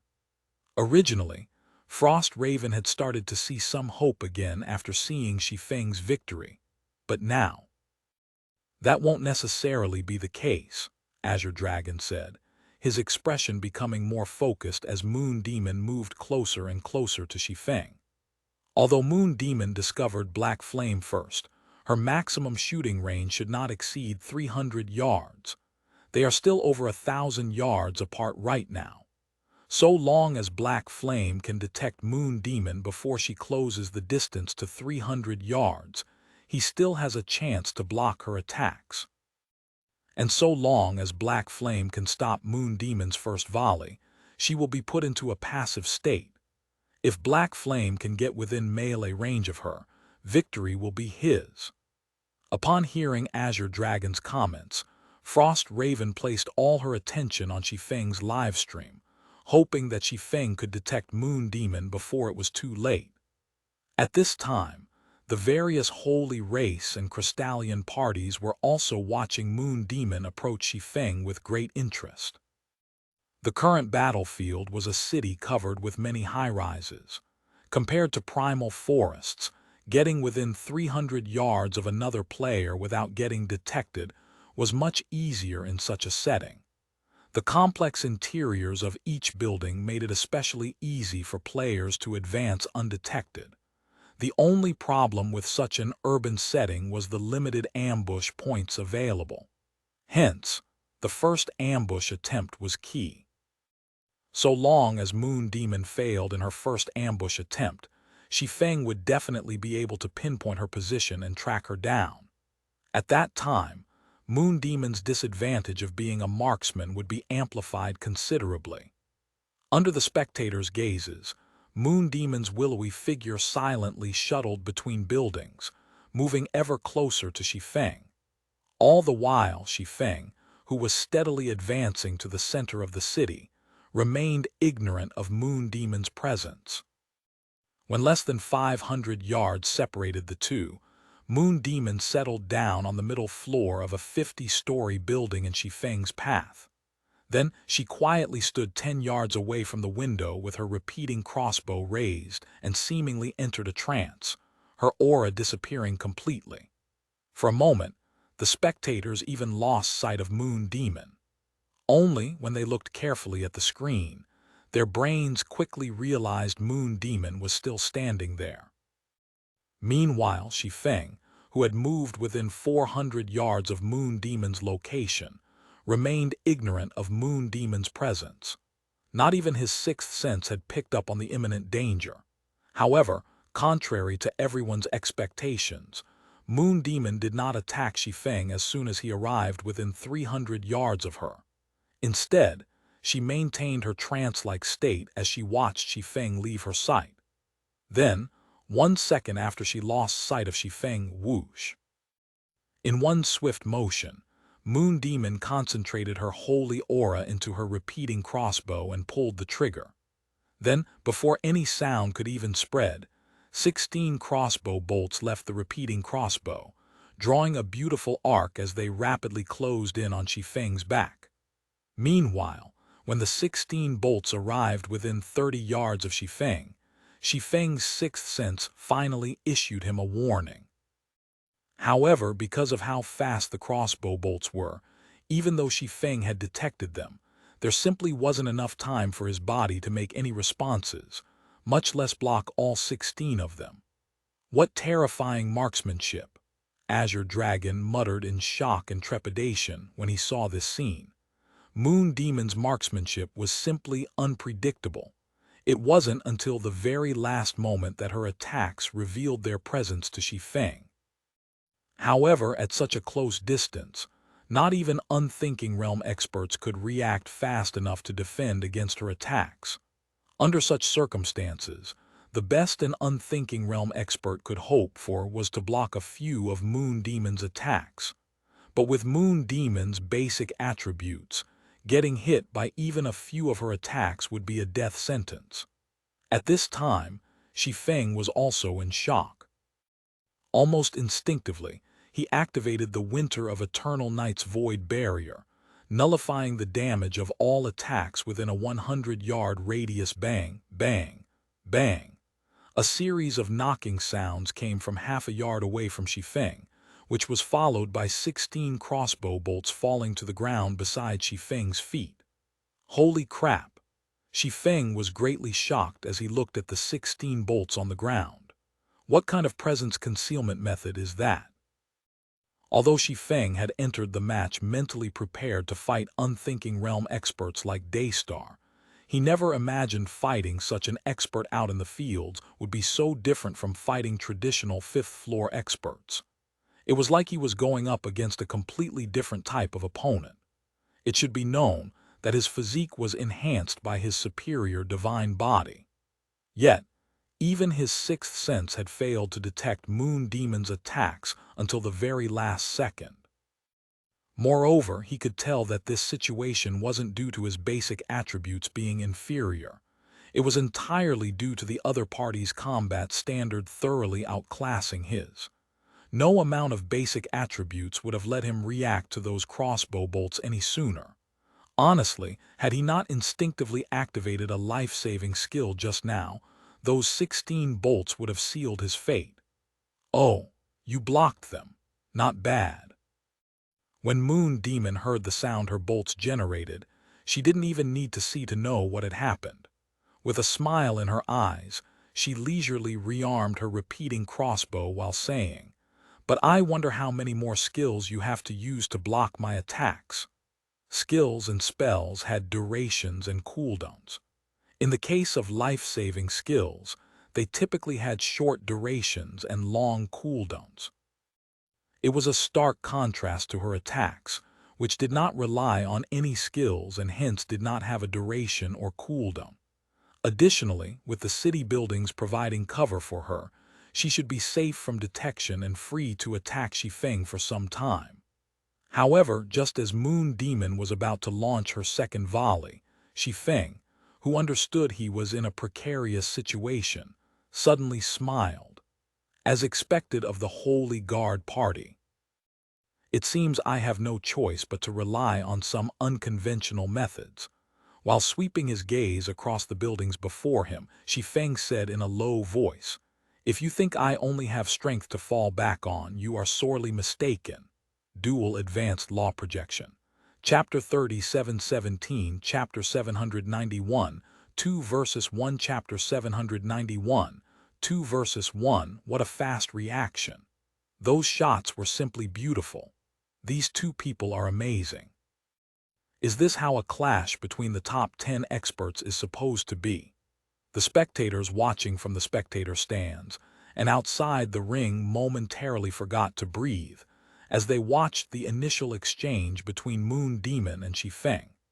After watching the two clash, some spectators even started to find themselves unworthy of considering themselves experts.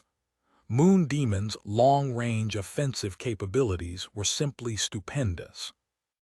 Unlike other Ranger-type players who relied on strength or numbers to achieve victory, Moon Demon relied solely on technique. Unless her opponent could maintain an invulnerable state for long periods, they'd be a fish on the chopping block against the combination of her exceptional presence concealment and elusive marksmanship. Of course, Shi Feng was likewise extraordinary. He had correctly identified his limitations as soon as he detected Moon Demon's attacks and activated an invulnerability-type defensive skill to protect himself. Had he stubbornly chosen to block or dodge Moon Demon's attacks, death would have greeted him either way. Although Black Flame has blocked the first volley, Moon Demon managed to keep her position hidden using her groundbreaking marksmanship. Azure Dragon commented and sighed when he saw Shi Feng successfully neutralizing Moon Demon's attacks. Now, it will be a fight to see who can outlast the other. Invulnerability skills and spells had limited duration. If Shi Feng couldn't locate Moon Demon within this limited period, death would be his only outcome. To make matters worse, Shi Feng didn't have the option to conduct an area bombardment on the general area where Moon Demon's attacks originated from. The Continental Championship's main event placed an extraordinarily powerful suppression on players.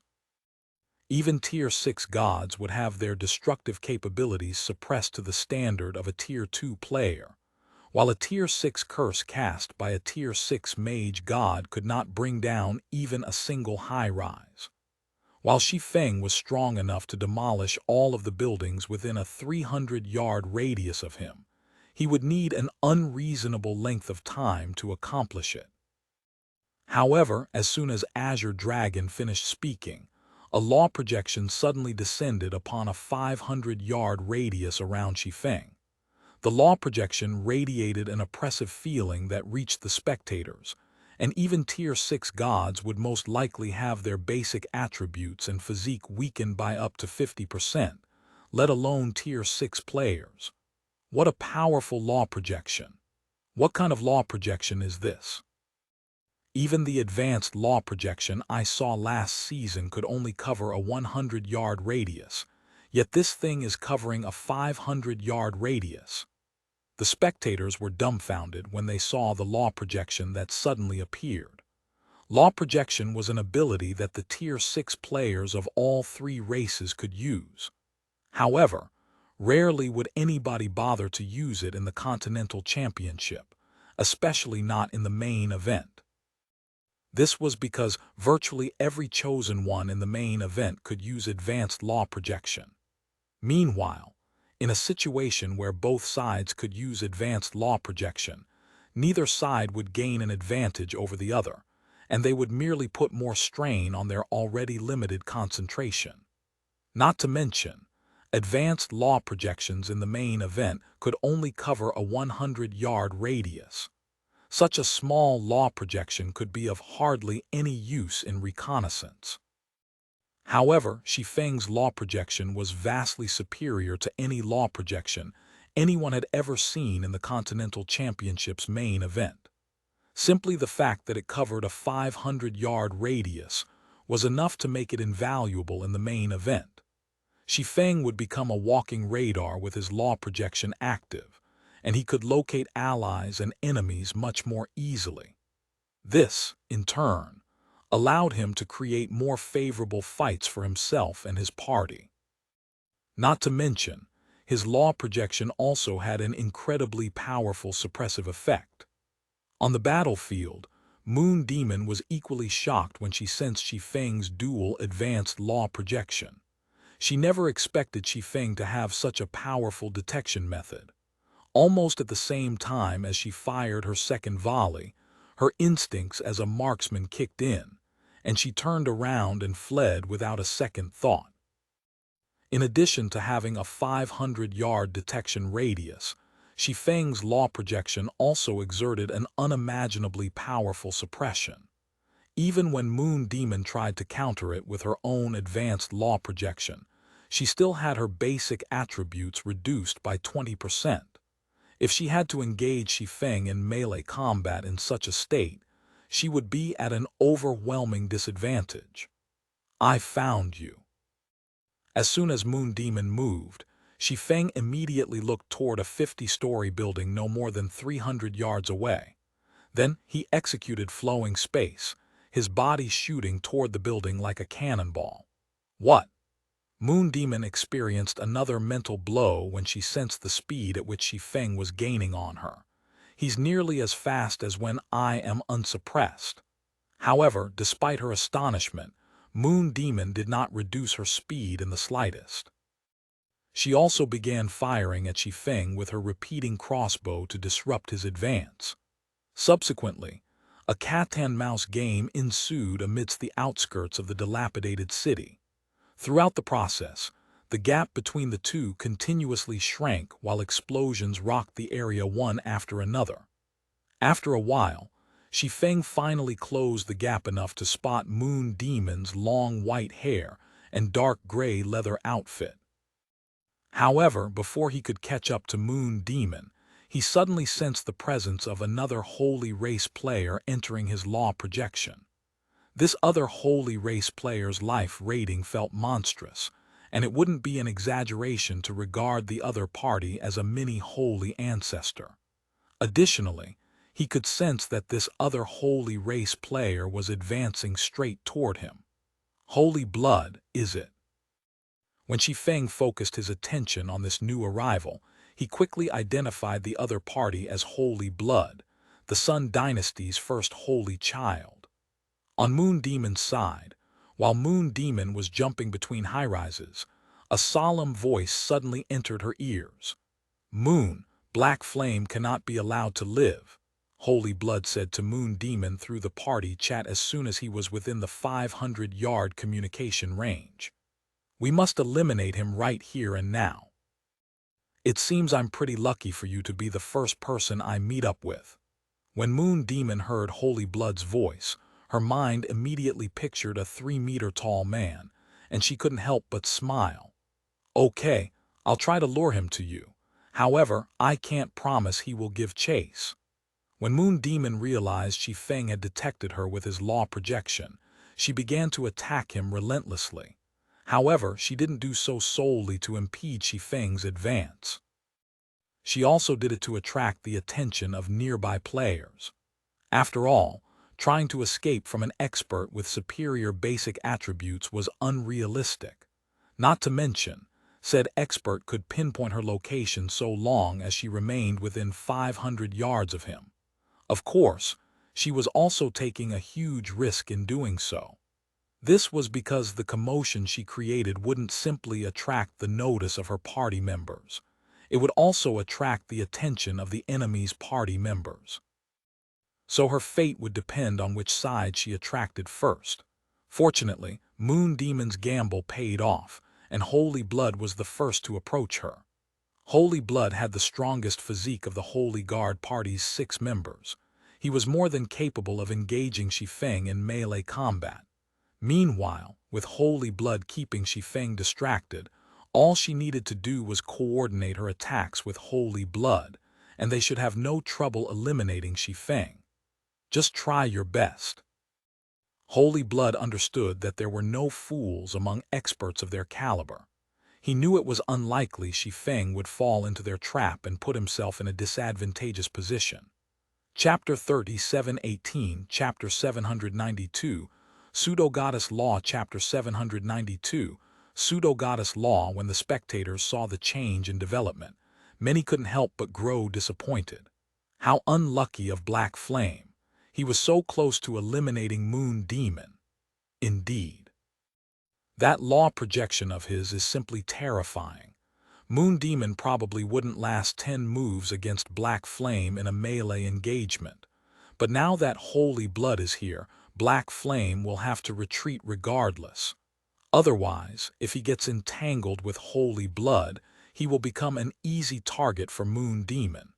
In that kind of situation, even Garuda would be in trouble. What a pity. If Holy Blood wasn't the first to show up but someone else instead, Black Flame could have chosen to hold his ground. When the spectators saw Holy Blood dashing toward Shi Feng, they couldn't help but sympathize with the verdant Rainbow Party. Admittedly, Shi Feng's law projection was powerful. However, Holy Blood's physique was likewise extraordinary, being regarded as the player with the strongest physique in the Sun Dynasty. Holy Blood's life rating was also incredibly close to reaching the Holy Ancestor standard, which in turn granted him exceptional basic attributes. Additionally, Holy Blood had mastered many offensive and defensive holy arts. Even if Shi Feng's law projection could suppress Holy Blood's basic attributes by 20%, he wouldn't hold much of an advantage over the other party. If Shi Feng were to engage Holy Blood and Moon Demon in an extended fight, he would inevitably lose. Meanwhile, Frost Raven couldn't help but frown when she saw this unexpected turn of events. "You don't have to get anxious," Azure Dragon said when he noticed the change in Frost Raven's mood. The Holy Guard party might have good luck, but Black Flame's law projection is no joke. I would even go as far as to call it a tactical weapon. So long as Black Flame can regroup with the rest of his party, the Verdant Rainbow Party will still hold the overall advantage. Frost Raven pondered over Azure Dragon's words for a moment before she nodded in agreement. Although Shi Feng had lost the opportunity to eliminate Moon Demon, it did not change the fact that his law projection could impose a powerful suppression on all his enemies. Hence, the Verdant Rainbow Party still held a considerable advantage in this match. So long as the Verdant Rainbow Party could avoid taking any casualties before everyone regrouped, it would have a considerable chance of winning the match. However, contrary to the expectations of Frost Raven and the other spectating human players, Shi Feng did not distance himself from Moon Demon. On the contrary, the gap between them continued to shrink, and Shi Feng behaved like he would not rest until he had killed Moon Demon. Is Black Flame insane? When Phoenix Flame saw that Shi Feng was persisting in his pursuit despite Holy Blood having moved within 300 yards of Moon Demon, even she couldn't help but be astonished. For an expert like Holy Blood, 300 yards was not a great distance. Even while heavily suppressed by the battlefield's environment and Shi Feng's law projection, Holy Blood could close this distance in 3 seconds. Meanwhile, even if Shi Feng managed to catch up to Moon Demon this instant, he wouldn't be able to kill Moon Demon in 3 seconds. Ultimately, Holy Blood would be able to intercept Shi Feng and keep him distracted so that Moon Blood could kill him. Sitting beside Phoenix Flame, Elise was also a little surprised when she saw Shi Feng refusing to retreat. For experts participating in the Continental Championship, it was crucial for them to know how to look at the bigger picture. They needed to know what to do and when to do it. The last thing they should do was to let their emotions cloud their judgment. This was already the second time Shi Feng's behavior had confused her. Previously, the man had countered her offer with an unreasonable demand. Now he refused to retreat despite being in a highly disadvantageous position. What an interesting person you are. Are you really planning to fight us by yourself? Moon Demon couldn't help but poke fun at Shi Feng while watching the latter persistently chasing after her. Originally, Moon Demon had thought to verbally provoke Shi Feng to get him to keep up the chase. However, Shi Feng's behavior exceeded her expectations. Even after noticing Holy Blood's presence, Shi Feng did not halt his pursuit. On the contrary, he had further intensified his pursuit.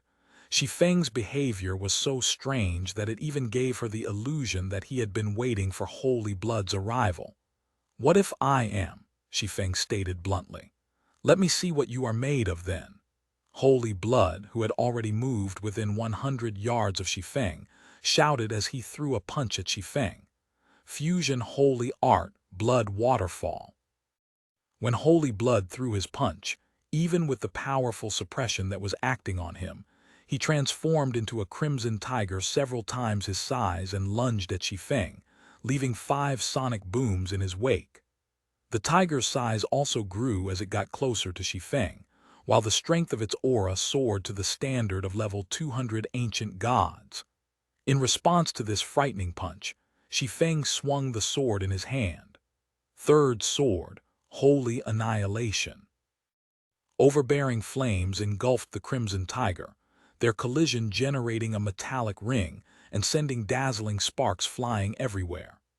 Then, both the flames and the crimson tiger erased each other from existence, and Holy Blood's fist smashed into Shi Feng's longsword, the impact creating a shockwave that rocked the buildings within a 100-yard radius. Following this straightforward exchange, Shi Feng stumbled 3 steps backward, while Holy Blood flew back by over a dozen yards. He still has so much strength, even while suppressed by my law projection. Shi Feng was surprised when he saw Holy Blood faring not much worse than him. It should be known that Shi Feng's strength was currently at the standard of level 200 ancient gods. Even if he was only at the entry level of the threshold, this was still the strength of a level 200 ancient god they were talking about. Logically, such strength should be enough to overwhelm Holy Blood, who was only a level 193 player. Yet, despite Holy Blood being suppressed by his law projection, he only managed to gain a slight advantage over the other party. They would likely be equal in strength if Holy Blood wasn't suppressed. Meanwhile, although Holy Blood maintained a calm expression, he was greatly shaken inside. The pairing of his exceptional life rating and divine gauntlets granted him a massive advantage in basic attributes over players of the same level. Holy Blood even dared to say that Garuda was inferior to him in this regard. Yet now, a human swordsman had surpassed him in basic attributes. This was simply unbelievable. Moon, we must eliminate this person right here and now. I will keep him distracted for you, so do whatever it takes to kill him, Holy Blood commanded as he looked at Moon Demon. Understood, Moon Demon responded, focusing on Shi Feng. Only at this moment did she truly understand the extent of Shi Feng's terror. Previously, although Moon Demon knew Shi Feng possessed extraordinary basic attributes, she still believed that Holy Blood was superior in this regard. She never expected Shi Feng's basic attributes to be at such a frightening level. Out of everyone in the Holy Guard party, only Holy Blood and Daystar could afford to face Shi Feng in direct combat. If anyone else were to get within melee range of Shi Feng, they would probably be dead in a few exchanges. There were many variables in a 6-on-6 match. Nobody could guarantee whether Shi Feng could get within range of the other 4 members. If they didn't kill Shi Feng now and let the match develop into a 6-on-6 party battle, their chances of defeat would be much greater than their chances of victory. Subsequently, Holy Blood could be seen transforming into a 100-meter-tall crimson tiger and lunging at Shi Feng. At the same time, Moon Demon fired her repeating crossbow, launching all her crossbow bolts straight through the crimson tiger, evidently resolved to eliminate Shi Feng at the cost of Holy Blood's life. Holy Blood and Moon Demon were incredibly swift in their actions. It wasn't until their bodies had gone into motion that Shi Feng perceived their actions. Additionally, even though Shi Feng had the basic attributes of a level 200 ancient god, his sixth sense still warned him of imminent death. Come, however, Shi Feng did not back away from the danger. After all, this was the moment he had been waiting for this entire time. Immediately, Shi Feng merged the law of space and the law of destruction he had mastered. Then, he used the fusion of the 2 advanced laws to cast his law projection. According to the information he had gathered in his previous life, the goddess law transcended advanced laws.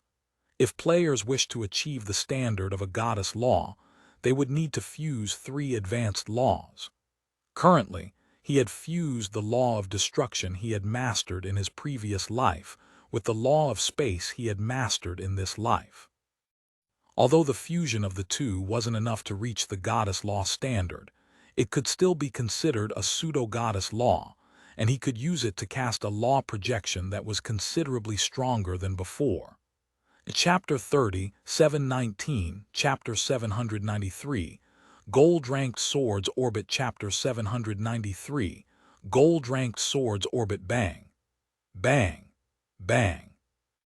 On a street lined with high-rises, Holy Blood and Moon Demon suddenly felt their bodies stiffening as they were executing their attack on Shi Feng. Their basic attributes also fell by another 20%, which, in turn, caused their attack speed to plummet. Ultimately, even though Holy Blood and Moon Demon could execute movements without having to first process them through their minds, the average speed of their attacks still fell behind Shi Feng's.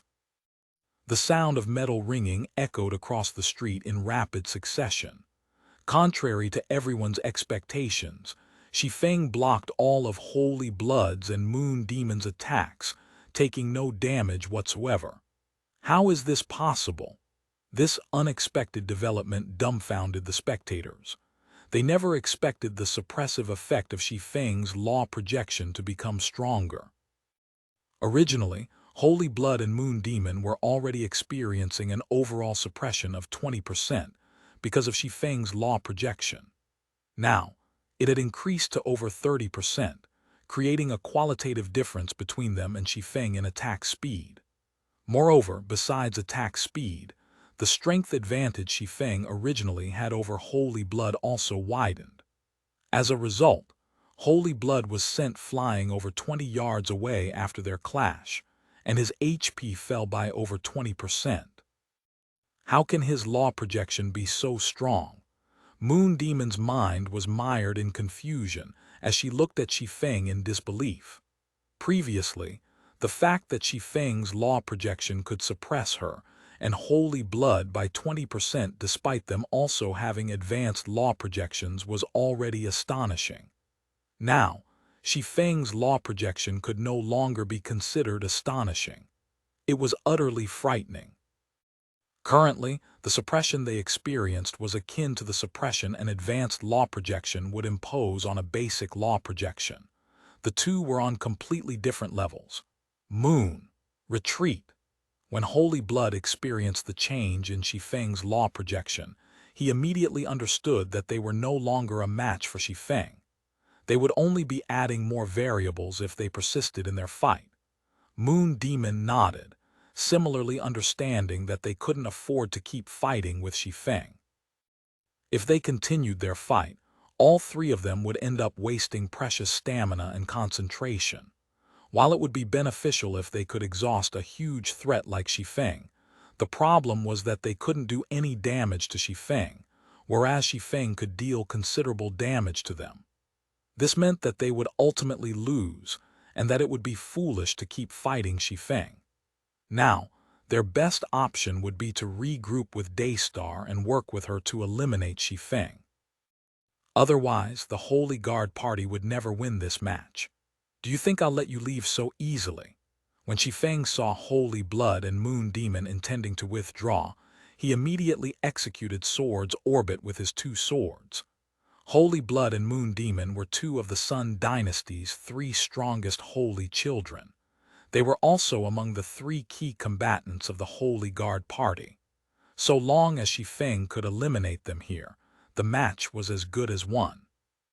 Conversely, if Shi Feng allowed Holy Blood and Moon Demon to regroup with Daystar, even if he could now cast his law projection with the pseudo-goddess law, he dared not say he could win with certainty. Aside from being known as the Arbiter of Death, Daystar had also mastered 2 advanced laws, specifically the Law of Death and the Law of Time. This was a secret only a few people should be aware of in this timeline, and Shi Feng had only learned of it because Daystar had exhibited both advanced laws in the war between the 2 races. Although Daystar had never shown herself capable of merging advanced laws, likely because she never learned the Goddess of Space's Dark Moon Mana technique, she should have no problem casting her law projection using 2 separate advanced laws. At that time, the suppressive effect Shi Feng's law projection could impose on her would be incredibly limited, and he would be fortunate if he could even suppress her by 10%. Originally, Shi Feng had only considered using his dual advanced law projection to eliminate Moon Demon. He had not planned to reveal his fusion law. However, since Holy Blood decided to join the fight, Shi Feng decided he didn't need to conceal this trump card any longer. Immediately, Shi Feng created countless sword lights around him, which in turn merged into dazzling stars that bombarded Holy Blood and Moon Demon. Although Sword's Orbit was only an advanced silver combat technique, it was the fastest sword technique in Shi Feng's repertoire. Additionally, it cost considerably less concentration to execute Sword's Orbit than it did to execute a more powerful technique like Dark Moon and Holy Annihilation. It cost Shi Feng several times more concentration to maintain his pseudo-goddess law projection than it did to maintain his dual advanced law projection. If he tried to execute Dark Moon or holy annihilation in this situation, his concentration would run dry in the blink of an eye. After all, his concentration was only at the Tier 6 pseudo-peak standard. It hadn't actually reached the Tier 6 peak standard yet. Hence, he could only afford to pair Sword's orbit with his pseudo-goddess law projection. Furthermore, a law projection was originally intended to convert every aspect of the surrounding environment to benefit the user. Now that Shi Feng was casting his law projection with a pseudo-goddess law, he could detect the flaws in his Sword's orbit. When he developed Sword's orbit into an advanced silver combat technique, he had only refined it with the goal of pushing his body to its limits, and he had always felt that it was missing something. Unfortunately, he could never determine what exactly was missing. Now, though, thanks to his pseudo-goddess law projection, he finally understood what the advanced silver sword's orbit lacked: integration with and manipulation of the surrounding environment. What a fast sword technique! Moon Demon was briefly astonished when she saw Shi Feng's sword orbit. However, immediately afterward, a smirk formed on her face. It's a pity it is lacking in power. Shi Feng's sword's orbit indeed possessed incredible speed. However, in terms of raw power, it couldn't even come close to Shi Feng's holy annihilation. Even with Shi Feng's law projection suppressing them by over 30%, Moon Demon and Holy Blood could still deflect all of Shi Feng's attacks without taking any damage. After several dozen exchanges between the two sides, a deafening explosion suddenly came from a nearby plaza. Someone's fighting over there. Almost simultaneously, Shi Feng, Holy Blood, and Moon Demon turned to look at a plaza roughly 3,000 yards away. 9 players could be seen fighting in the dilapidated plaza, and they were none other than the other members of the Holy Guard and Verdant Rainbow parties. Among them, Gentle Snow and Verdant Rainbow fought against Daystar, while Fervent Samsara, Heavy Abyss, and Death Wind each took on one of the Holy Guard party's remaining members. Currently, while Fervent Samsara, Heavy Abyss, and Death Wind were still holding their ground against their respective opponents, Gentle Snow and Verdant Rainbow were having trouble keeping up with Daystar's onslaught, and it was evident they would not last much longer. Daystar fought while wielding 2 ritual swords. The ritual swords behaved like whips in her hands, flexible and unpredictable. Daystar could also change their trajectories without any forewarning, so even unthinking realm experts would have a headache dealing with them, let alone individuals who had yet to reach the unthinking realm like Gentle Snow and Verdant Rainbow. In reality, the only reason Gentle Snow and Verdant Rainbow could survive against Daystar until now was entirely because of Gentle Snow's basic attributes and mastery over gravity. Without these 2 factors enabling her to withstand and redirect Daystar's attacks, she and Verdant Rainbow would have died in the first few exchanges. Even so, mistakes were bound to happen if they did nothing but defend, and both of them now had less than 30% of their HPS remaining. A chance! Holy Blood's and Moon Demon's eyes glimmered when they saw the current state of Gentle Snow and Verdant Rainbow. It was evident Gentle Snow and Verdant Rainbow were on their last breath. If they could kill these 2 women and regroup with Daystar, Shi Feng's fate would be sealed. A chance! That's only if you can live to take it. When Shi Feng saw Holy Blood and Moon Demon's excited behavior, a ruthless glint appeared in his eyes. Then he suddenly started brandishing his swords in slow motion, swinging them along with the wind and space. After executing Sword's orbit dozens of times in the environment created by his pseudo-goddess law projection, he finally understood how he could integrate Sword's orbit with the surrounding environment. At the same time as Shi Feng started to execute the new and improved version of Sword's orbit, the sound of a system notification also rang in his ears. System, congratulations! You have developed Sword's orbit into a gold combat technique. TL notes: A. Their basic attributes also fell by another 20%. B. Originally, Holy Blood and Moon Demon were already experiencing an overall suppression of 20% because of Shi Feng's law projection. Now, it had increased to over 30%. I think the 20% in A is calculated based on their current basic attributes, which is at 80% of their original. So, the second 20% reduction would translate to 16% of their original basic attributes, which would put their final basic attributes at 64% 100-20-16 of their original basic attributes. Chapter 3720, Chapter 794, Arbiter of Death. Chapter 794, Arbiter of Death. Hundreds of rotating sword lights spread across the dilapidated urban sprawl, demolishing every building in their path and causing rubble to rain on the street. When the sword lights dissipated, dust and smoke clouds filled the air. Amidst the ruins, Moon Demon pushed away the debris covering her. Although she did not sustain any visible injuries, her previous delight was nowhere to be seen, replaced by a grave expression. How did his sword technique improve so much all of a sudden?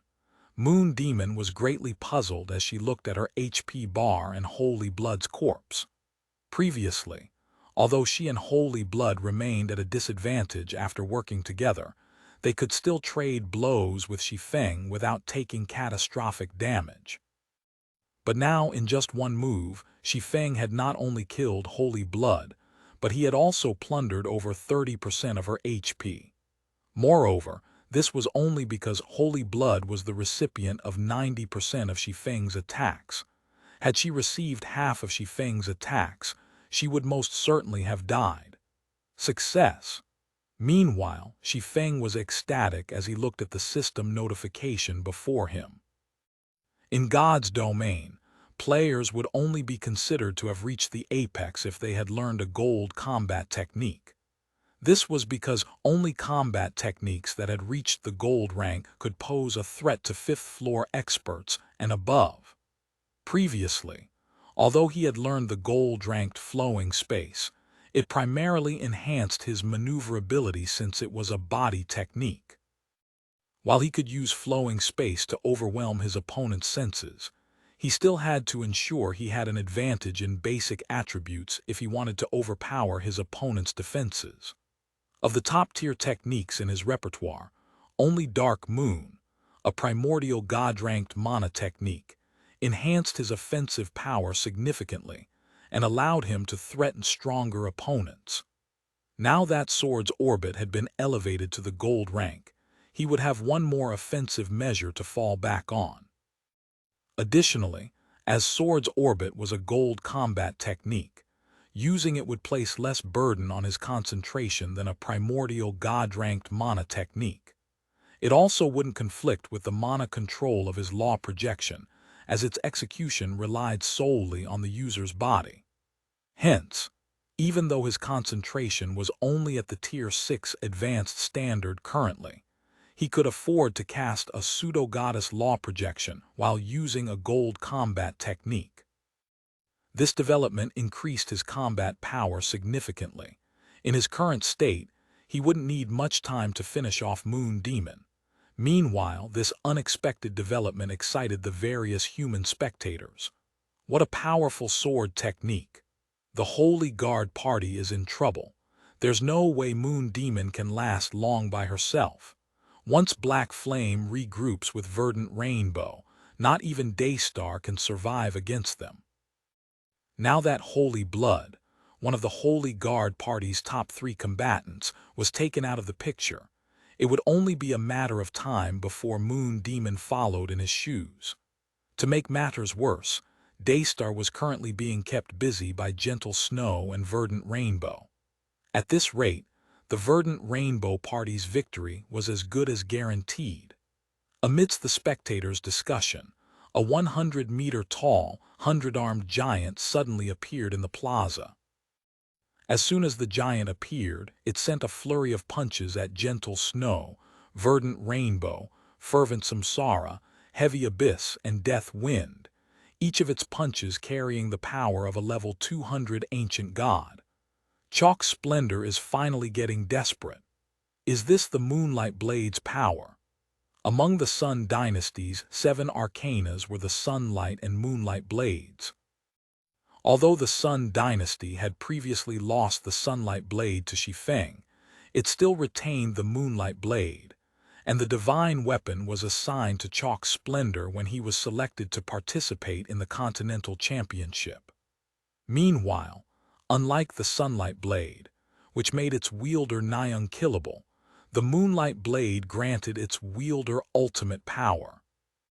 Even though Chalk Splendor was currently only at level 191, when he activated the Moonlight Blade's Moonlight Body skill, he could gain strength that was at the limits of the level 200 ancient god standard. Although the skill had a very short duration and cost the wielder levels to activate, it allowed the wielder to essentially one-shot any Tier 6 player below level 200. Boom, boom, boom. On the battlefield, hundreds of illusory fists bombarded Verdant Rainbow and the others at speeds that broke the sound barrier. When facing these illusory fists, even Verdant Rainbow, who was equipped with 2 divine artifacts, and Gentle Snow, who had basic attributes nearing the standard of level 200 ancient gods, felt a sense of peril. Whoosh! Suddenly, Verdant Rainbow started to move at speeds far greater than anything she had exhibited thus far. In only an instant, several hundred afterimages of Verdant Rainbow formed across the plaza, each firing a volley of arrows at the descending illusory fists. This was the effect of Future Price, a skill that came with the divine necklace spacetime teardrop. When activated, Future Price would temporarily improve the user's perception of time at the cost of the user's levels. The more levels the user sacrificed, the more strength and speed they would gain. When the illusory fists and arrows collided, a series of deafening explosions echoed across the plaza, and the terrain around the plaza was devastated. The exchange between Chalk Splendor and Verdant Rainbow happened at lightning speeds, and only a few spectators outside the ring could keep up with them. Following the initial exchange, it instantly became apparent that Verdant Rainbow's strength was inferior to Chalk Splendor's. Although she had an edge over Chalk Splendor in speed, it wasn't enough to prevent Chalk Splendor from getting to her allies. As more exchanges occurred, Death Wind became the first to succumb to the illusory fists, and it was only a matter of time before Gentle Snow, Fervent Samsara, and Heavy Abyss followed. Ultimately, when Verdant Rainbow saw that death was imminent, she decided to forego defense and fire an arrow at Chalk Splendor with all her might. Blinding light enveloped the plaza briefly. When the brilliance faded, Verdant Rainbow, Gentle Snow, Fervent Samsara, and Heavy Abyss lay dead on the ground alongside Death Wind. Meanwhile, the 100-armed giant that Chalk Splendor had transformed into was missing its head, while the 2 other members of the Holy Guard party had a gaping hole in their hearts.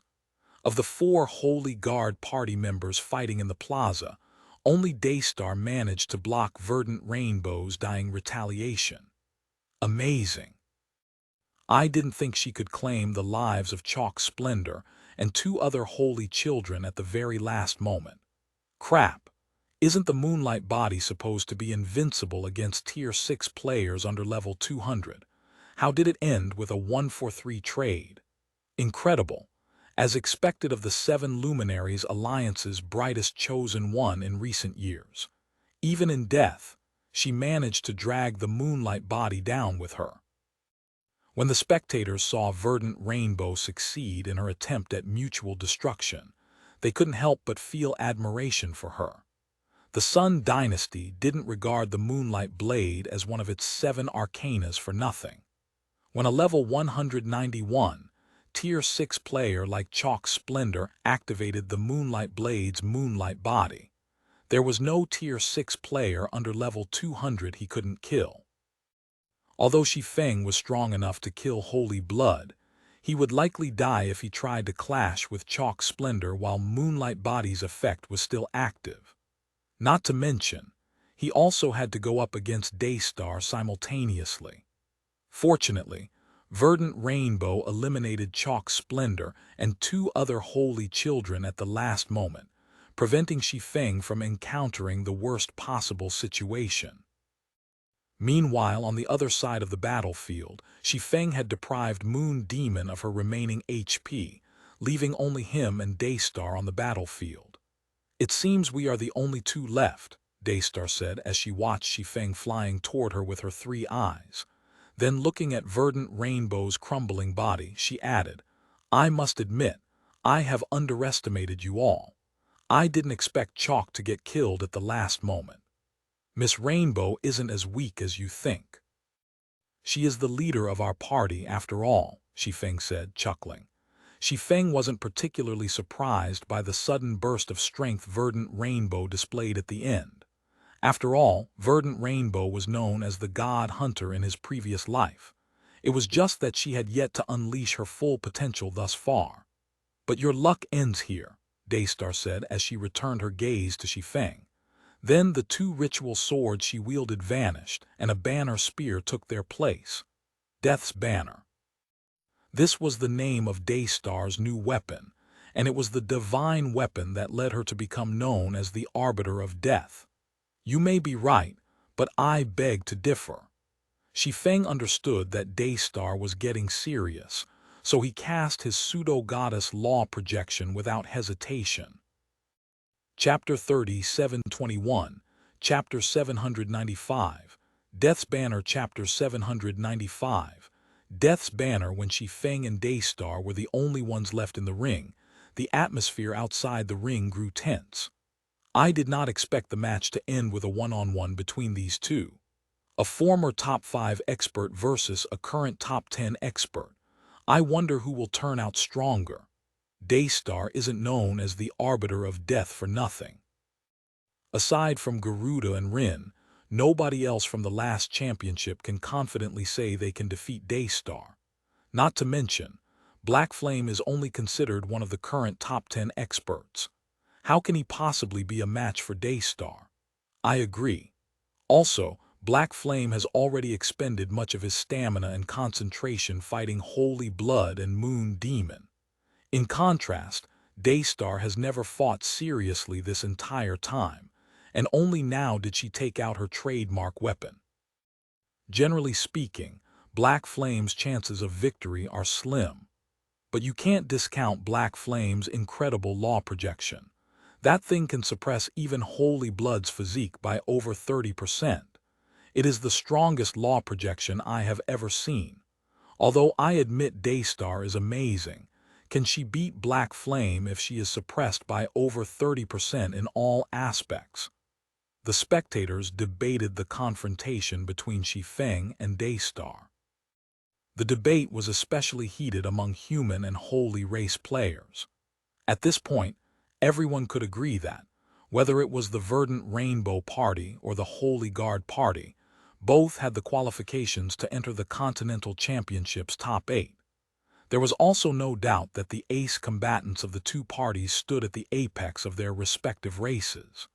As soon as Azure Dragon finished speaking, the holy race experts sitting nearby instantly cast a look of disdain at him. "Do you humans honestly think the former top 8 parties are pushovers? Or do you think having a powerful law projection is enough to enter the top 8? They've probably forgotten the might of Daystar. After all, Daystar hasn't used her Death's Banner even once in this championship. Now that she has brought out the divine weapon, her combat power is at least twice as much as before. Even if she is weakened by 30%, Black Flame will still be no match for her." The words of the spectating holy race experts earned nods of agreement from many nearby players. They could only see the spectating human players as ignorant for thinking that a human player could be a match for a chosen one of the holy race. Meanwhile, outside the ring, Verdant Rainbow and the other resurrected members of the Verdant Rainbow Party wore serious expressions as they looked at the main screen above the ring. It's all up to you now, Guild Leader Black Flame. Verdant Rainbow anxiously clenched her fists as she watched the showdown between Shi Feng and Daystar. If possible, Verdant Rainbow would have wanted to fight alongside Shi Feng. However, she never expected the Sun Dynasty to loan the Moonlight Blade to Chalk Splendor after the latter had lost the Sunlight Blade. She also didn't expect Chalk Splendor to be willing to pay the price of using Moonlight Body. This situation left her with no choice but to respond with all her might. Damn it. If only I had fully grasped that sword technique. Gentle Snow similarly felt anxious and reluctant. Had she mastered the goddess's sword technique, while she wouldn't necessarily be able to defeat the Moonlight Body, she should have no problem surviving against it. Meanwhile, had she survived the final bout, she could have fought alongside Shi Feng and increased their party's chances of winning. In the plaza filled with dust clouds, your law projection is indeed incredible. Unfortunately, it will not affect me the same way it affected Holy Blood and Moon Demon, Daystar said as she slammed the silver banner she wielded into the ground and cast her law projection. Boom! Immediately, Shi Feng's law projection was forced 10 yards away from Daystar, and its suppressive effect was dampened significantly. Now, the suppressive effect Daystar experienced was just 10% rather than over 30%. Additionally, spirits of the dead started to rise from the ground around Daystar, forming an undead legion of 1,000 strong in the blink of an eye. Each of the spirits in the undead legion shared the same level and tier as Daystar. They even shared the same basic attributes. Additionally, each spirit had its own unique appearance, with some even looking like humans and crystallians. Most importantly, all of them exhibited combat standards at the 5th floor standard, their movements resembling living players. When Daystar's legion of undead appeared, many among the spectators gasped. This was because they recognized some of the faces of these spirits. Death's Will. This was a skill that came with the divine weapon known as Death's Banner, and it allowed the wielder to summon any player they had killed in the form of a spirit. Moreover, the summoned spirits would retain 100% of the replicated player's combat standards. Is this Daystar's true strength? Azure Dragon was at a loss for words as he looked at the undead legion on the screen. How is this possible? Frost Raven, who was originally confident in Shi Feng, also found this situation unbelievable, her body getting goosebumps. It was one thing for Daystar to be able to summon 1,000 5th-floor experts. However, to Frost Raven's disbelief, some of the replicated human experts were in the top 100 of the Divine Glory list. She even spotted the faces of several commanders from the Order of 12. Is she hacking? How can such a divine artifact exist? Fervent Samsara muttered in disbelief as he looked at the undead legion.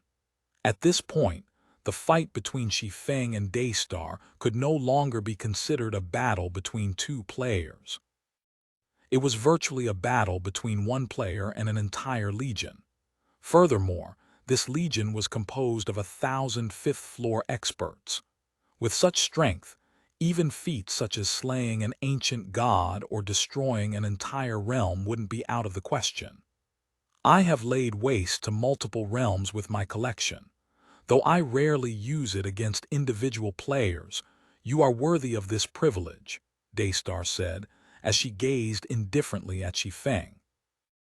After this battle, you too will enter my collection. Although Death's Banner was not included among the Sun Dynasty's 7 arcanas, it was a heaven-defying divine weapon. Unlike most divine weapons, Death's Banner only had one ability, and that was to create perfect replicas of the players Death's Banner had killed. Additionally, the stronger the wielder's concentration, the more replicas they could summon. In the hands of the weak, Death's Banner's ability was negligible. However, in the hands of experts like Daystar, it was an ability that could defy the heavens. So long as Daystar killed enough experts, she could summon an army of experts to fight for her. At a certain point, she could even become a one-man apex power. "I'm flattered," Shi Feng calmly responded. "But if you think you can defeat me with this army, I suggest you reconsider." After saying so, Shi Feng took out the Feather of Oath and summoned the war goddesses. Chapter 3722, Chapter 796, War Goddesses vs. Legion of Undead. Chapter 796, War Goddesses vs. Legion of Undead. Is Black Flame using a summoning tool? What's the point of using a summoning tool at this time? He's going up against 1,000 experts nearing Daystar's standard. Even if all of us watching here fought her, we wouldn't necessarily win, let alone a couple of Tier 6 summons. When the spectators saw the several summoning arrays in the plaza, they were all puzzled by Shi Feng's actions, and they could only see this situation as Shi Feng's attempt to delay the inevitable. A 1,000-man legion of 5th-floor experts under level 200 could easily conquer even taboo mode dungeons. Hence, a couple of Tier 6 summons could do little to help Shi Feng in his fight against Daystar. Amidst the spectators' discussion, 6 war goddesses clad in holy armor and armed with various weapons descended upon the plaza, each exuding a suffocating aura. Level 200, Tier 6 war goddesses. Level 200 was a major turning point in God's domain. It was especially so for NPCs like war goddesses. Compared to monsters, NPCs wouldn't receive as much of a boost in basic attributes when they reached level 200. However, their weapons and equipment would undergo drastic transformations.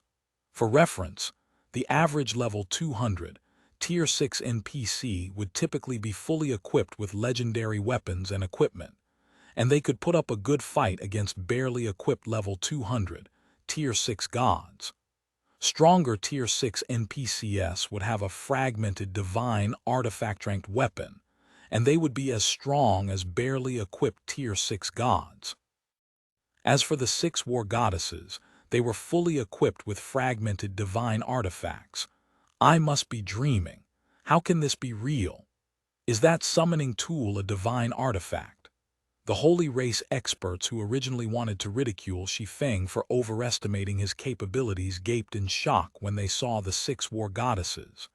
Even Verdant Rainbow and the others who were aware of the Feather of Oath's existence couldn't help but be shocked.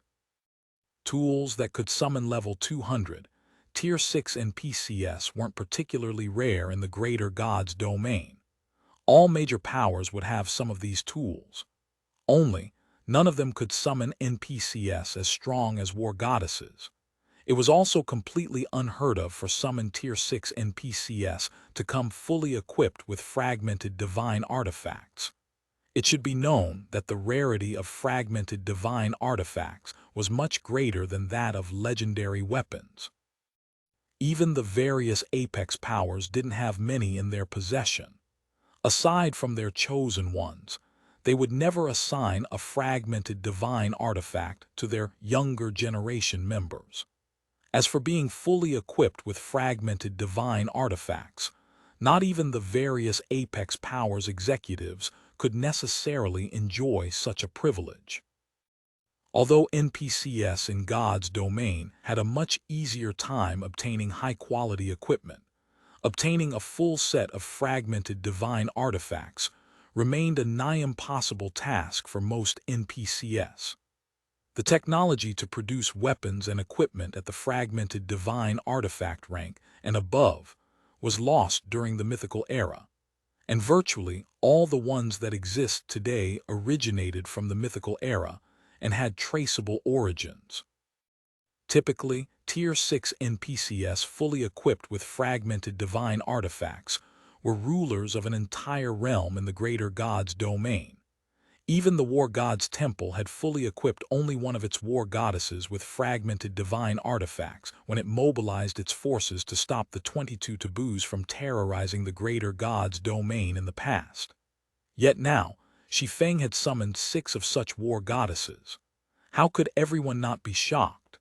Meanwhile, in the ruined plaza, After looking at the 6 war goddesses he summoned, Shi Feng turned to Daystar and said, "Let's begin, then." There existed a qualitative difference between the Feather of Oath and Death's Banner. Although the Feather of Oath remained in a damaged state, it wasn't considered one of the Goddess of Space's most prized possessions without a reason. In its complete state, the Feather of Oath could enable the Goddess of Space to trade blows with a primordial god of the same level. Although Death's Banner was indeed heaven-defying, it was nowhere near strong enough to let its wielder fight a primordial god. "You have truly surprised me," Daystar admitted, a hint of surprise coloring her face. However, she quickly regained her calm and said, "But you are destined to fall. My spirits can be resummoned without end, whereas your war goddesses will stay dead should they die." "You are right." Shi Feng nonchalantly nodded in acknowledgement when he heard Daystar point out the Feather of Oath's weakness. Then he added, "But that will only matter if you can last until they die." The Feather of Oath shared a common flaw with all summoning tools: the inability to resummon summoned creatures within a short time after death. However, Death's Banner wasn't without its flaws either. Although the weapon could summon an endless stream of spirits, doing so greatly burdened the wielder's concentration. The more spirits the wielder summoned, the greater the burden on their concentration. After the major system update, this flaw would become especially apparent. "Let's see which of us can last longer, then." Daystar raised her banner spear and charged at Shi Feng without hesitation. Simultaneously, the undead behind her also charged with her. Every spirit possessed the combat standard and instincts of the player they replicated. As they advanced, they executed their trademark moves on Shi Feng, completely ignoring the war goddesses and their own lives. In the blink of an eye, over 100 ranged attacks exhibiting power bombarded Shi Feng, each as strong as an all-out attack from holy blood. "Attack!" When Shi Feng saw the oncoming spirits, he promptly commanded the war goddesses to retaliate, not daring to treat the situation lightly. At Shi Feng's command, the 6 war goddesses positioned themselves in front of Shi Feng, and one of them summoned numerous divine pattern barriers with her shield, creating a wall of light between herself and the undead legion. Then, a longbow-wielding war goddess knocked her weapon and fired at the incoming attacks. Whoosh, whoosh, whoosh. A wall of densely packed arrows flew forward, striking down most of the incoming attacks and eliminating over half of the advancing undead legion in the blink of an eye. As for the dozen or so attacks that managed to make it past the wall of arrows, they were deflected by the wall of light before they could even get near Shi Feng. Before anyone could voice their surprise at the divine pattern barrier's defensive prowess, the remaining 4 war goddesses, armed with a greatsword, a spear, a battle axe, and a 2-handed saber respectively, charged past the barriers. Then, like precision machines, they began slaughtering the spirits with perfect movements. None of them made any excess movements, killing at least 1 spirit with every move.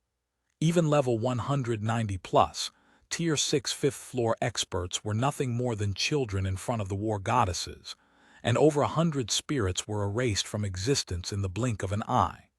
However, Daystar was no ordinary expert.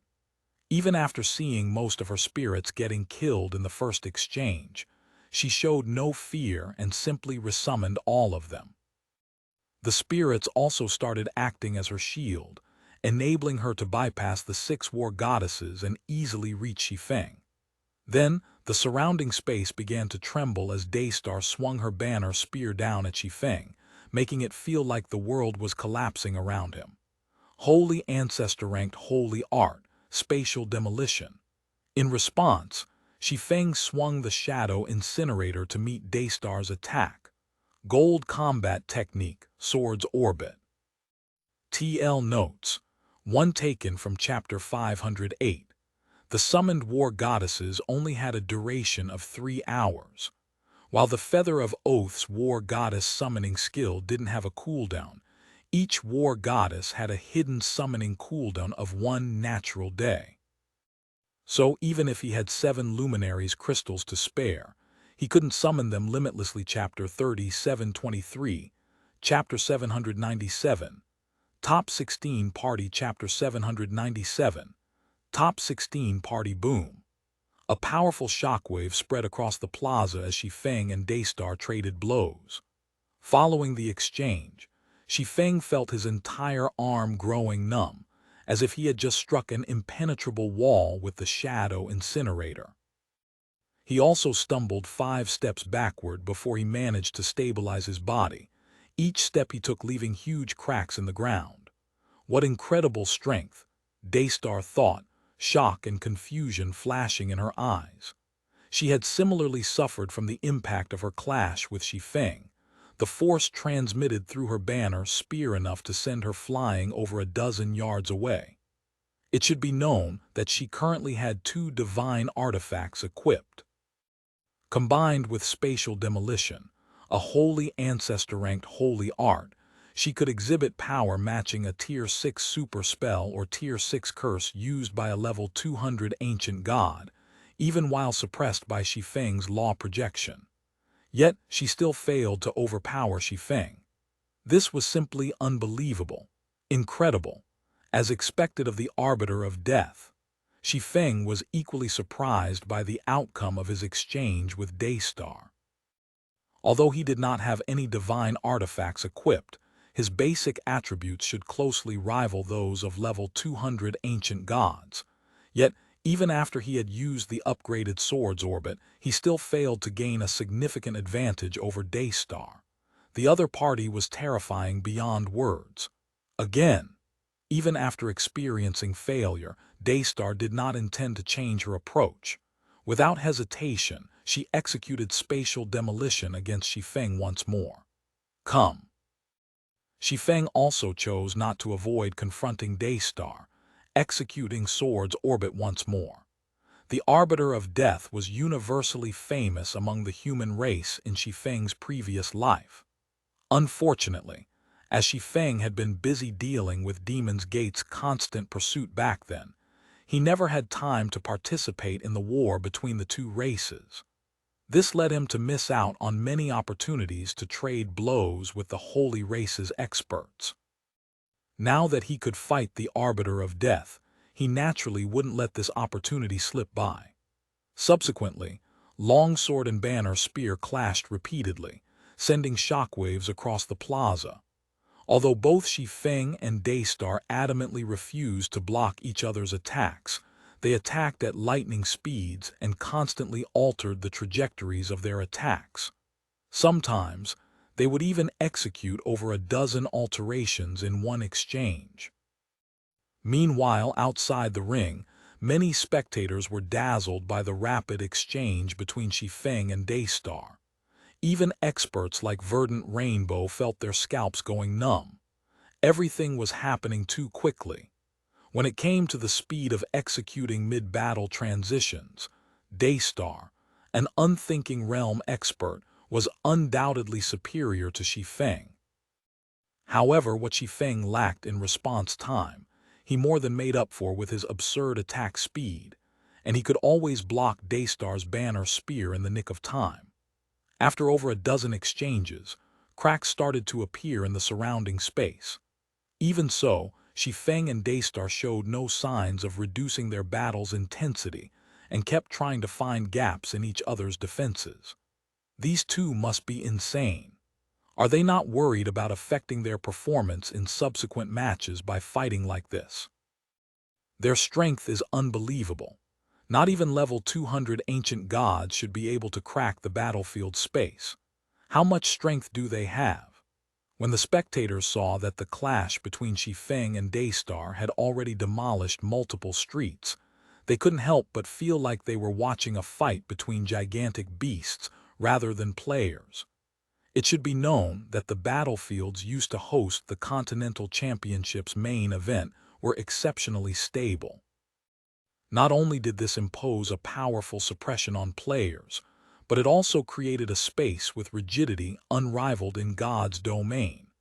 If a player's attack could crack the space of one of these battlefields, the same attack could destroy the average large map in the outside world. Daystar has improved significantly since we last met, Garuda commented, his eyes blazing with fighting spirit as he watched the ongoing fight inside the ring. This human named Black Flame is not bad, either. With how he is keeping up with Daystar right now, he can probably rank among the top 5, even in this season. Indeed, Rin, who sat beside Garuda, nodded in agreement.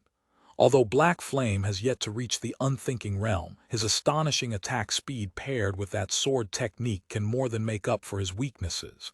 If we compare solely in maximum speed, I must admit I am inferior to him. By the looks of things, it seems they intend to determine the winner through speed alone. Let's see who can last longer then, Garuda said with a smile.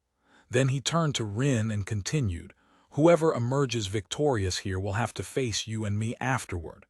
I wonder which among us will face them first. A competition of speed would take a significant toll, even on fifth-floor experts. Hence, the fight between Shi Feng and Daystar was destined to be short. Once either side could no longer keep up, they would instantly be killed by the other side. However, regardless of who emerged victorious in this battle, they would have to face either Garuda or Rin afterward. Meanwhile, after trading several dozen blows with each other, Shi Feng and Daystar felt incredibly exhausted.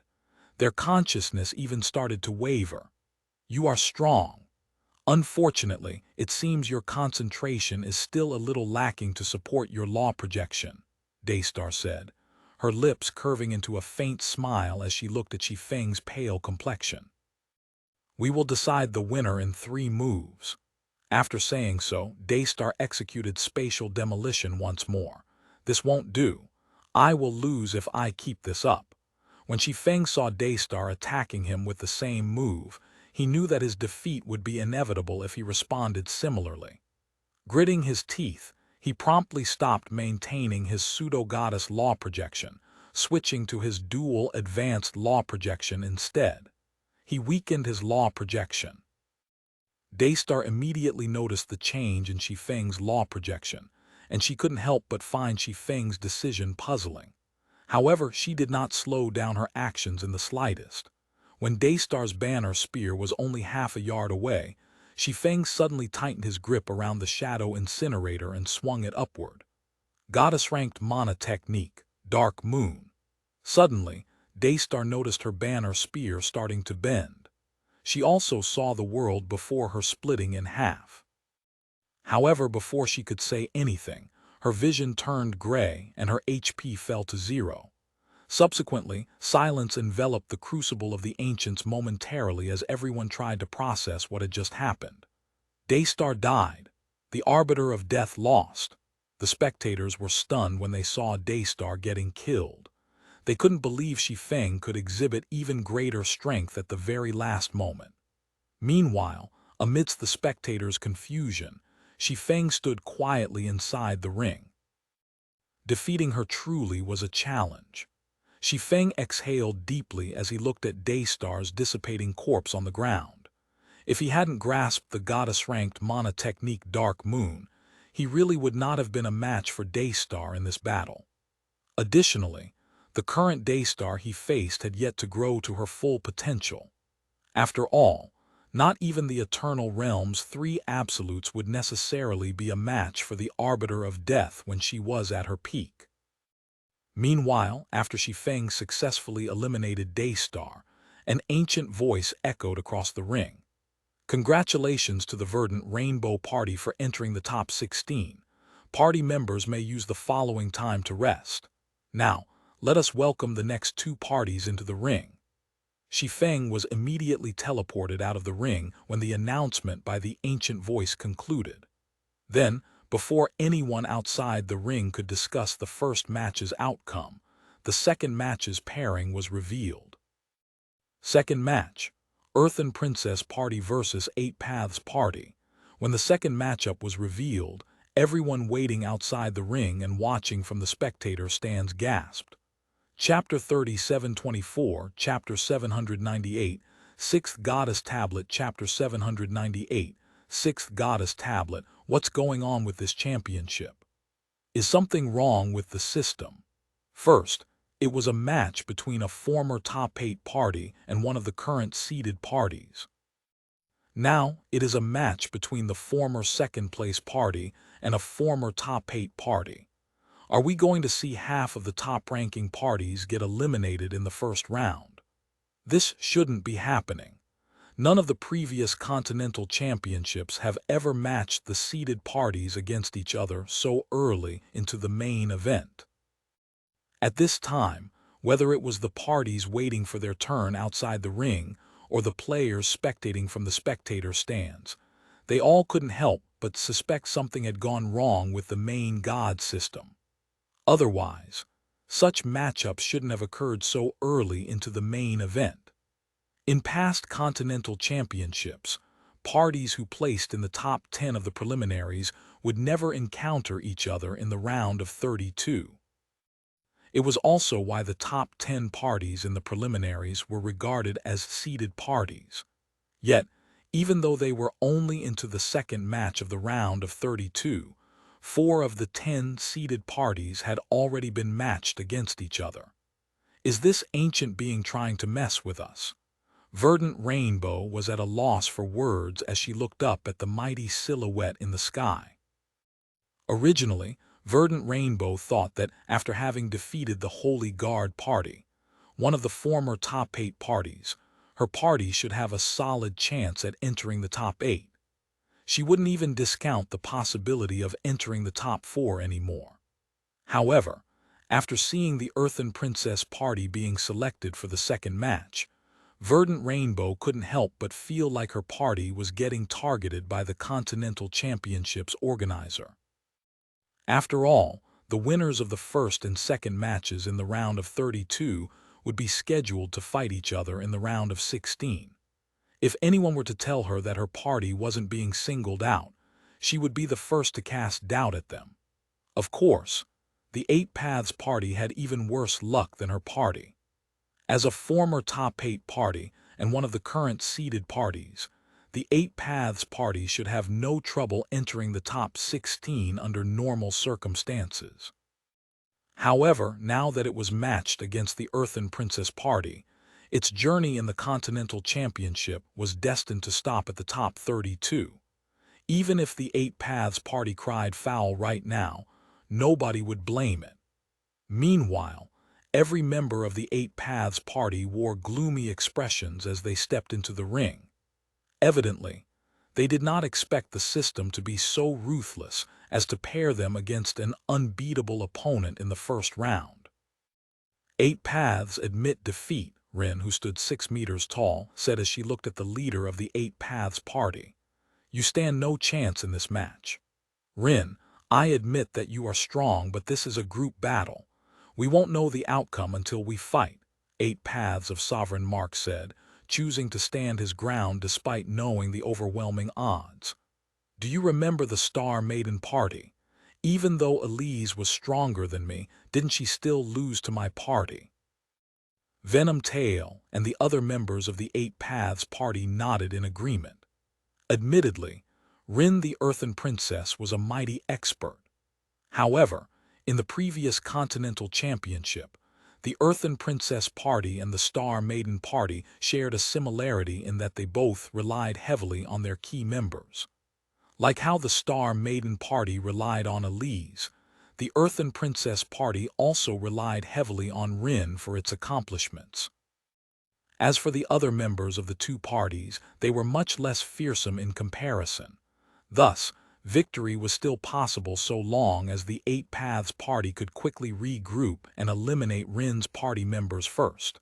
Suit yourself, Rin said, shaking her head. You are merely putting up a futile struggle.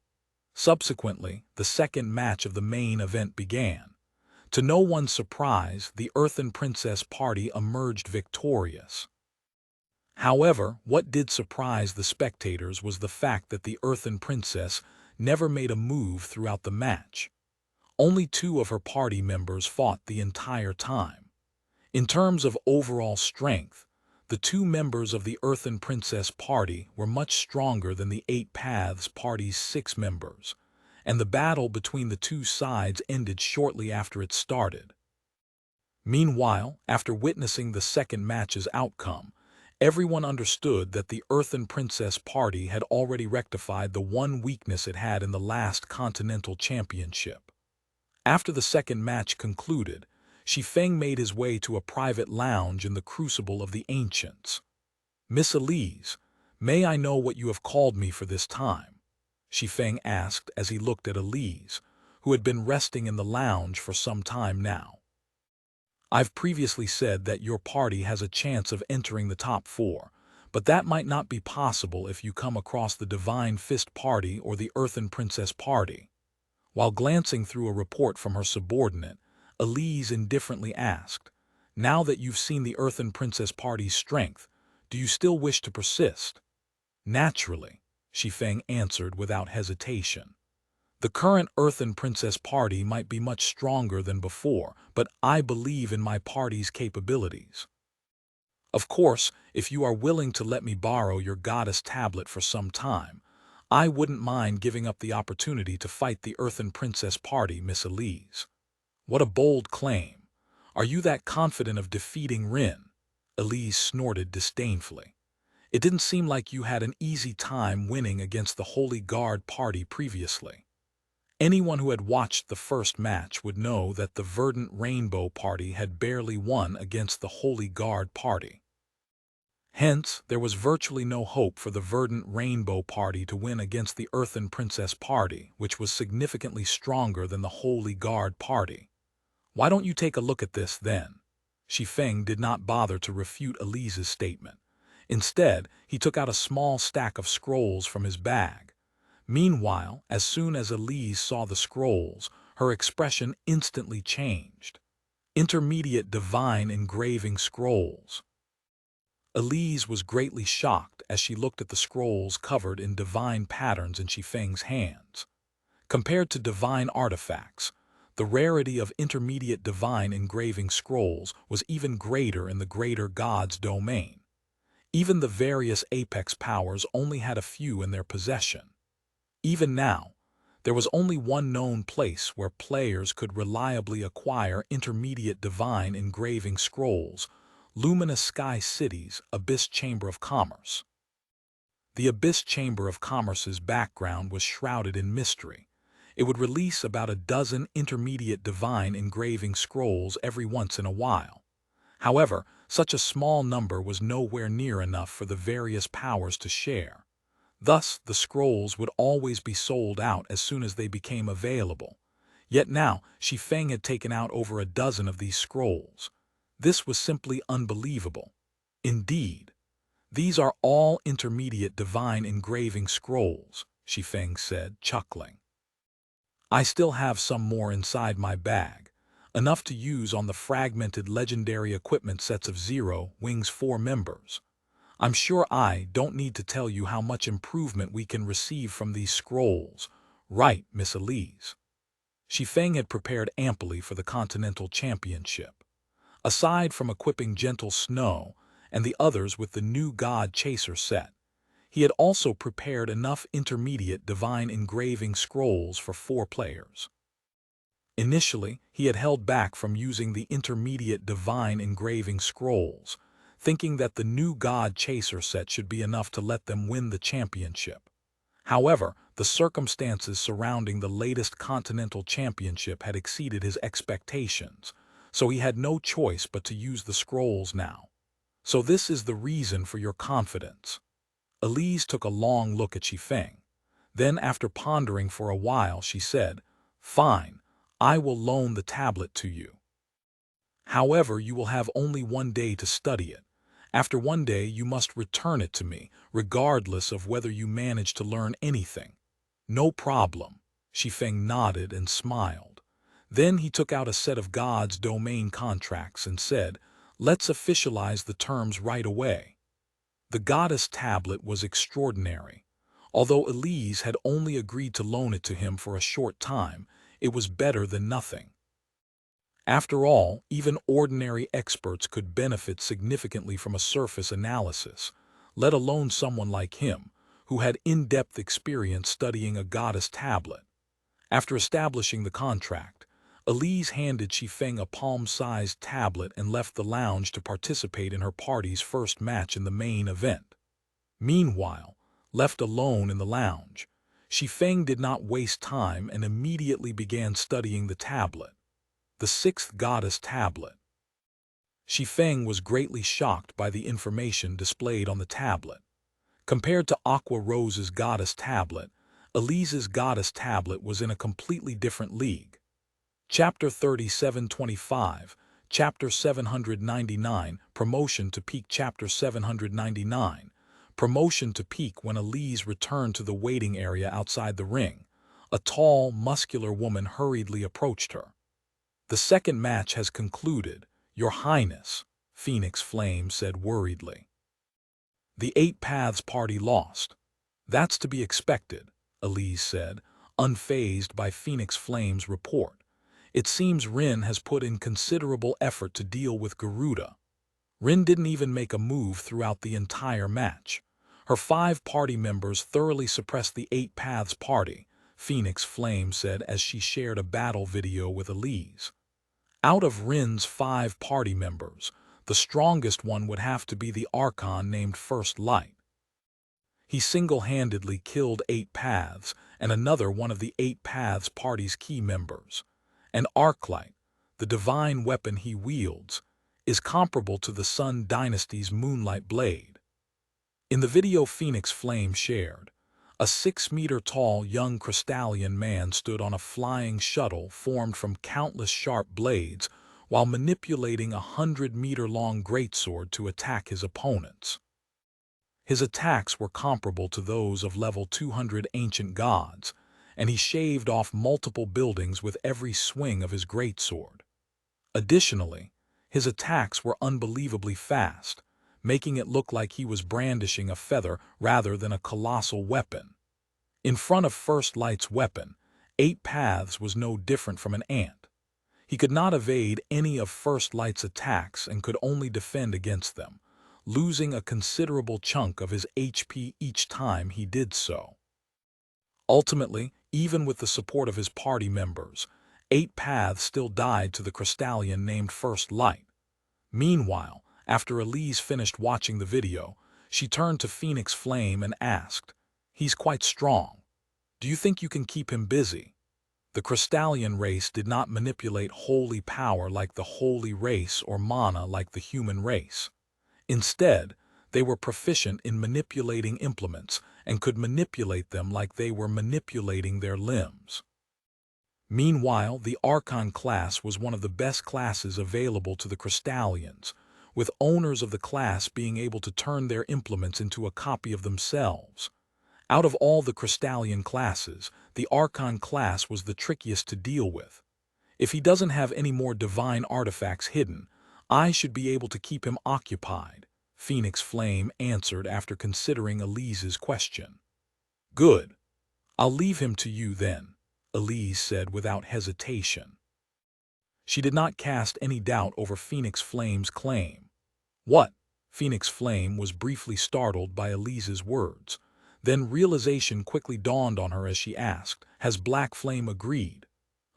We've reached an agreement and I have loaned the 6th goddess tablet to him for a day," Elise admitted. "Your Highness, that's the 6th goddess tablet we are talking about.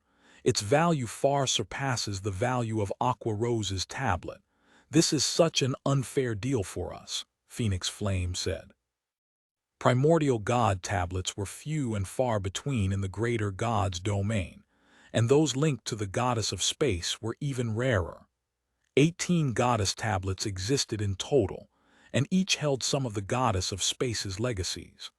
Among them, 7 tablets held the goddess's most important legacies, and they were labeled as the 1st to 7th goddess tablets. These ranked goddess tablets were vastly more valuable than the unranked goddess tablets. If a player could successfully learn the contents of a ranked tablet, the benefits they could gain would be worth as much as a divine artifact. "Don't worry. Learning even one of the lesser legacies within a day is easier said than done, let alone the primary legacy, Elise said indifferently. If Black Flame is so confident in his abilities, I don't mind giving him a day. Phoenix Flame agreed with Elise when she heard the latter's words. Each goddess tablet contained a multitude of legacies. It was especially so for the ranked goddess tablets. Although even the lesser legacies inside these goddess tablets were extraordinary, learning them was a significant challenge. Previously, Phoenix Flame had taken a month just to learn a legacy from the 6th goddess tablet, and that was only one of the tablet's lesser legacies rather, not the primary legacy. Not to mention, before players could even access the legacies inside a goddess tablet, they would first have to decipher the goddess tablet. With only a day granted to him, the most Shi Feng could accomplish was deciphering the 6th goddess tablet and learning how many legacies it held. Ultimately, he would be no better than someone who had never held the 6th goddess tablet. While Elise and Phoenix Flame prepared themselves for the round of 16, unbeknownst to them, Shi Feng had already deciphered the 6th goddess tablet with the help of a resplendent crystal he had retrieved from his bag. The crystal was none other than an eternal God crystal. By relying on the eternal energy contained within the eternal God crystal, Shi Feng could boost his brain activity and greatly enhance his learning capabilities. After spending about 10 minutes deciphering the 6th goddess tablet, Shi Feng came to learn of its significance. Not only did the 6th goddess tablet indicate the existence of 18 goddess tablets, but it also contained 24 goddess legacies. Of these 24 goddess legacies, 23 consisted of combat technique legacies and mana technique legacies. More specifically, there were 12 gold combat techniques, 5 advanced gold combat techniques, 5 primordial god-ranked mana techniques, and 1 goddess-ranked mana technique. As for the final legacy, it was the goddess of space's 6th legacy. The 6th goddess tablet held many more legacies than the goddess tablet in Aqua Rose's possession.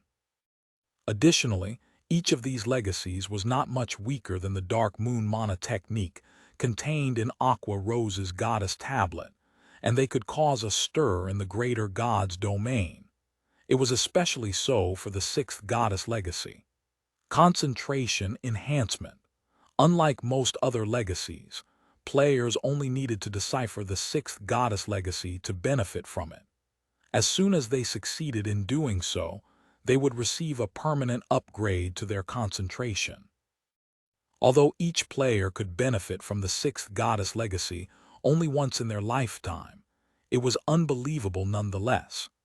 The hidden attribute known as concentration might have little significance to ordinary players, but it was of extraordinary significance to expert players. This was because the stronger a player's concentration, the more combat and mana techniques they could use.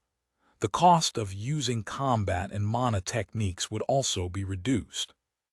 For expert players who had mastered many kinds of techniques, developing their concentration was of utmost importance. Unfortunately, few methods were available to improve a player's concentration in the greater god's domain. Most players could only improve their concentration by continuously straining their bodies.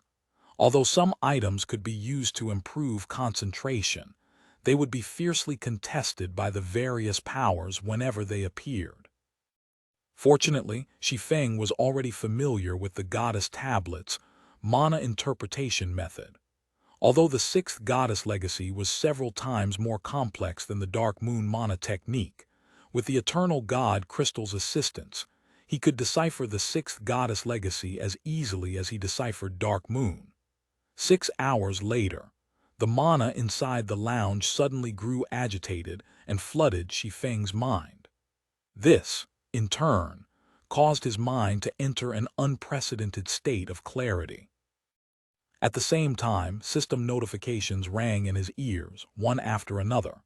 System, congratulations! You have successfully deciphered the goddess's 6th legacy. Your concentration has received a permanent improvement. System, congratulations. Your concentration has reached the Tier 6 peak standard. Chapter 3726, Chapter 800, Third Step, Flowing Light. Chapter 800, Third Step, Flowing Light, Tier 6 peak. Finally, my concentration has fully recovered. Shi Feng was both surprised and excited when he heard the system notifications. For most players, even developing their concentration to the Tier 6 standard was already a monumental challenge. The reason most expert players could never advance to Tier 6 was their lacking concentration.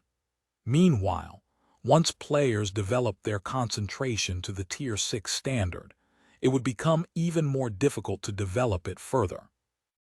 If players did not encounter any fortuitous opportunities or priceless treasures that could permanently improve their concentration, the only way they could improve it was by engaging in high-intensity combat for considerable amounts of time. This was also why very few Tier 6 players could develop their concentration to the Tier 6 peak standard, with most hovering at the Tier 6 intermediate and Tier 6 advanced standards. However, so long as a player successfully developed their concentration to the Tier 6 peak standard, their strength would undergo a qualitative transformation. In God's domain, particularly after the major system update, players would expend a considerable amount of concentration when using skills, spells, combat techniques, mana techniques, and law projections. Because of this, if there wasn't a huge gap in basic attributes and combat standards, battles between players would often turn into a competition of concentration, and whoever possessed the stronger concentration would emerge victorious. Meanwhile, after a player's concentration reached the Tier 6 peak standard, not only would they have twice as much concentration to expend as players with only Tier 6 advanced concentration, but they would also expend 30% less concentration when using skills, spells, etc. Furthermore, their perception and control over their body would also improve significantly. All in all, these improvements made it so that huge gaps in strength existed even among Tier 6 players. In his previous life, Shi Feng was fortunate enough to develop his concentration to the Tier 6 peak standard shortly after he reached Tier 6. Hence, even when he encountered experts with superior combat standards, he could defeat them with ease. He had even eliminated experts wielding divine weapons who did not have Tier 6 peak concentration. Originally, Shi Feng thought he would need considerable time to develop his concentration to the Tier 6 peak standard in this life. He never expected to accomplish it so quickly. Now that my concentration is at the Tier 6 peak standard, paired with the mental condensation technique, my concentration can probably already rival those old monsters whose concentration is at the Tier 6 limit standard, Shi Feng thought as he executed the mental condensation technique. Then, he eagerly cast his pseudo-goddess law projection to test his upgraded concentration's effects.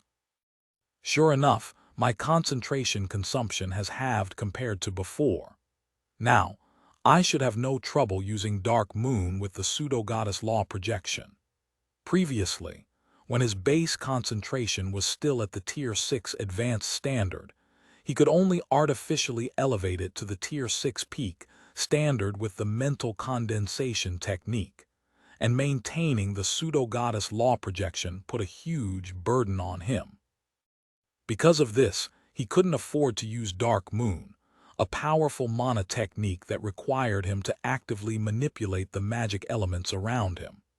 However, now that his base concentration had reached the Tier 6 peak standard, he should have no trouble using the pseudo-goddess law projection and Dark Moon simultaneously.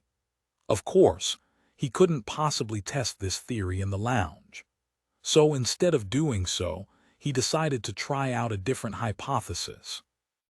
Immediately, Shi Feng began to pace around inside the lounge, executing flowing space under the effects of his pseudo-goddess law projection. It felt like he was stepping into the gaps in space with each of his steps, and he created over 50 afterimages in the blink of an eye. That was triple the number he could previously create while executing flowing space. As Shi Feng continued executing flowing space, he became more familiar with and proficient at manipulating his surrounding environment. This, in turn, led to the creation of even more phantom bodies. 60, 70, 80. When the number of phantom bodies Shi Feng could maintain simultaneously reached 100, all afterimages within the lounge vanished, and only a streak of flowing light could be seen. The speed he was currently exhibiting far surpassed the limits of his basic attributes. He was moving so fast that he could sense the flow of time around him slowing down. Even the dust in the room was visibly taking several times longer to fall to the ground. What incredible speed! Is this the power of the third step? When Shi Feng abruptly stopped moving in the middle of the lounge and saw that the streak of light circling the room was still persisting, he couldn't help but be shocked. In God's domain, players would be automatically ranked among the apex once they master a gold combat technique. This was because gold combat techniques granted players the strength to transcend tiers. However, not all gold combat techniques were equal. They could still be separated into different grades, and the Goddess of Space's flowing space could undoubtedly rank among the best of gold combat techniques. Previously, even when Shi Feng had only learned flowing space up to the second step, phantom body, he could already exhibit speed that could overwhelm the senses of fifth-floor experts. Even players who had mastered gold combat techniques failed to keep up with him. Meanwhile, flowing space became even more powerful after reaching the third step.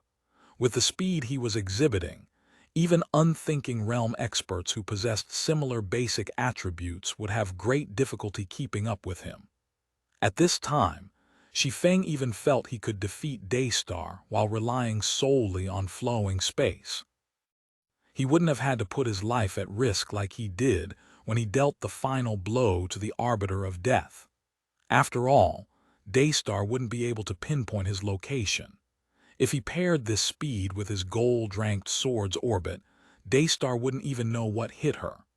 However, when Shi Feng dismissed his pseudo-goddess law projection, he promptly discovered that he could only execute flowing space up to the second step. He could not achieve the third step without having a better grasp of his surrounding environment. Sure enough, my control over the surrounding space is a lot worse without the pseudo-goddess law projection's assistance. Shi Feng couldn't help but sigh as he looked at the 50 or so fading phantom bodies in the lounge. It seems I will have to pair flowing space with the pseudo-goddess law projection if I want to maximize its effect. After Shi Feng was done with his tests, he pulled up his friend's list, contacted Gentle Snow, and had her come to the lounge to study the 6th Goddess Tablet. Unlike the preliminaries, the Continental Championship's main event would have a 6-hour break after every 2 matches. This gave participants time to recover some of their concentration and stamina. With the main event's first round having 16 matches, the party that won in the first round's first match would get 48 hours of rest in God's domain, which happened to be the same amount of time Elise had agreed to loan the 6th Goddess Tablet to Shi Feng. Although Shi Feng felt he could still benefit more from the 6th Goddess Tablet if he researched it further, he didn't think the other legacies in the tablet could help him that much. After all, he had already grasped the goddess-ranked mana technique Dark Moon and peak gold combat technique Flowing Space. So, rather than use this precious opportunity to improve his strength by a little, it would be better to let Gentle Snow study it. As for why Shi Feng chose Gentle Snow, it was because she had previously received the goddess's Guidance 1. With the knowledge she inherited, she was the best candidate to maximize the goddess tablet's use. It would also maximize the improvement of the party's overall strength. TL notes, One goddess's guidance. I will be changing fate's guidance to goddess's guidance since the author has decided to adopt a new term. Chapter 3727, Chapter 801, Second Seal Undone, Chapter 801, Second Seal Undone, Crucible of the Ancients, Private Lounge. Guild Leader, why did you call me here so urgently? Did something happen? Gentle Snow asked when she entered the lounge and saw Shi Feng holding a stone tablet. Currently, the parties remaining in the championship were taking advantage of the break time after the second match to either rest or study their opponents. This break period was especially important for their party, as their opponent in the second round would be the Earthen Princess party. Not much needed to be said about the strength of the previous championship's runner-up.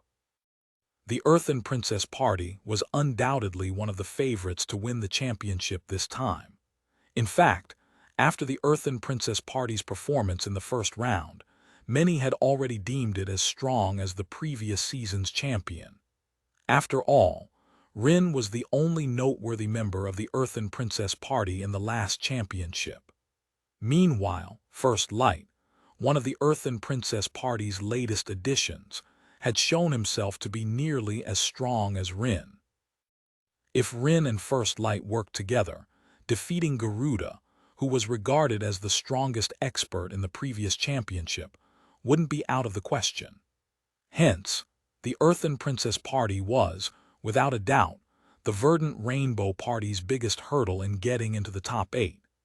Yet, instead of researching the Earthen Princess party, Shi Feng disappeared after the first match, leaving the 5 of them wondering how they were supposed to deal with the Earthen Princess party. I made a deal with Demon's Gate's Elise.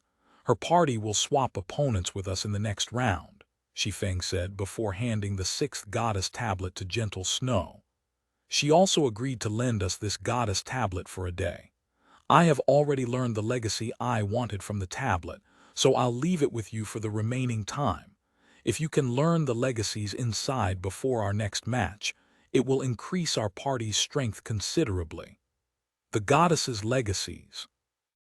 Gentle Snow revealed a shocked expression as she looked at the goddess tablet in her hands. She's even willing to share such a thing.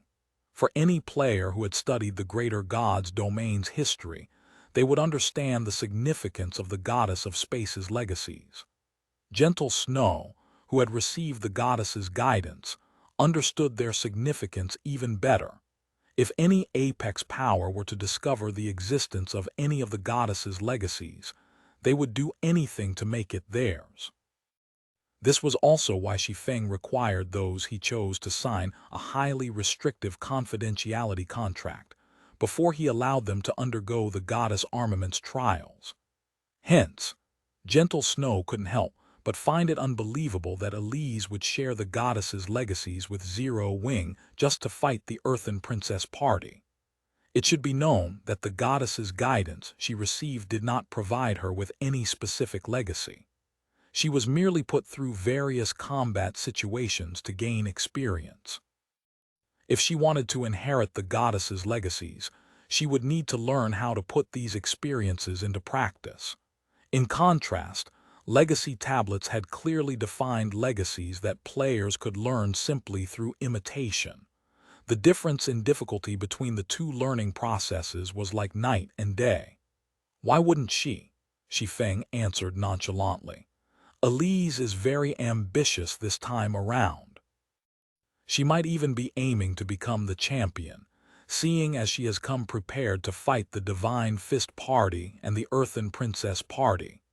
With the participants this season being much stronger, it would be in her best interest to encounter her strongest opponents as soon as possible. That way, she can face them before she exposes her trump cards.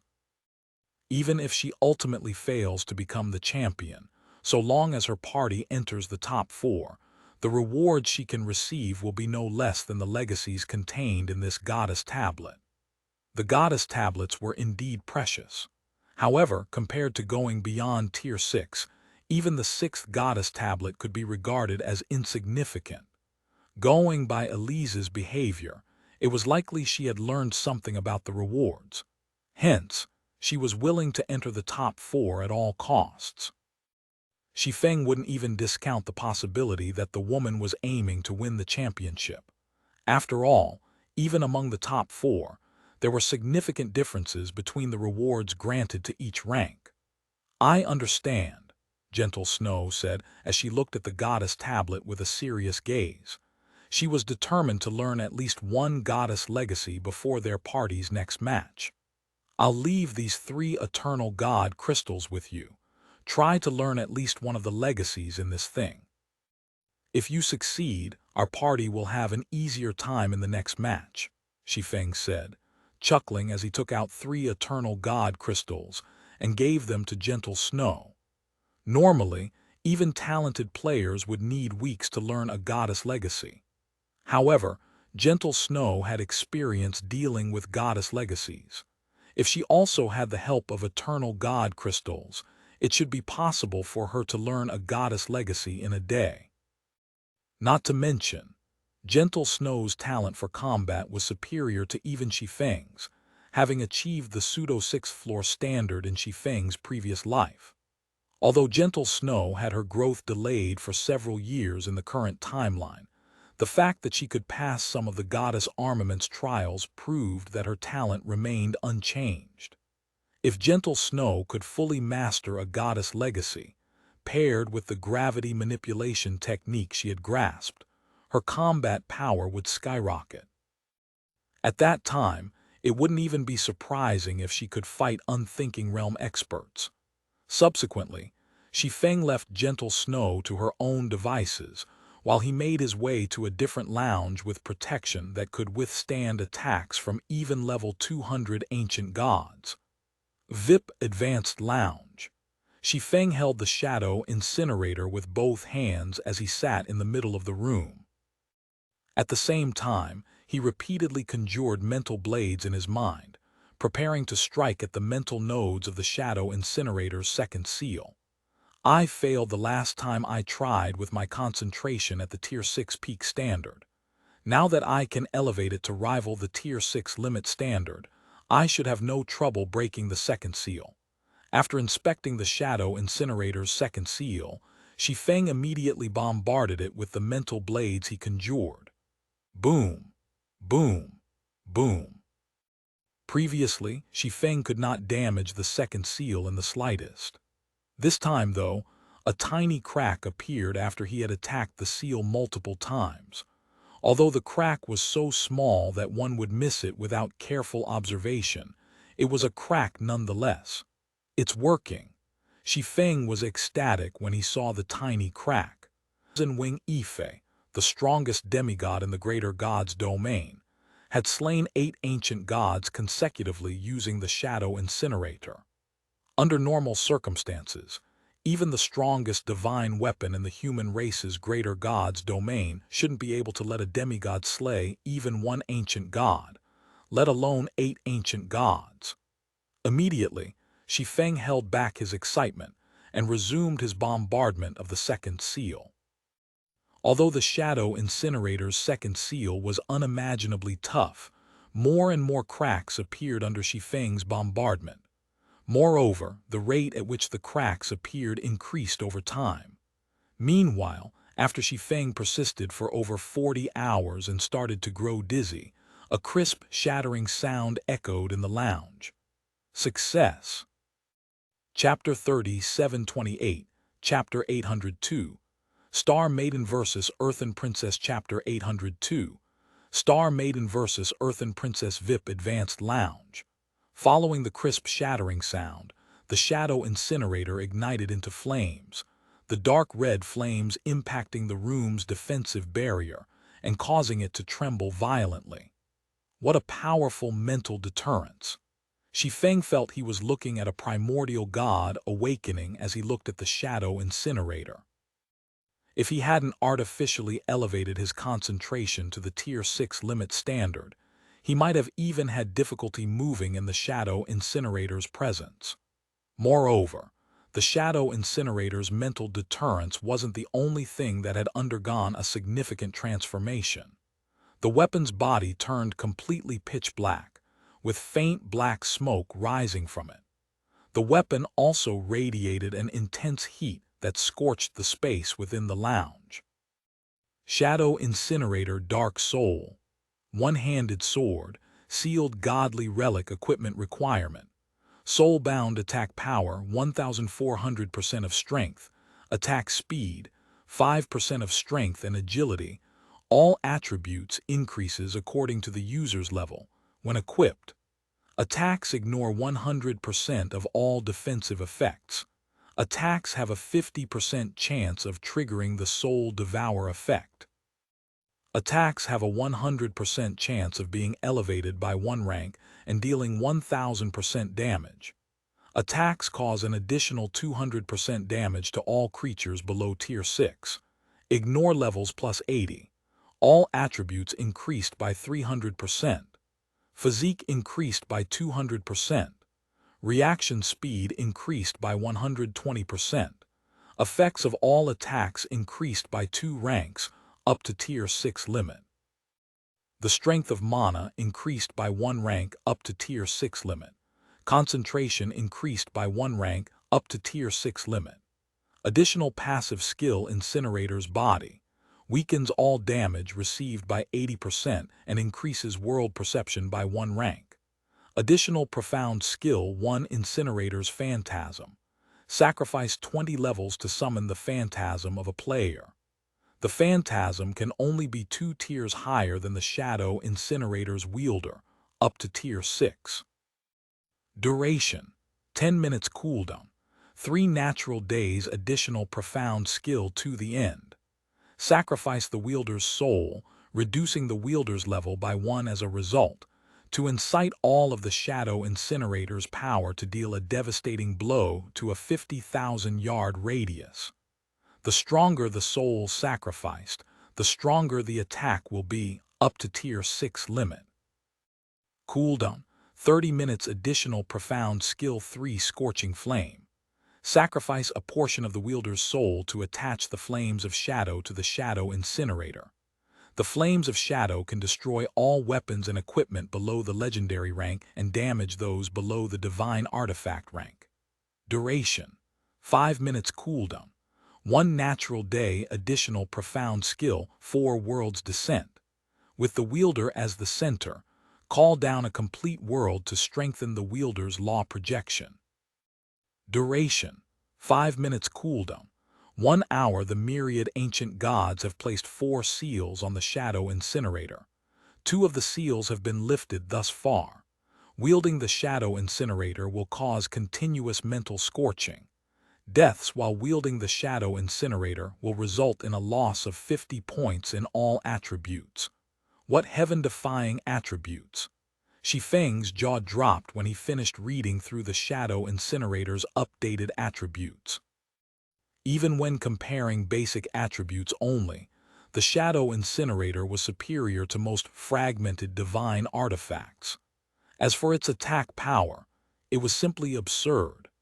For comparison, Gentle Snow's Chaos Windblade, despite being a 2-handed weapon, only took 1,600% of its wielder's strength attribute as its attack power. Meanwhile, the Shadow Incinerator, despite being a 1-handed weapon, took 1,400% of its wielder's strength attribute as its attack power. However, compared to the Shadow Incinerator's basic attributes, the absurdity of its offensive effects and the limits of these effects was on a whole other level. As a fragmented divine artifact, the Chaos Windblade had already reached the rank's limits. Even so, the limits of the weapon's effects could only reach the Tier 6 peak standard. This was also the limit of virtually all other fragmented divine artifacts. Yet, the Shadow Incinerator had broken this norm, its effects having the potential to achieve the Tier 6 limit standard. What did it mean to reach the Tier 6 limit standard? Most players in God's domain would only assume it to be the limits of Tier 6 players, which, in the best-case scenario, would translate to the Tier 6 God standard. Hence, It couldn't be considered anything significant. However, players with experience fighting ancient gods would know that wasn't actually the case. Instead, the Tier 6 limit mentioned in weapon and equipment introductions referred to the limits any creature could achieve before they went beyond Tier 6. Currently, only primordial god-ranked existences were known to have gone beyond Tier 6. Besides them, the strongest creatures in God's domain had yet to go beyond Tier 6. In other words, the Shadow Incinerator's effects could achieve near-primordial god standards and rival the effects of many divine artifact-ranked weapons. My current basic attributes can rival holy children armed with 3 divine artifacts. When Shi Feng sensed the improvement in his basic attributes, he discovered that the overall improvement he received from the Shadow Incinerator was comparable to that of a divine artifact-ranked one-handed weapon. Once he paired the Shadow Incinerator with the new God Chaser set, not even players equipped with 3 divine artifacts should consider surpassing him. Now, he truly was strong enough to win the entire championship. Before Shi Feng could familiarize himself with the Shadow Incinerator, he suddenly received a call from Verdant Rainbow. "How is your rest coming along, Guild Leader Black Flame?" Verdant Rainbow asked anxiously. "The second round's first match is about to begin." "So much time has passed already." Shi Feng was a little surprised. He didn't think he had spent over 40 hours undoing the second seal. "We need you to come over quickly. Although the Star Maiden party has agreed to switch opponents with us, we can't do the switch unless all party members are present," Verdant Rainbow said, feeling exasperated when she saw Shi Feng's look of realization. Shi Feng was the one who negotiated the deal with Elise to switch opponents. Yet, even though the match was about to start, he was nowhere to be seen. "Okay, I'll go over immediately," Shi Feng said, smiling awkwardly. Then he disconnected the call and hurried to the main event venue. Crucible of the Ancients. At this time, the first round of the main event had concluded, and the members of the top 32 parties were quietly waiting outside the ring for the second round to start. What's gotten into the Star Maiden? Why did she agree to switch opponents with the Verdant Rainbow party? Does she not care about ranking this time? It is indeed strange. Not to mention, aren't Demon's Gate and Zero Wing hostile to one another? What's with the sudden change? Aren't you guys jumping to conclusions? Don't forget that Elise was regarded by many as a strong contender for the top 5 experts in the last championship, and the primary reason her party got stopped in the top 16 was her weak party members.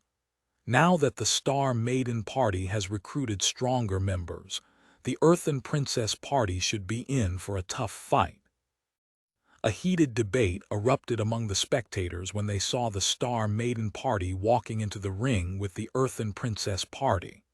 On one side, some cast doubt over Elise's decision to fight the former runner-up so soon into the championship. On the other side, some looked forward to the clash between Star Maiden Elise and Earthen Princess Rin. In the previous championship, Elise was the strongest female expert among the human race's representatives, while Rin was the strongest female expert among the Crystallian race's representatives. Although Rin's party had won second place in the last championship, as the two women had never clashed, nobody knew who was stronger. Now, though, everyone would finally get to see who was stronger. Amidst the spectators' cheers and debates, the ancient being hovering above the ring announced the start of the second round's first match. Chapter 3729, Chapter 803, Terrifying Chapter 803, Terrifying outside the ring. The members of the 14 other remaining parties watched intently as the match between the Star Maiden party and the Earthen Princess party began.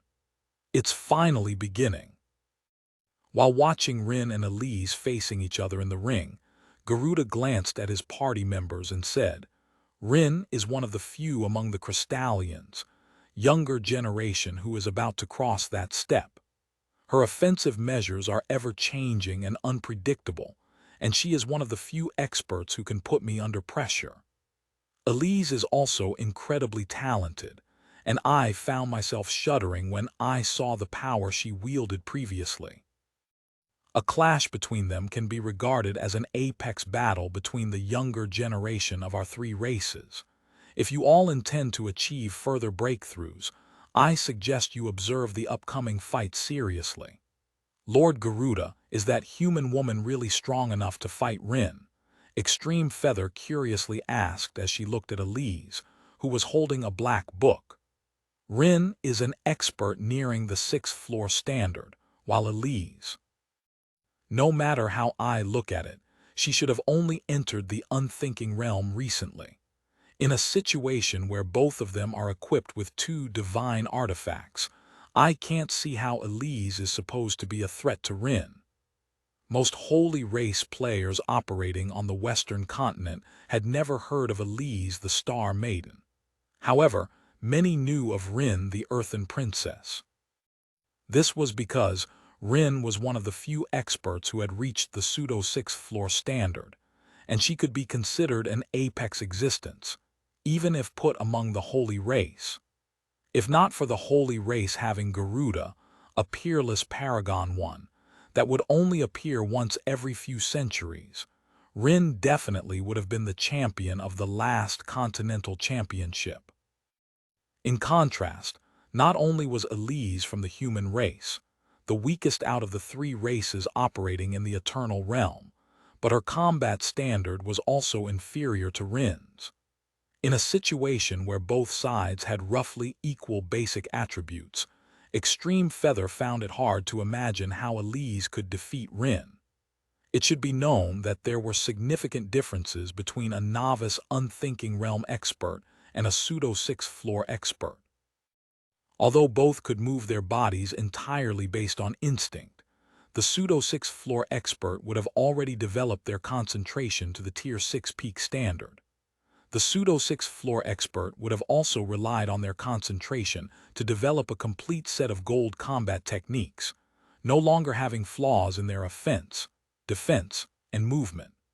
Meanwhile, players would have a much better foundation when using their self-developed combat techniques than combat techniques learned from others. Players could also execute their self-developed combat techniques perfectly and achieve stronger effects than combat techniques learned from others. You'll know once you see Elise in battle. The combat techniques she has learned are far from ordinary, Garuda said, chuckling. However, he did not bother offering any additional explanations. Hearing this, Extreme Feather focused her gaze on Rin and Elise. Meanwhile, aside from Garuda's party members, Shi Feng and the others were similarly wondering how the fight between Rin and Elise would play out.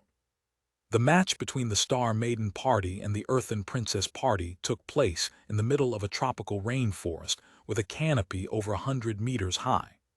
Raindrops the size of ping-pong balls also constantly fell from the sky, reducing the visibility in the forest and preventing even Tier 6 players from seeing more than 10 meters ahead. When the match began, the members of the Star Maiden Party and the Earthen Princess Party were scattered across the map. Initially, everyone spectating the match thought it would take a while before any fight started between the two parties. However, contrary to everyone's expectations, shortly after the match began, 2 players already met and stood facing each other. One was Rin, a 6-meter-tall crystallian who wielded a staff, while the other was Elise, a petite human who wielded a black book. Star Maiden, I found it a pity that I didn't get to fight you last time. Now I can finally get my wish, Rin said. Then she glanced curiously at the book in Elise's hands and asked, "Aren't you going to open it?" The black book Elise wielded was famous in the last championship. Nobody knew exactly what the black book's quality was, but as long as it was open, it could help Elise chant her spells and even increase the completion rate of her spells. Hence, when Elise took a fight seriously, she would always open her black book first and foremost. Yet the Star Maiden had surprisingly chosen not to open her black book. "I will open it when necessary," Elise calmly said as she faced her giant opponent. "Make your move." Boom, boom, boom. Taking Elise on her offer, Rin initiated the fight without hesitation. Immediately, the staff she wielded separated from her hand and began to rotate in the air. Simultaneously, the land within a 10,000-yard radius began to rise like the folds of a dumpling, while the hills and mountains transformed into earthen arms that grabbed at Elise. From afar, it looked like Elise had become enemies with the land, and it was a horrifying sight to behold. At this time, the spectators fully understood why Rin was known as the Earthen Princess. Is this the Earthen Princess's strength? Verdant Rainbow's complexion turned ugly as she watched Rin's display. Everything within sight had virtually become Elise's enemy. Additionally, the several dozen hands formed from hills and mountains possessed strength rivaling level 200 ancient gods, and each executed techniques that resembled gold combat techniques. It was like several dozen ancient gods were executing gold combat techniques against Elise simultaneously. Strength. Technique. The Earthen Princess had achieved the extremes in both aspects, and Verdant Rainbow couldn't even imagine defeating her. However, unlike Verdant Rainbow, Elise remained calm, even after seeing the Earthen Princess revealing her trademark move. She also didn't bother to open her black book as she faced the dozens of earthen hands threatening to crush her.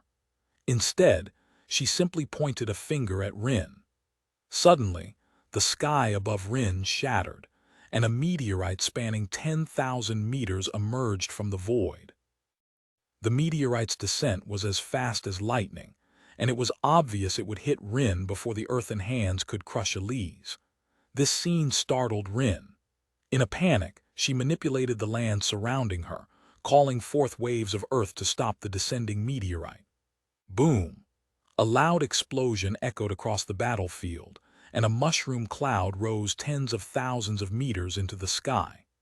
Then, a devastating shockwave quickly followed, sweeping across the map and turning everything in its path into ruins. A massive crater spanning over half the battlefield and measuring 10,000 meters deep could also be seen forming. Silence. At this moment, silence enveloped the crucible of the ancients as everyone tried to come to terms with what they had just witnessed. The Earthen Princess was gone. Rin, regarded as the strongest Crystallian representative in the Continental Championship, failed to survive even one move against Elise. Meanwhile, Elise did not reveal any particular emotions, even after successfully eliminating Rin. She simply flew off to eliminate the other members of the Earthen Princess party, behaving like she had just completed a trivial task. TL notes, one peerless paragon. So, it seems that peerless paragon is another way of referring to chosen ones. I guess peerless paragon can be used to cover independent players as well, since unless they are part of an adventurer team, there isn't anybody to choose them. Chapter 30, 730, Chapter 804, Tier 6 Limit Concentration, Chapter 804, Tier 6 Limit Concentration. A suffocating silence enveloped the crucible of the ancients as everyone stared at the screen above the ring in disbelief. Rin, the Earthen Princess, was regarded as the number 2 expert in the last Continental Championship. She was strong in both offense and defense. Her ability to control the battlefield was also unrivaled, and facing her was akin to facing the land itself. Even Divine Fist Garuda, the number 1 expert in the last championship, had taken considerable time to wear her out and kill her. Yet now, the Earthen Princess had failed to survive even one move against Elise. Is she really that Star Maiden? At this time, Verdant Rainbow was similarly in disbelief as she looked at Elise. Although Demon's Gate's Star Maiden was known as a peerless paragon, Her combat standard was not much stronger than the peerless paragons nurtured by other apex powers. This was information that the Seven Luminaries Alliance had obtained, so it couldn't be wrong.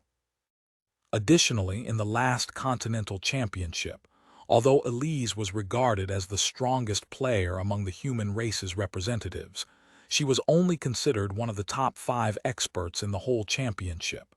She was deemed to be considerably weaker than Garuda and Rin. Yet now, Elise had defeated Rin with ease. It was like she had transformed into a completely different person. "How did Elise get so strong?" Deathwind muttered. Compared to Verdant Rainbow, he was even more shocked by Elise's performance. As a spy planted in the Seven Luminaries Alliance by Demon's Gate, Deathwind understood Demon's Gate's 3 great chosen ones better than anyone in the Seven Luminaries Alliance. Although Elise's combat standard was the strongest of the 3 great chosen ones, if pitted against the Seven Luminaries Alliance's Verdant Rainbow, she should only win 6 out of 10 fights. But now, Elise had already ascended to a height that Deathwind couldn't even comprehend. Is this the true strength of the various apex powers, chosen ones? Gentle Snow was also greatly shocked as she watched Elise proceed to eliminate the rest of the Earthen Princess party. Originally, when Gentle Snow successfully learned a goddess legacy from the 6th goddess tablet, she thought her strength had risen to a point where she could match the various apex powers, chosen ones already. In fact, she felt that she could even beat these chosen ones with the help of the God Chaser set.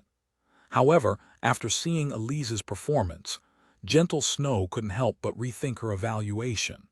After all, even if she put the goddess legacy she had just learned into practice, she doubted she could achieve strength anywhere near what Elise had just displayed. No, not at all.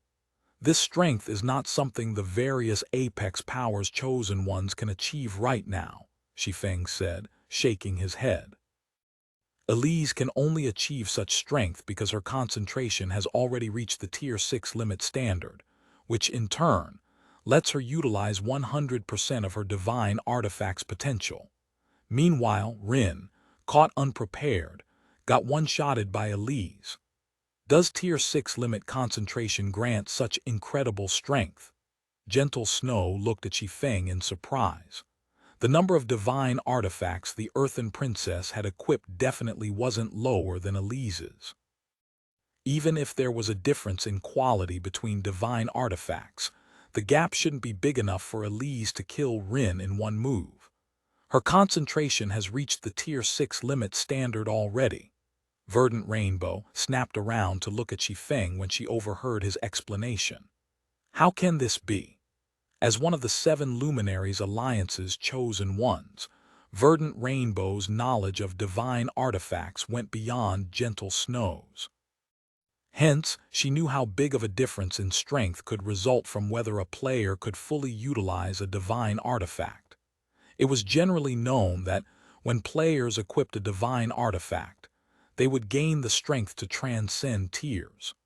When Tier 6 players equipped a divine artifact, they would gain the strength of taboos, which was also known as the entry level of the ancient god standard.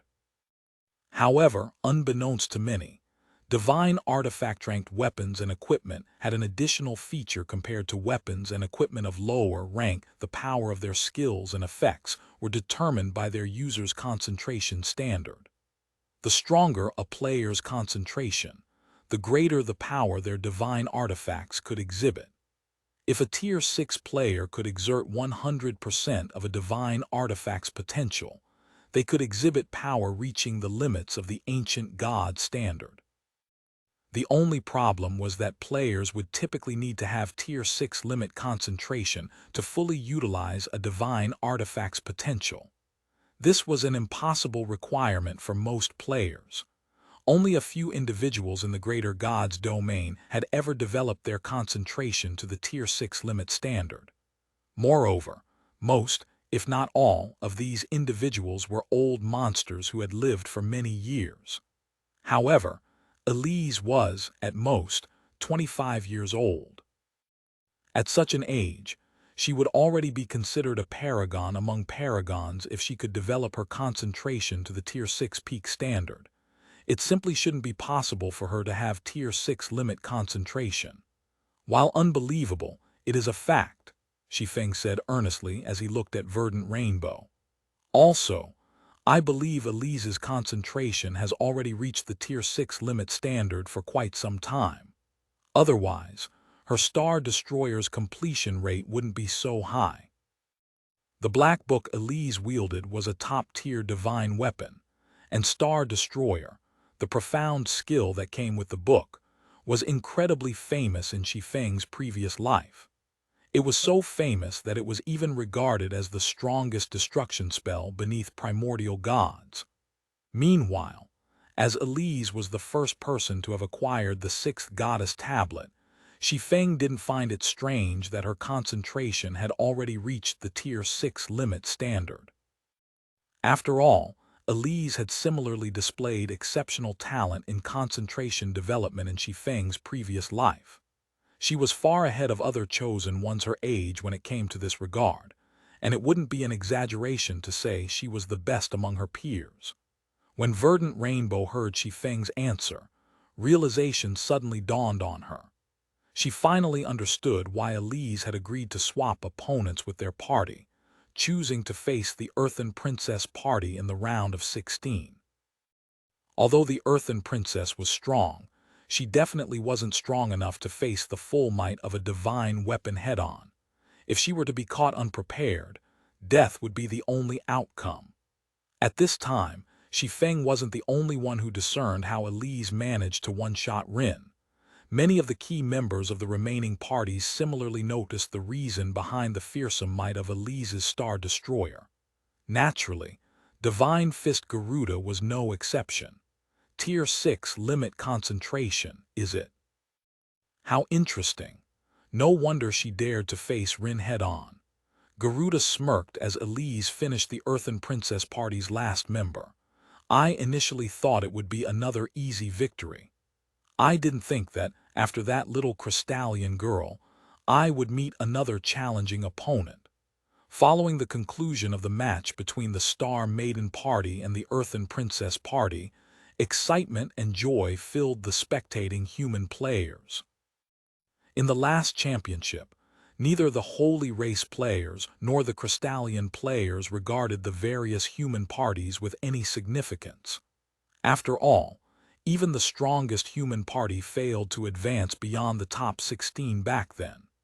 But now, the Star Maiden party had shown itself qualified to contend for the championship, leading to the two races no longer daring to underestimate human players. Meanwhile, as the championship progressed, the intensity of the battles between parties also increased. Even though it was only the round of 16, the various parties displayed strength exceeding that of the former top 8 parties. The participants this time were so strong that even Garuda had to personally take action to ensure the Divine Fist party's victory. Next up will be the second round's 8th match. May the Verdant Rainbow party and the Dead Soul party enter the ring. Following the Mighty Being's announcement, the Crystallian players in the venue shouted their support for the Dead Soul party. Go, Dead Soul party. Our race's reputation is in your hands now. Dead Soul, beat those humans up and avenge Rin. Many Crystallians felt ashamed when the Earthen Princess party lost to a human party of all parties. So they all hoped that the Dead Soul party, which ranked 4th in the previous championship, could salvage some of the Crystallian race's tarnished reputation. Otherwise, the Holy Race would definitely make fun of them. Black Flame is in trouble. Even the Divine Fist had a headache dealing with the Dragon Hammer last time, Phoenix Flame said, smirking as she watched Shi Feng and his party enter the ring. I bet they won't make it past the top 16. Although the Verdant Rainbow party had defeated the new and improved Holy Guard party, it was still much weaker than the Dead Soul party. After all, the Dead Soul party was a strong contender for second place in the previous Continental Championship. The party was merely unlucky, encountering the Divine Fist Party in the previous semi-finals and having its progress stopped prematurely. Chapter 30, 731, Chapter 805. Advanced Gold Combat Technique, Chapter 805. Advanced Gold Combat Technique. The match between the Verdant Rainbow Party and the Dead Soul Party took place in an ancient town covered in fog. The fog was dense, and even Tier 6 players couldn't see beyond 50 yards. Meanwhile, as always, the members of the two parties were randomly scattered across the map when the match began. This fog suppresses perception quite heavily.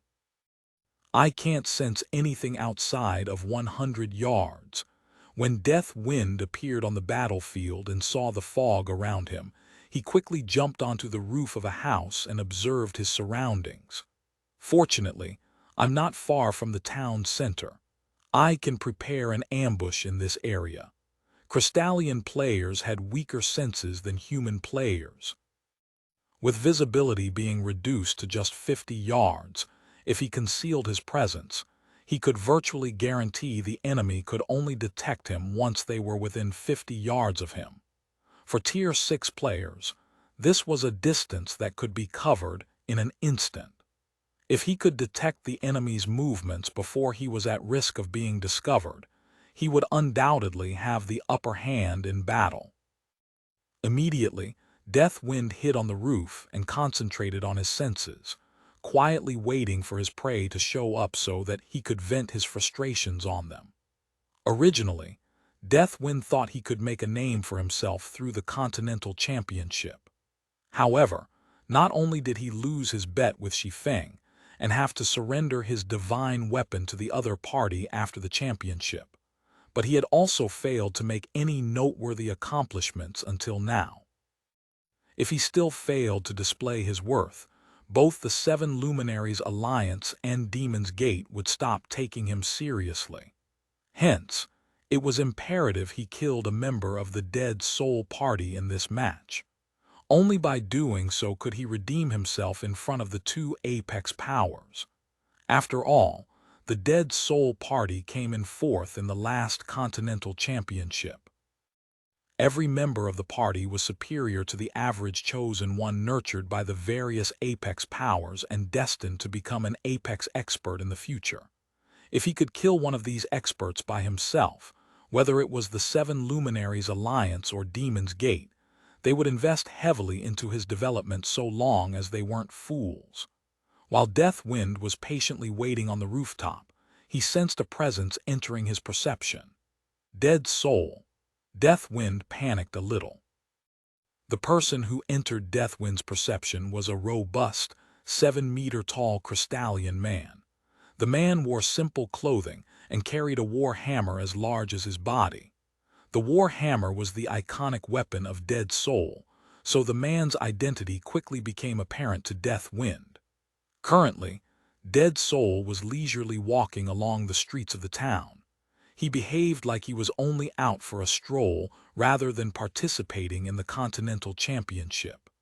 Damn it. When Death Wind sensed Dead Soul moving closer to his location, he promptly turned around and fled. He originally thought he would catch a rabbit. He didn't expect to encounter a dragon. Not bad. That'll be one already. A moment after Death Wind began his escape, Dead Soul turned to look at the rooftop Death Wind previously hid on and swung his war hammer in its direction. Suddenly, Death Wind, who had already fled over several hundred yards away, found himself immobilized. Then his body crashed into the ground like a cannonball, sinking hundreds of meters deep. Before Death Wind could even wrap his mind around what happened, he was already standing outside the ring with the other participants. Meanwhile, this development stunned the spectators. Currently, in the screen that was supposed to show Death Wind's perspective, a crater measuring several hundred yards in radius could be seen, and it looked like a giant beast had walked through the area. A monster. He's an absolute monster. So, this is the Dragon Hammer, huh? For players watching Dead Soul in action for the first time, they couldn't believe what they just saw. Even Death Wind, the person killed by Dead Soul, couldn't help but widen his eyes in disbelief. Not only did Dead Soul's attack cover a massive radius, but it was also executed with incredible speed. In fact, everything happened so quickly that Deathwind could still see his body dissipating when he respawned outside the ring. What incredible attack speed! Extreme Feather exclaimed as she watched Dead Soul making his way to the town center after eliminating Deathwind. How is he considered only the second strongest expert among the Crystallion's representatives? It's because his party only came in fourth in the last championship. But if we are comparing only in attack speed, Dead Soul is the best, Gerudo explained. Honestly, if I hadn't relied on my special bloodline, I doubt I could have defeated him in the last championship. Unless he engages Rin in a fight, nobody can tell who is stronger. Garuda did not lower his voice when speaking. Hence, everyone in the venue could hear what he said, and those watching Dead Soul fight for the first time were greatly shocked. They never thought Dead Soul would be as strong, or possibly even stronger than the Earthen Princess. HMPH. Rin, who was now seated on the spectator stands, naturally overheard Garuda's comment as well. However, she simply snorted and didn't refute it. While the spectators were discussing Dead Soul's strength, the Dragon Hammer encountered another member of the Verdant Rainbow Party.